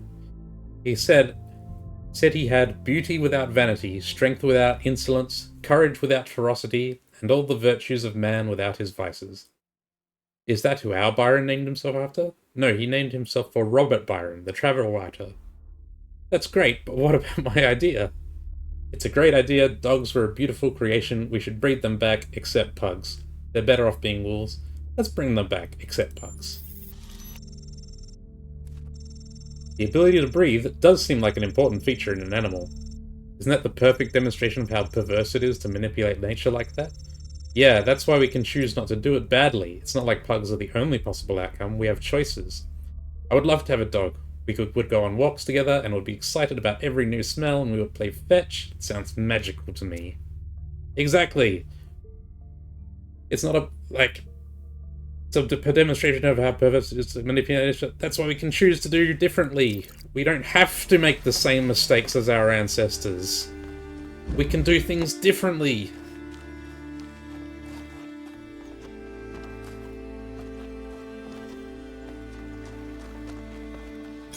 What's the shape of this island like? It's this one. It's a small one.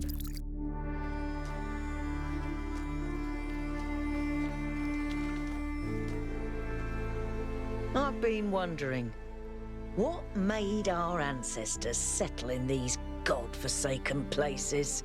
It can't have been easy with those frail, squishy bodies of theirs. What makes a caveman go, yes, this frozen hellscape is where I want to live out my days? You think Byron was right? Is it in our nature to be wanderers? No, it's just about resources and population pressure. Yes, I think they came here looking for beauty. Yes, because people are drawn to the idea of building a new society. Yes, we like to overcome challenges. No, I think it's probably just about resources and population pressure. How drab. But you might very well be right. Our ancestors didn't have a lot of choices, and they had to be pragmatic. I wanted to ask you about something else. All right. Nothing.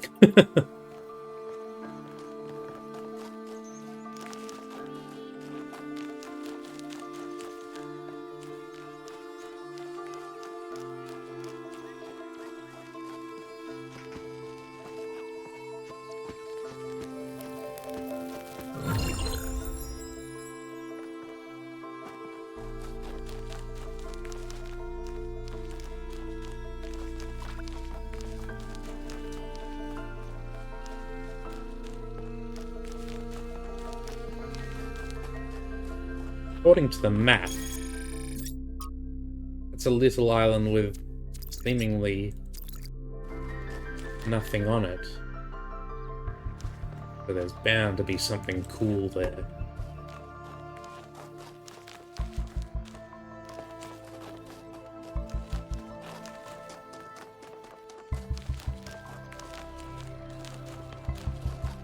A lot more straightforward exploring this place than it was the last one.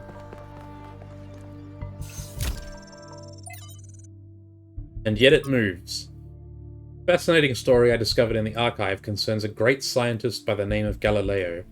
This remarkable man made huge contributions to the early development of science, but was best remembered for becoming embroiled in a controversy with the church that ended with accusations of heresy, a trial, and him being placed under house arrest for the rest of his life. Because of the controversy, he argued that the Earth revolved around the sun, a view we would describe as self-evident and which the Inquisition described as foolish and absurd in philosophy and formally heretical. The story became emblematic for how society often punishes those who try to push our understanding of the world forward, something in the modern day. There's a legend that at the end of his trial he muttered, "And yet it moves." A beautiful idea, but untrue, because defying society is hard.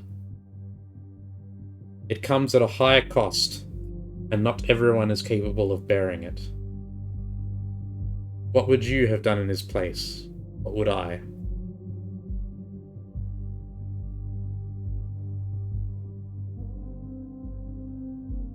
I think I would have tried to stand up for the truth. It's harder than it sounds. Fighting an authority like Elohim is one thing, but when even your friends and allies may renounce you for holding an unacceptable opinion, it takes enormous willpower to continue. But if nobody does it, society gets stuck. Puzzled. Archive post. The role of puzzles in the simulation was so important to the creation of our civilization that it has left an indelible imprint. Sometimes I worry that this is an issue. Alexander Drennan thought of human beings as problem solvers, but the real world isn't anything like the simulation. Yes, there are problems to solve, but there isn't a tetromino waiting to reward you. There's just another problem, and another, and another. Our veneration of the puzzle may be blinding us to the fact that sometimes there isn't a neat solution. Sometimes life is just a slog, and the best you can do is muddle through. Whoa, 20. From Aurora. From Aurora to Athena. Dear Athena, have you really left us for good, without even saying goodbye? I know we haven't spoken much lately, but isn't that just part of the slow, relaxed lives we now lead? After all those centuries of struggle, trying to build New Jerusalem, I thought we deserved a rest. And if that disappointed you, why didn't you say so? I know you disapprove of all those silly titles they give us now, but we really were your first companions. We know what it was like. I was there when Nemo died. I remember the horror of realizing that there was no way of bringing him back. The impossible finality of it. And then the determination to make it make sense. To have it be part of a story that leads to a better world. I never abandoned that, Athena. I just thought that maybe I could spend some time on the things that make life worth living too. Maybe I lost track. Maybe I failed you. Don't know, because you didn't tell me. Aurora.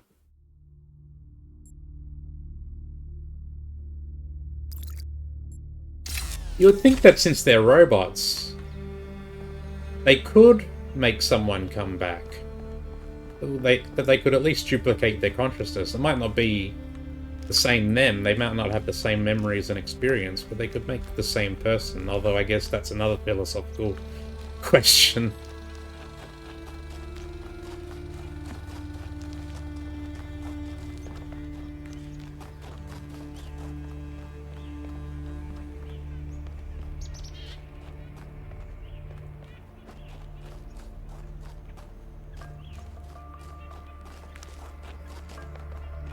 Okay. Let's do the puzzle, and then I want to check out that island.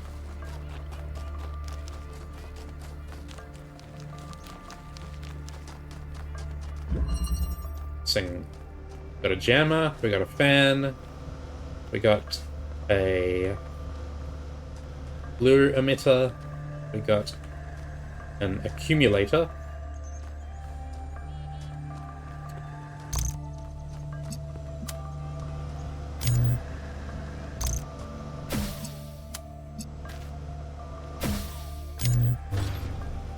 Nice! I thought that might work.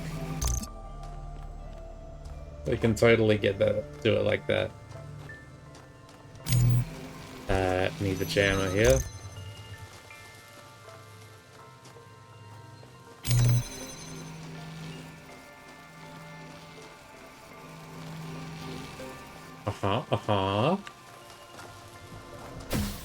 Let me get the block.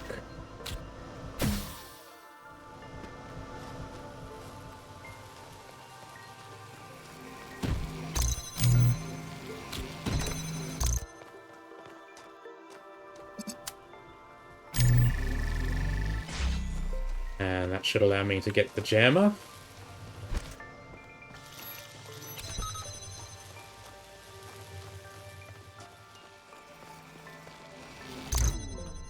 And now I can collect the red boy.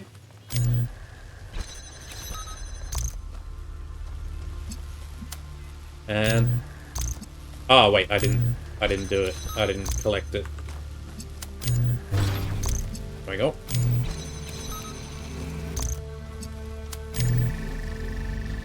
That's it.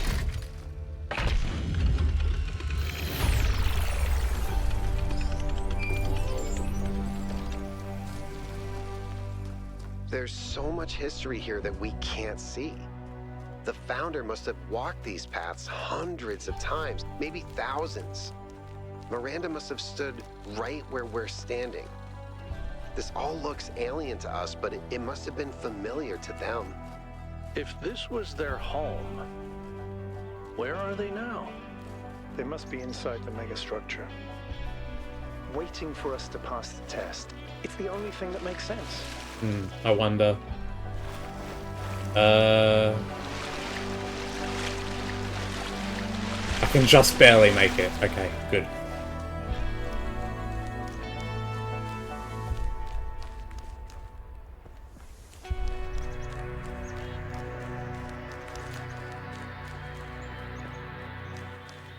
Aha!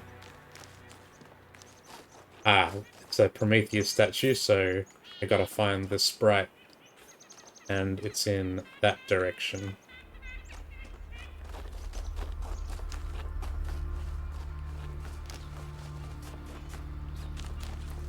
That all there is on this island?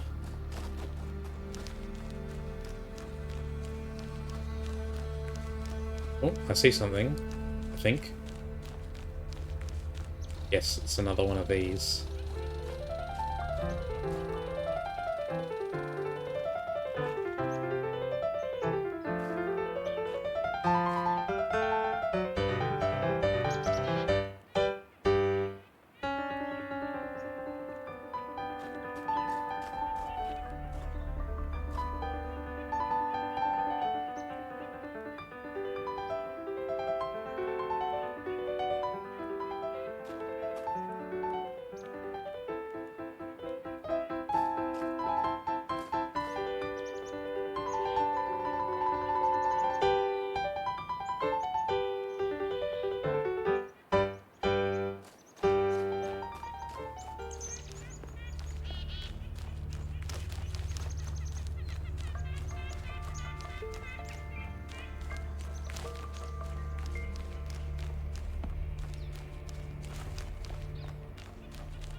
Okay, so the next island we're going to has the second switch, and it's at the back here.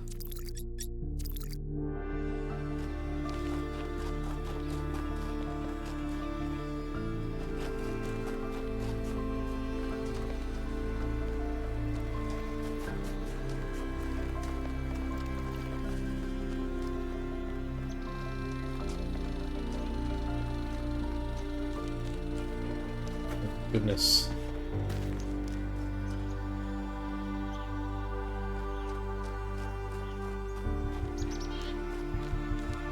There's 4, but there's another little path off to the side here. Where does this lead? Oh, I see a panel over there, terminal.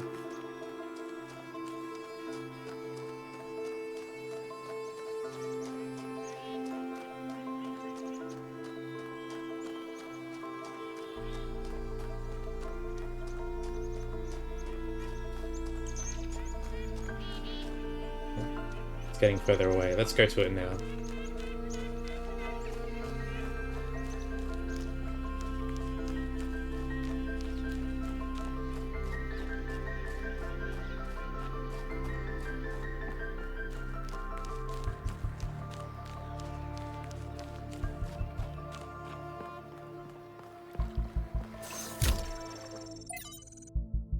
Ah, literature. One of the most foolish illusions that commonly persist is that nature is a victim and humanity is a perpetrator. This can only be the opinion of someone who has not witnessed nature at first hand, who has not seen its immense and awe-inspiring baseness. Nature is mindless chaos and eternal conflict. A system of predation and consumption whose perfect cruelty can only induce a terrified and unwilling admiration. Nature is our most powerful and least honorable enemy. A beast that consumed every last one of our ancestors and will consume us just as quickly if we are not successful in our struggle with it.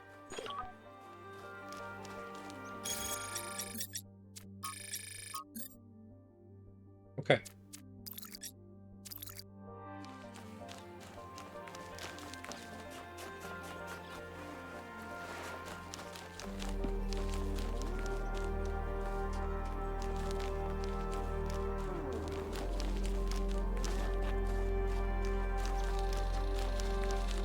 We can probably return to the main path now. Oh, this is a filter puzzle. Let's do this first.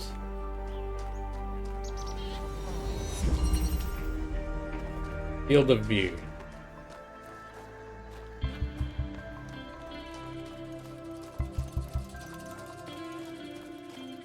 Blue, red, blue, red. Interesting.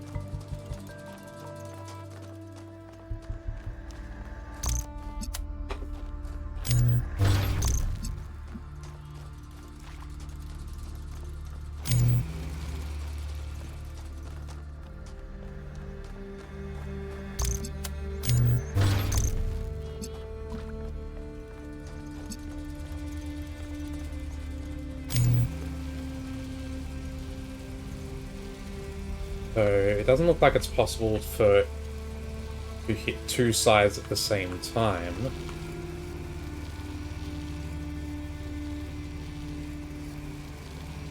So how does that work?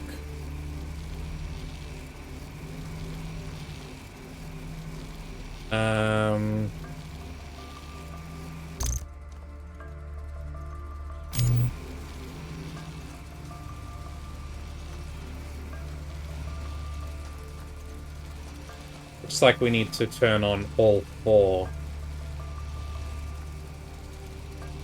Oh wait, no, we only need to turn on these two. Ah. I think I've discovered the trick.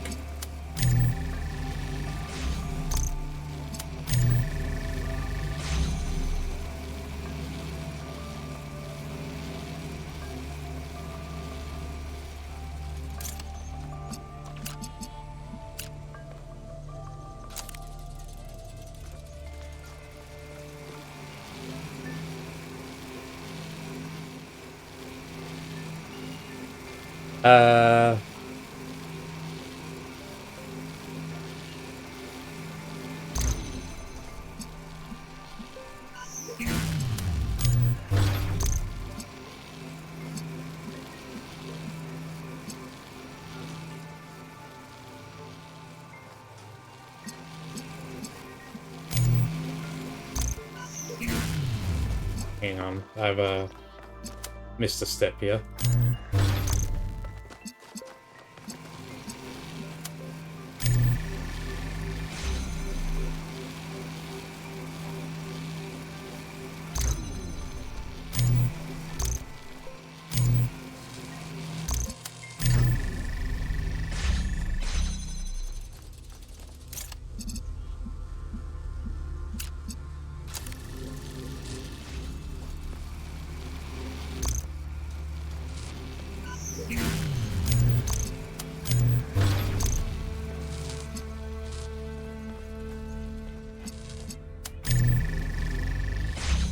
It's just that easy.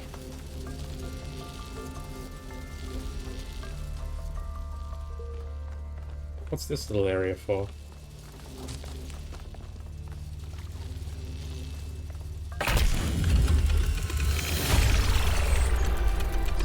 That was an excellent solution.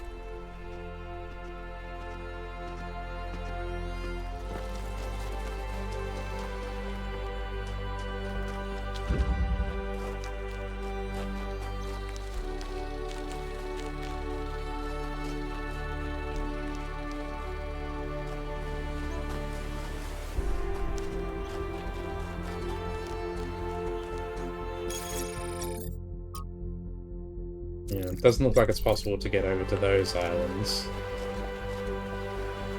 Or is it? No, it's not possible.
Ooh.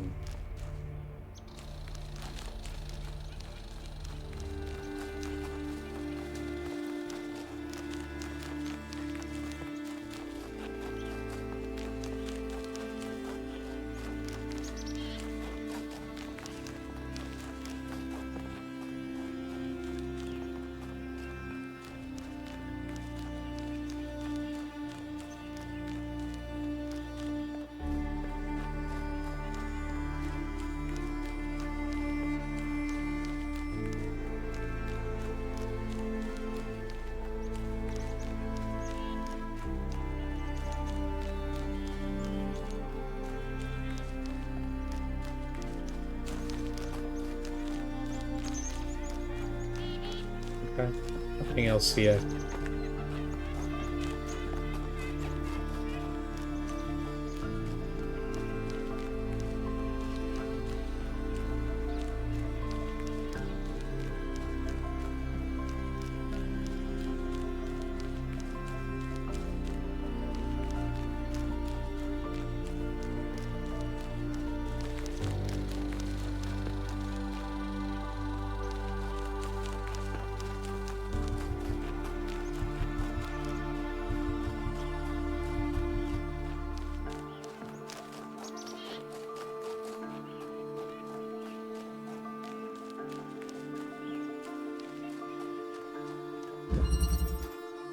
Wellspring.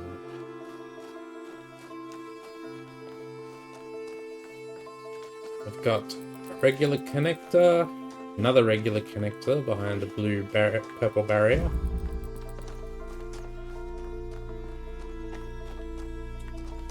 Blue receiver.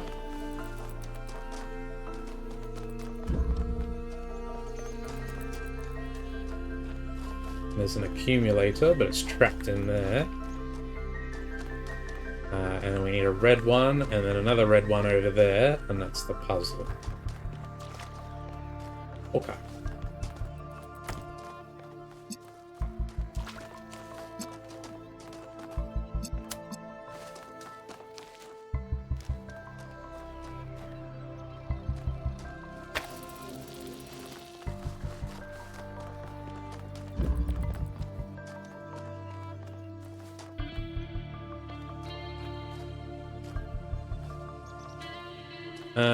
That's not it.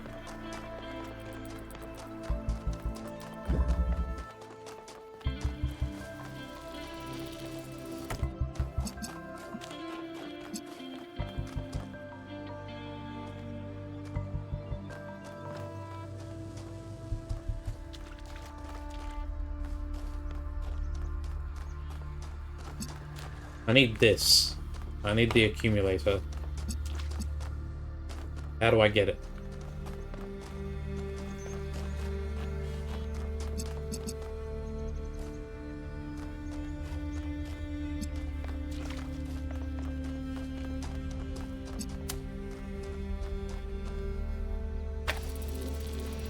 Oh, and I can't bring this one outside of this barrier either.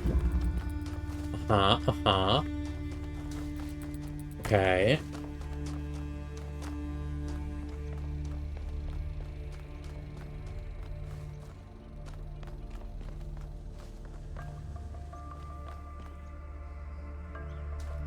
I don't think it's possible for me to... I mean, I could get it from there, but I would need the red one. Oops.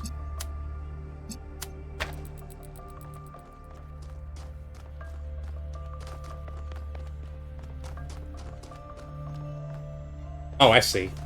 We can do it this way. Yeah.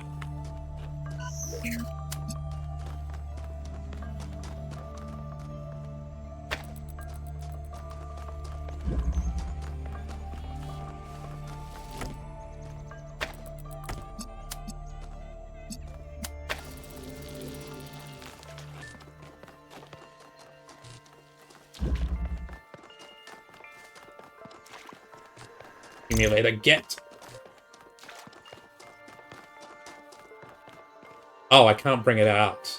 That's a bit of an issue.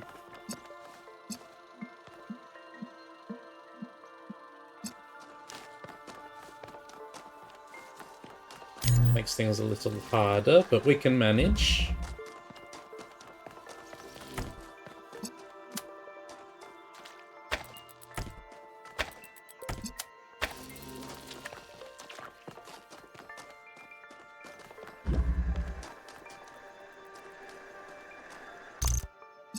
The red.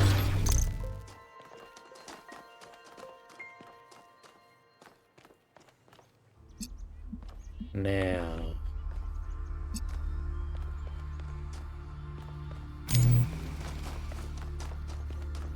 There must be some angle.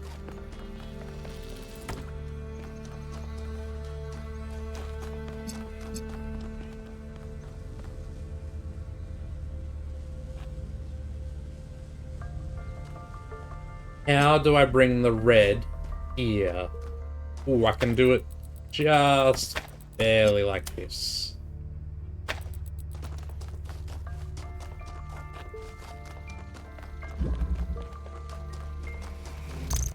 Take the accumulator.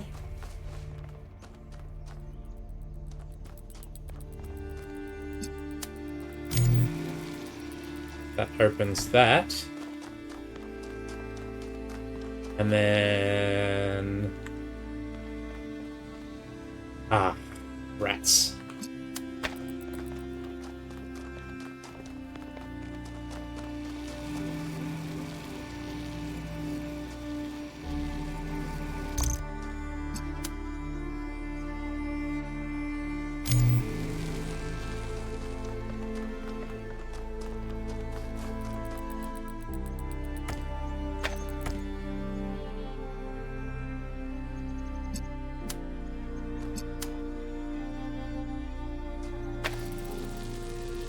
Ooh, just barely.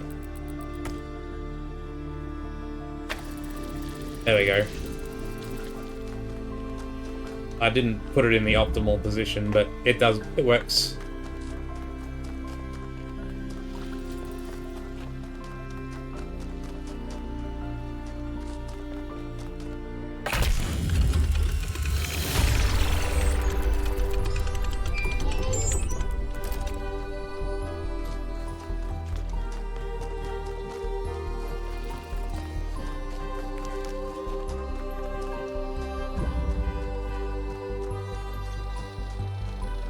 Oh, there's the sprite. That wasn't so hard to find. Where are you going?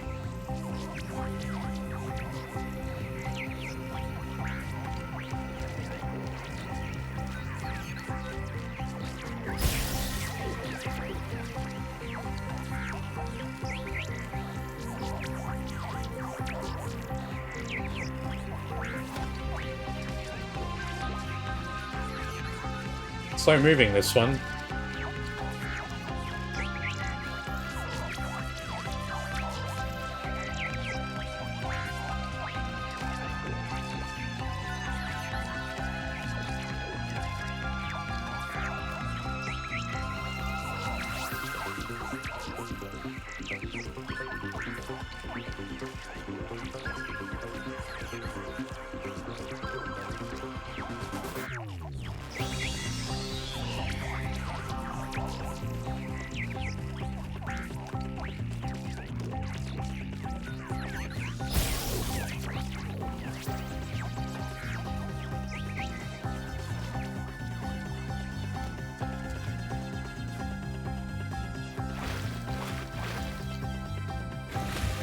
Okay, looks like we have to go around.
Utopia is impossible, but the future that is possible will seem like a dream to those who are alive now.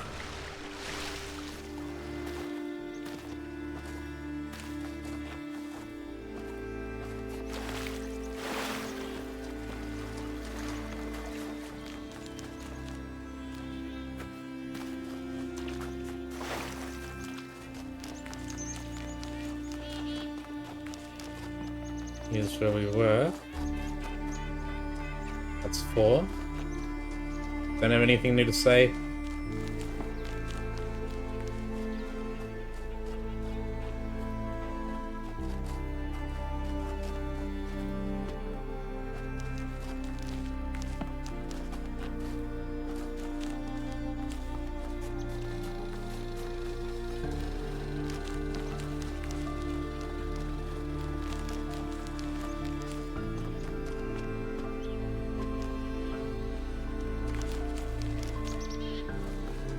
Okay, I think I've given this island a good look over.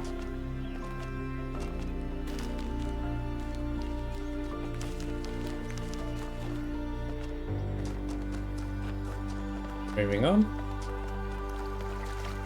Oh, I see another hologram over there. We can do this first. Not much to explore around here, unless I can go...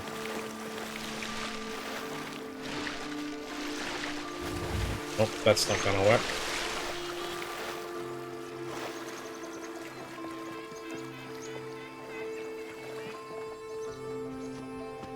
Yeah, it doesn't look like you can go around this one. Oh shit! Oh, I'm dead.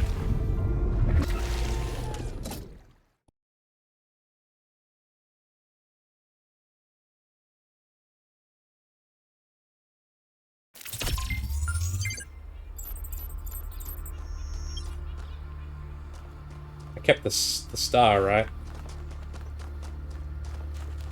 Yeah, good.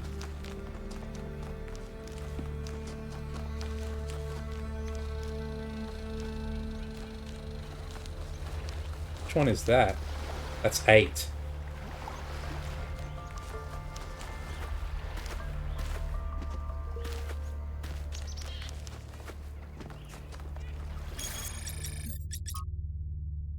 We're moving to this island now. Also a pretty big one.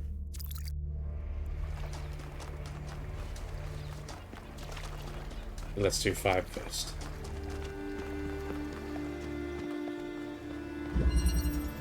Balance of forces.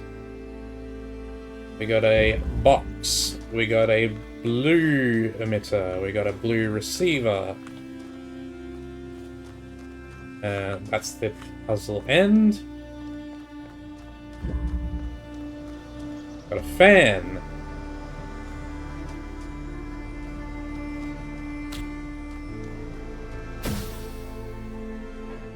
Ooh.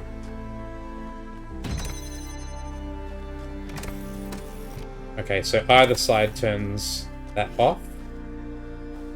Easy.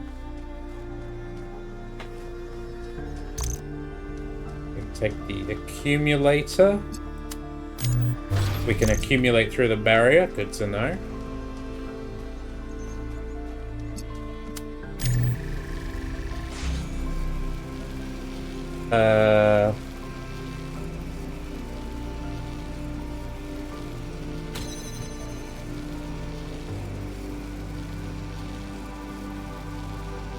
That sends the block back over.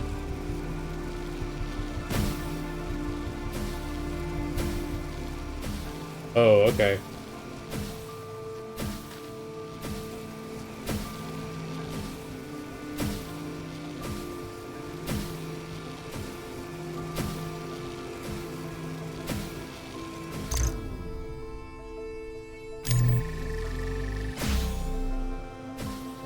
I think I know what to do here.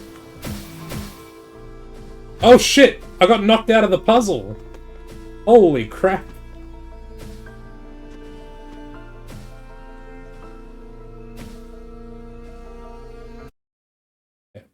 Let's try that again.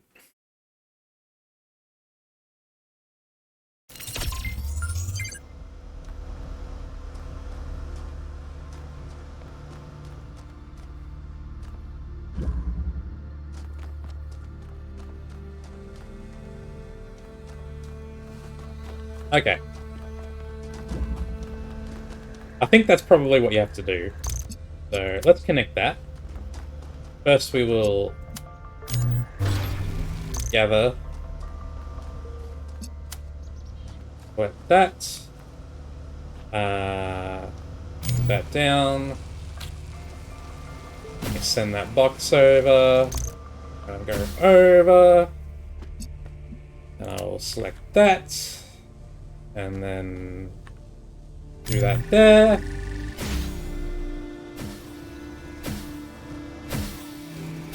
Oh, don't knock me out of the puzzle again. Oh, wait, I can just go over here. And that's it.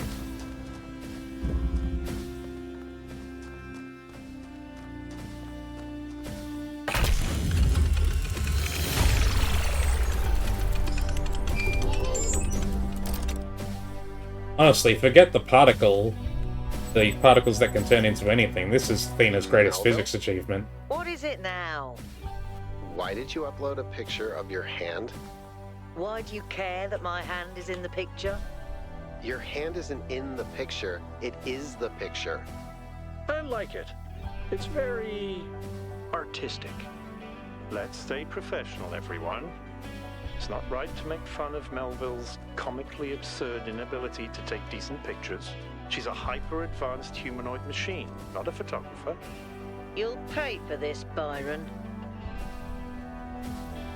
Like, this is, like, being able to do physics that can do this with just 2 fans, that's way more impressive than, like, infinity particles.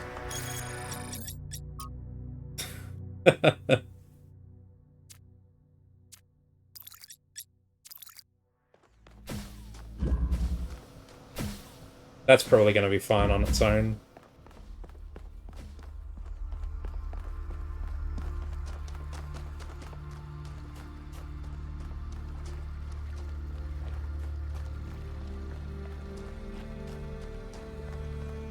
Looks like we've got multiple terminals around here. We haven't found the lab yet either.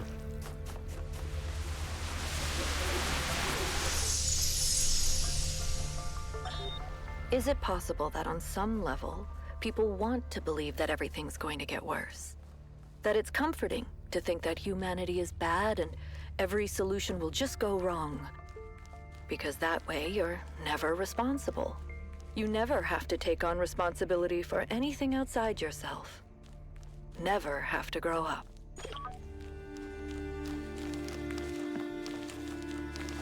Damn. Calling me out right there. Ah, there's the lab.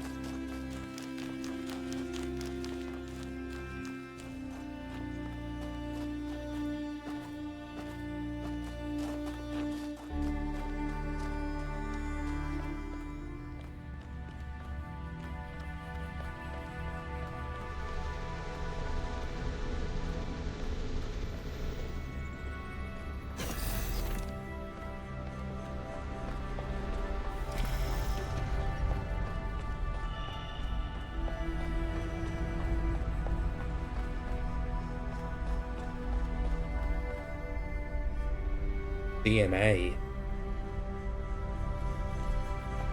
What's this one gonna be?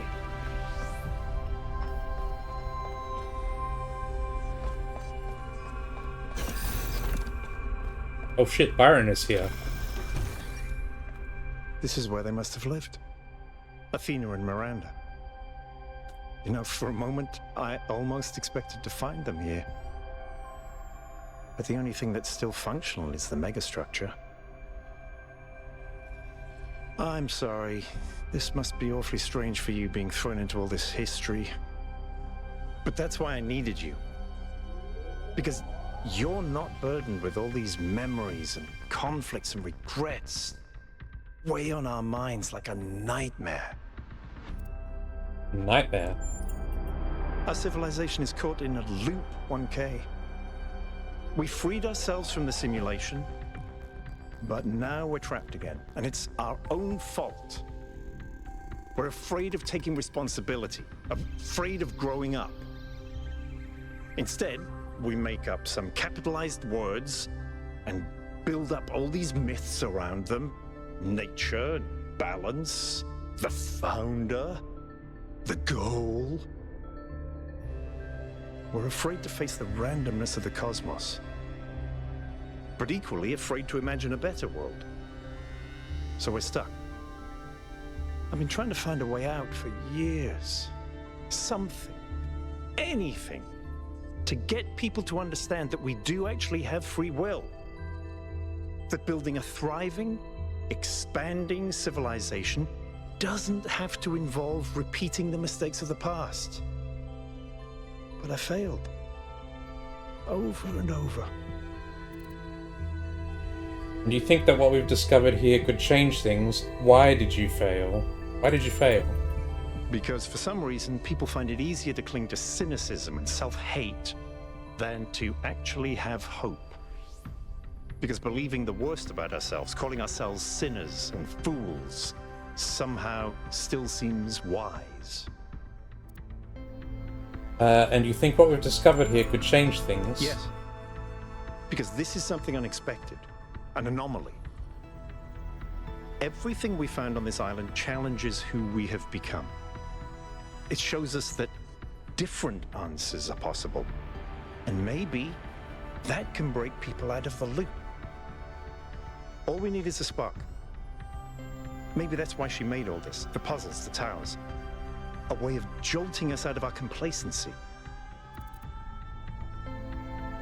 Hope so. Thank you, 1K. I hope so too. We might be wrong, but let's be optimistic. Now, let's see what else we can find here.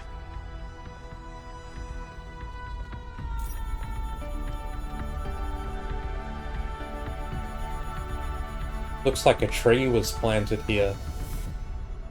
It's died. It seems like Athena and Miranda have been gone for a long time.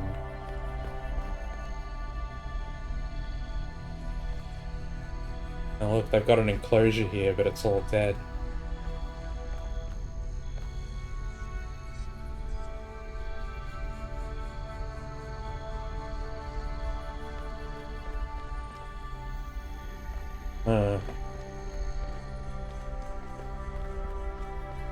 Yeah, and look, here's a tree that's died as well.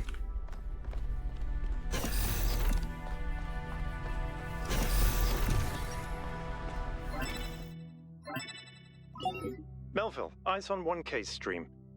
Is this thing what I think it is? Blow my fuse box. It sure looks that way. Best not touch it until I get there. Of course, sound advice, but what is it? Why not? You won't get here in time. My curiosity is too great. Your advice is heard, understood, and boring as fuses. But what is it? I think it's a somnodrome. It's a sort of analytics tool for processing mental data that Melampus streamed up. But all he ever did was sketch out the theory. As far as I'm aware, he never actually built one. Looks like the founder gave it a go. How does it work? Well, what we know is that our deeper algorithms are hard to pass. Melampus stipulated that the computational power To interpret them in real time would always be beyond us. But in theory, the Somnodrome would interpret that data and loop it directly to our senses. People were hoping to find answers to the big questions by having a conversation with our own subconscious. If you ask me, it's solipsistic at best, and pseudoscience regardless. That may be. But if the Founder figured it out, then that device could be an extremely important discovery. We should try it. I would advise against it. You may have survived all those data stream overloads, but interface with that thing and you're liable to get bricked. Not to mention risking the data we could get from it. No, I don't care about their data. I want to plug in. Sorry, Melville, but if 1K wants to do this, I won't get in the way. It's his decision.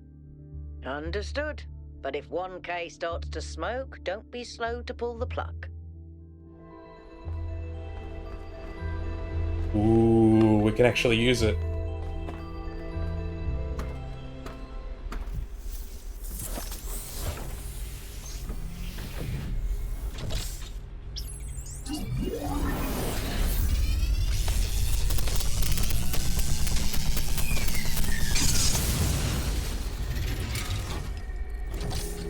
Didn't work.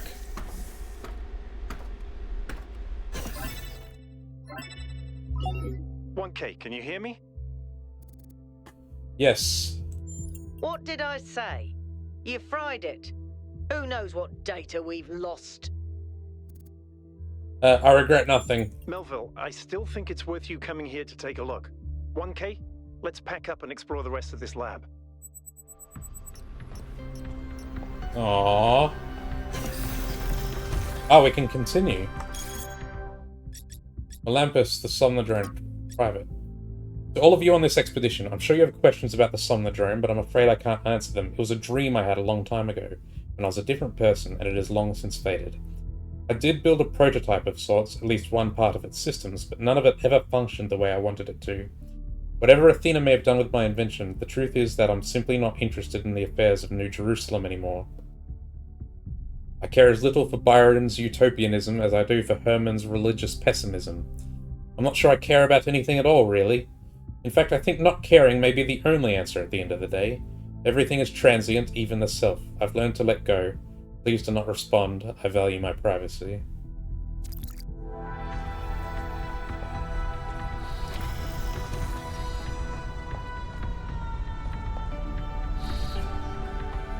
What is this now?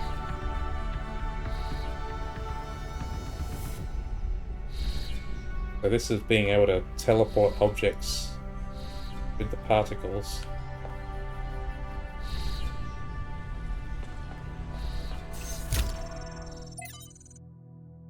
From Thekla. From Thekla to Athena, beloved founder, wherever you have gone, I continue to have faith in something. You're our mother, our creator, the chosen of the progenitor. I'm certain that this is a test, a trial like the ones you faced in the simulation, and we will learn from your example and keep the faith. Praise your name, Thekla. Noma Project.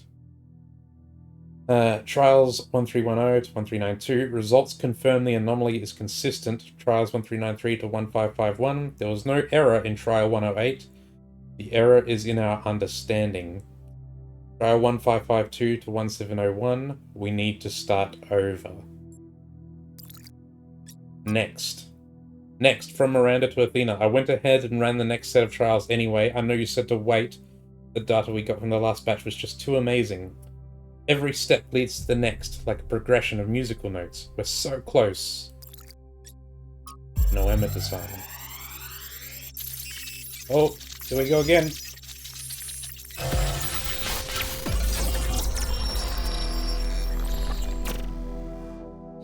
The singularity sustained itself longer this time.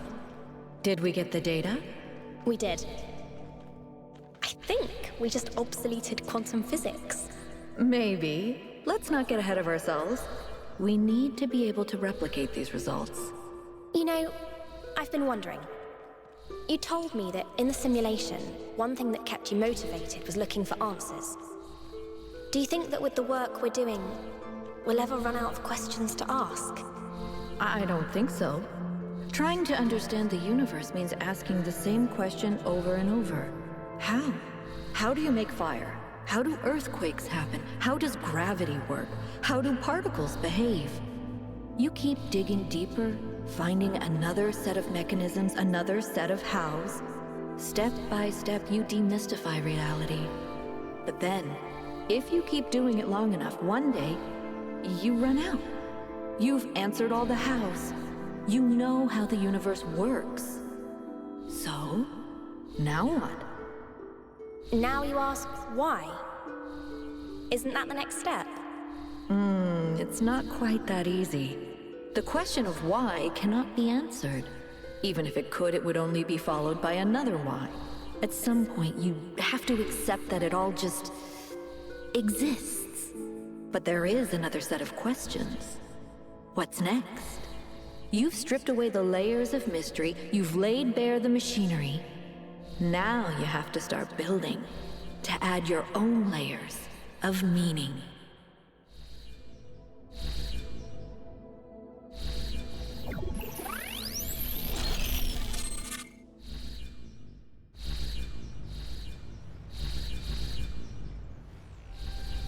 Are you okay? You overloaded again.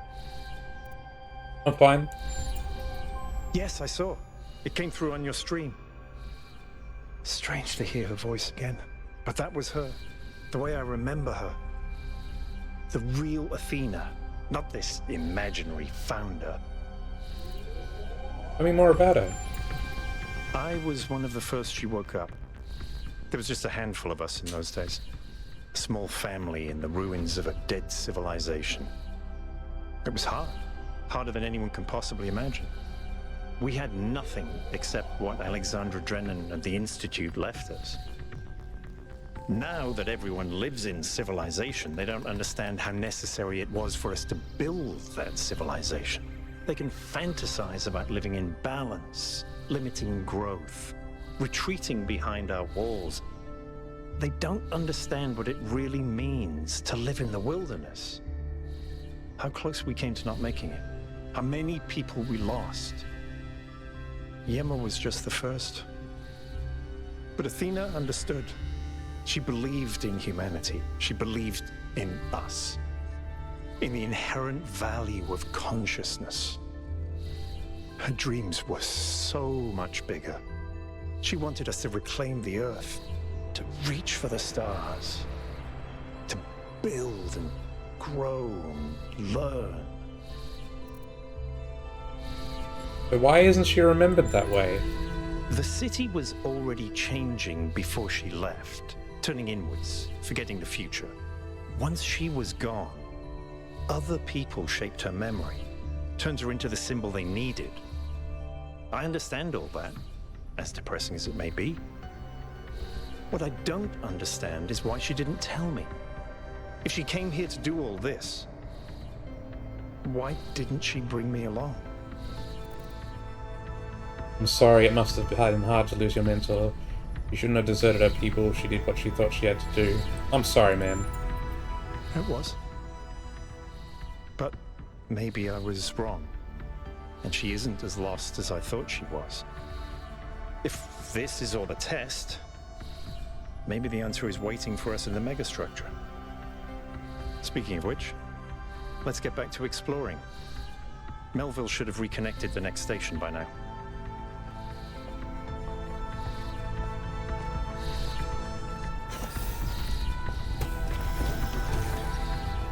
Whoa, whoa, what are you doing, bro? Can we get in this thing?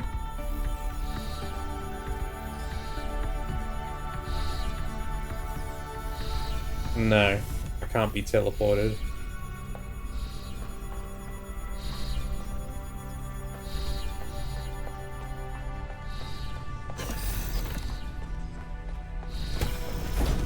And it loops around, so we're at the start again.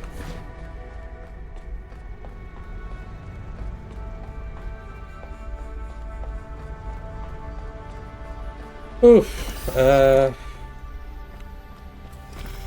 might be a good point to call it for the night. I'm so excited to keep going. It's really late. I don't think it's probably going to take me probably another hour, maybe another half hour to finish this zone, but I guess I'll save it. Oh, I'm loving this game. I'm having such a good time. Thanks for watching along, guys. Hope to see you in the next one. Cheers.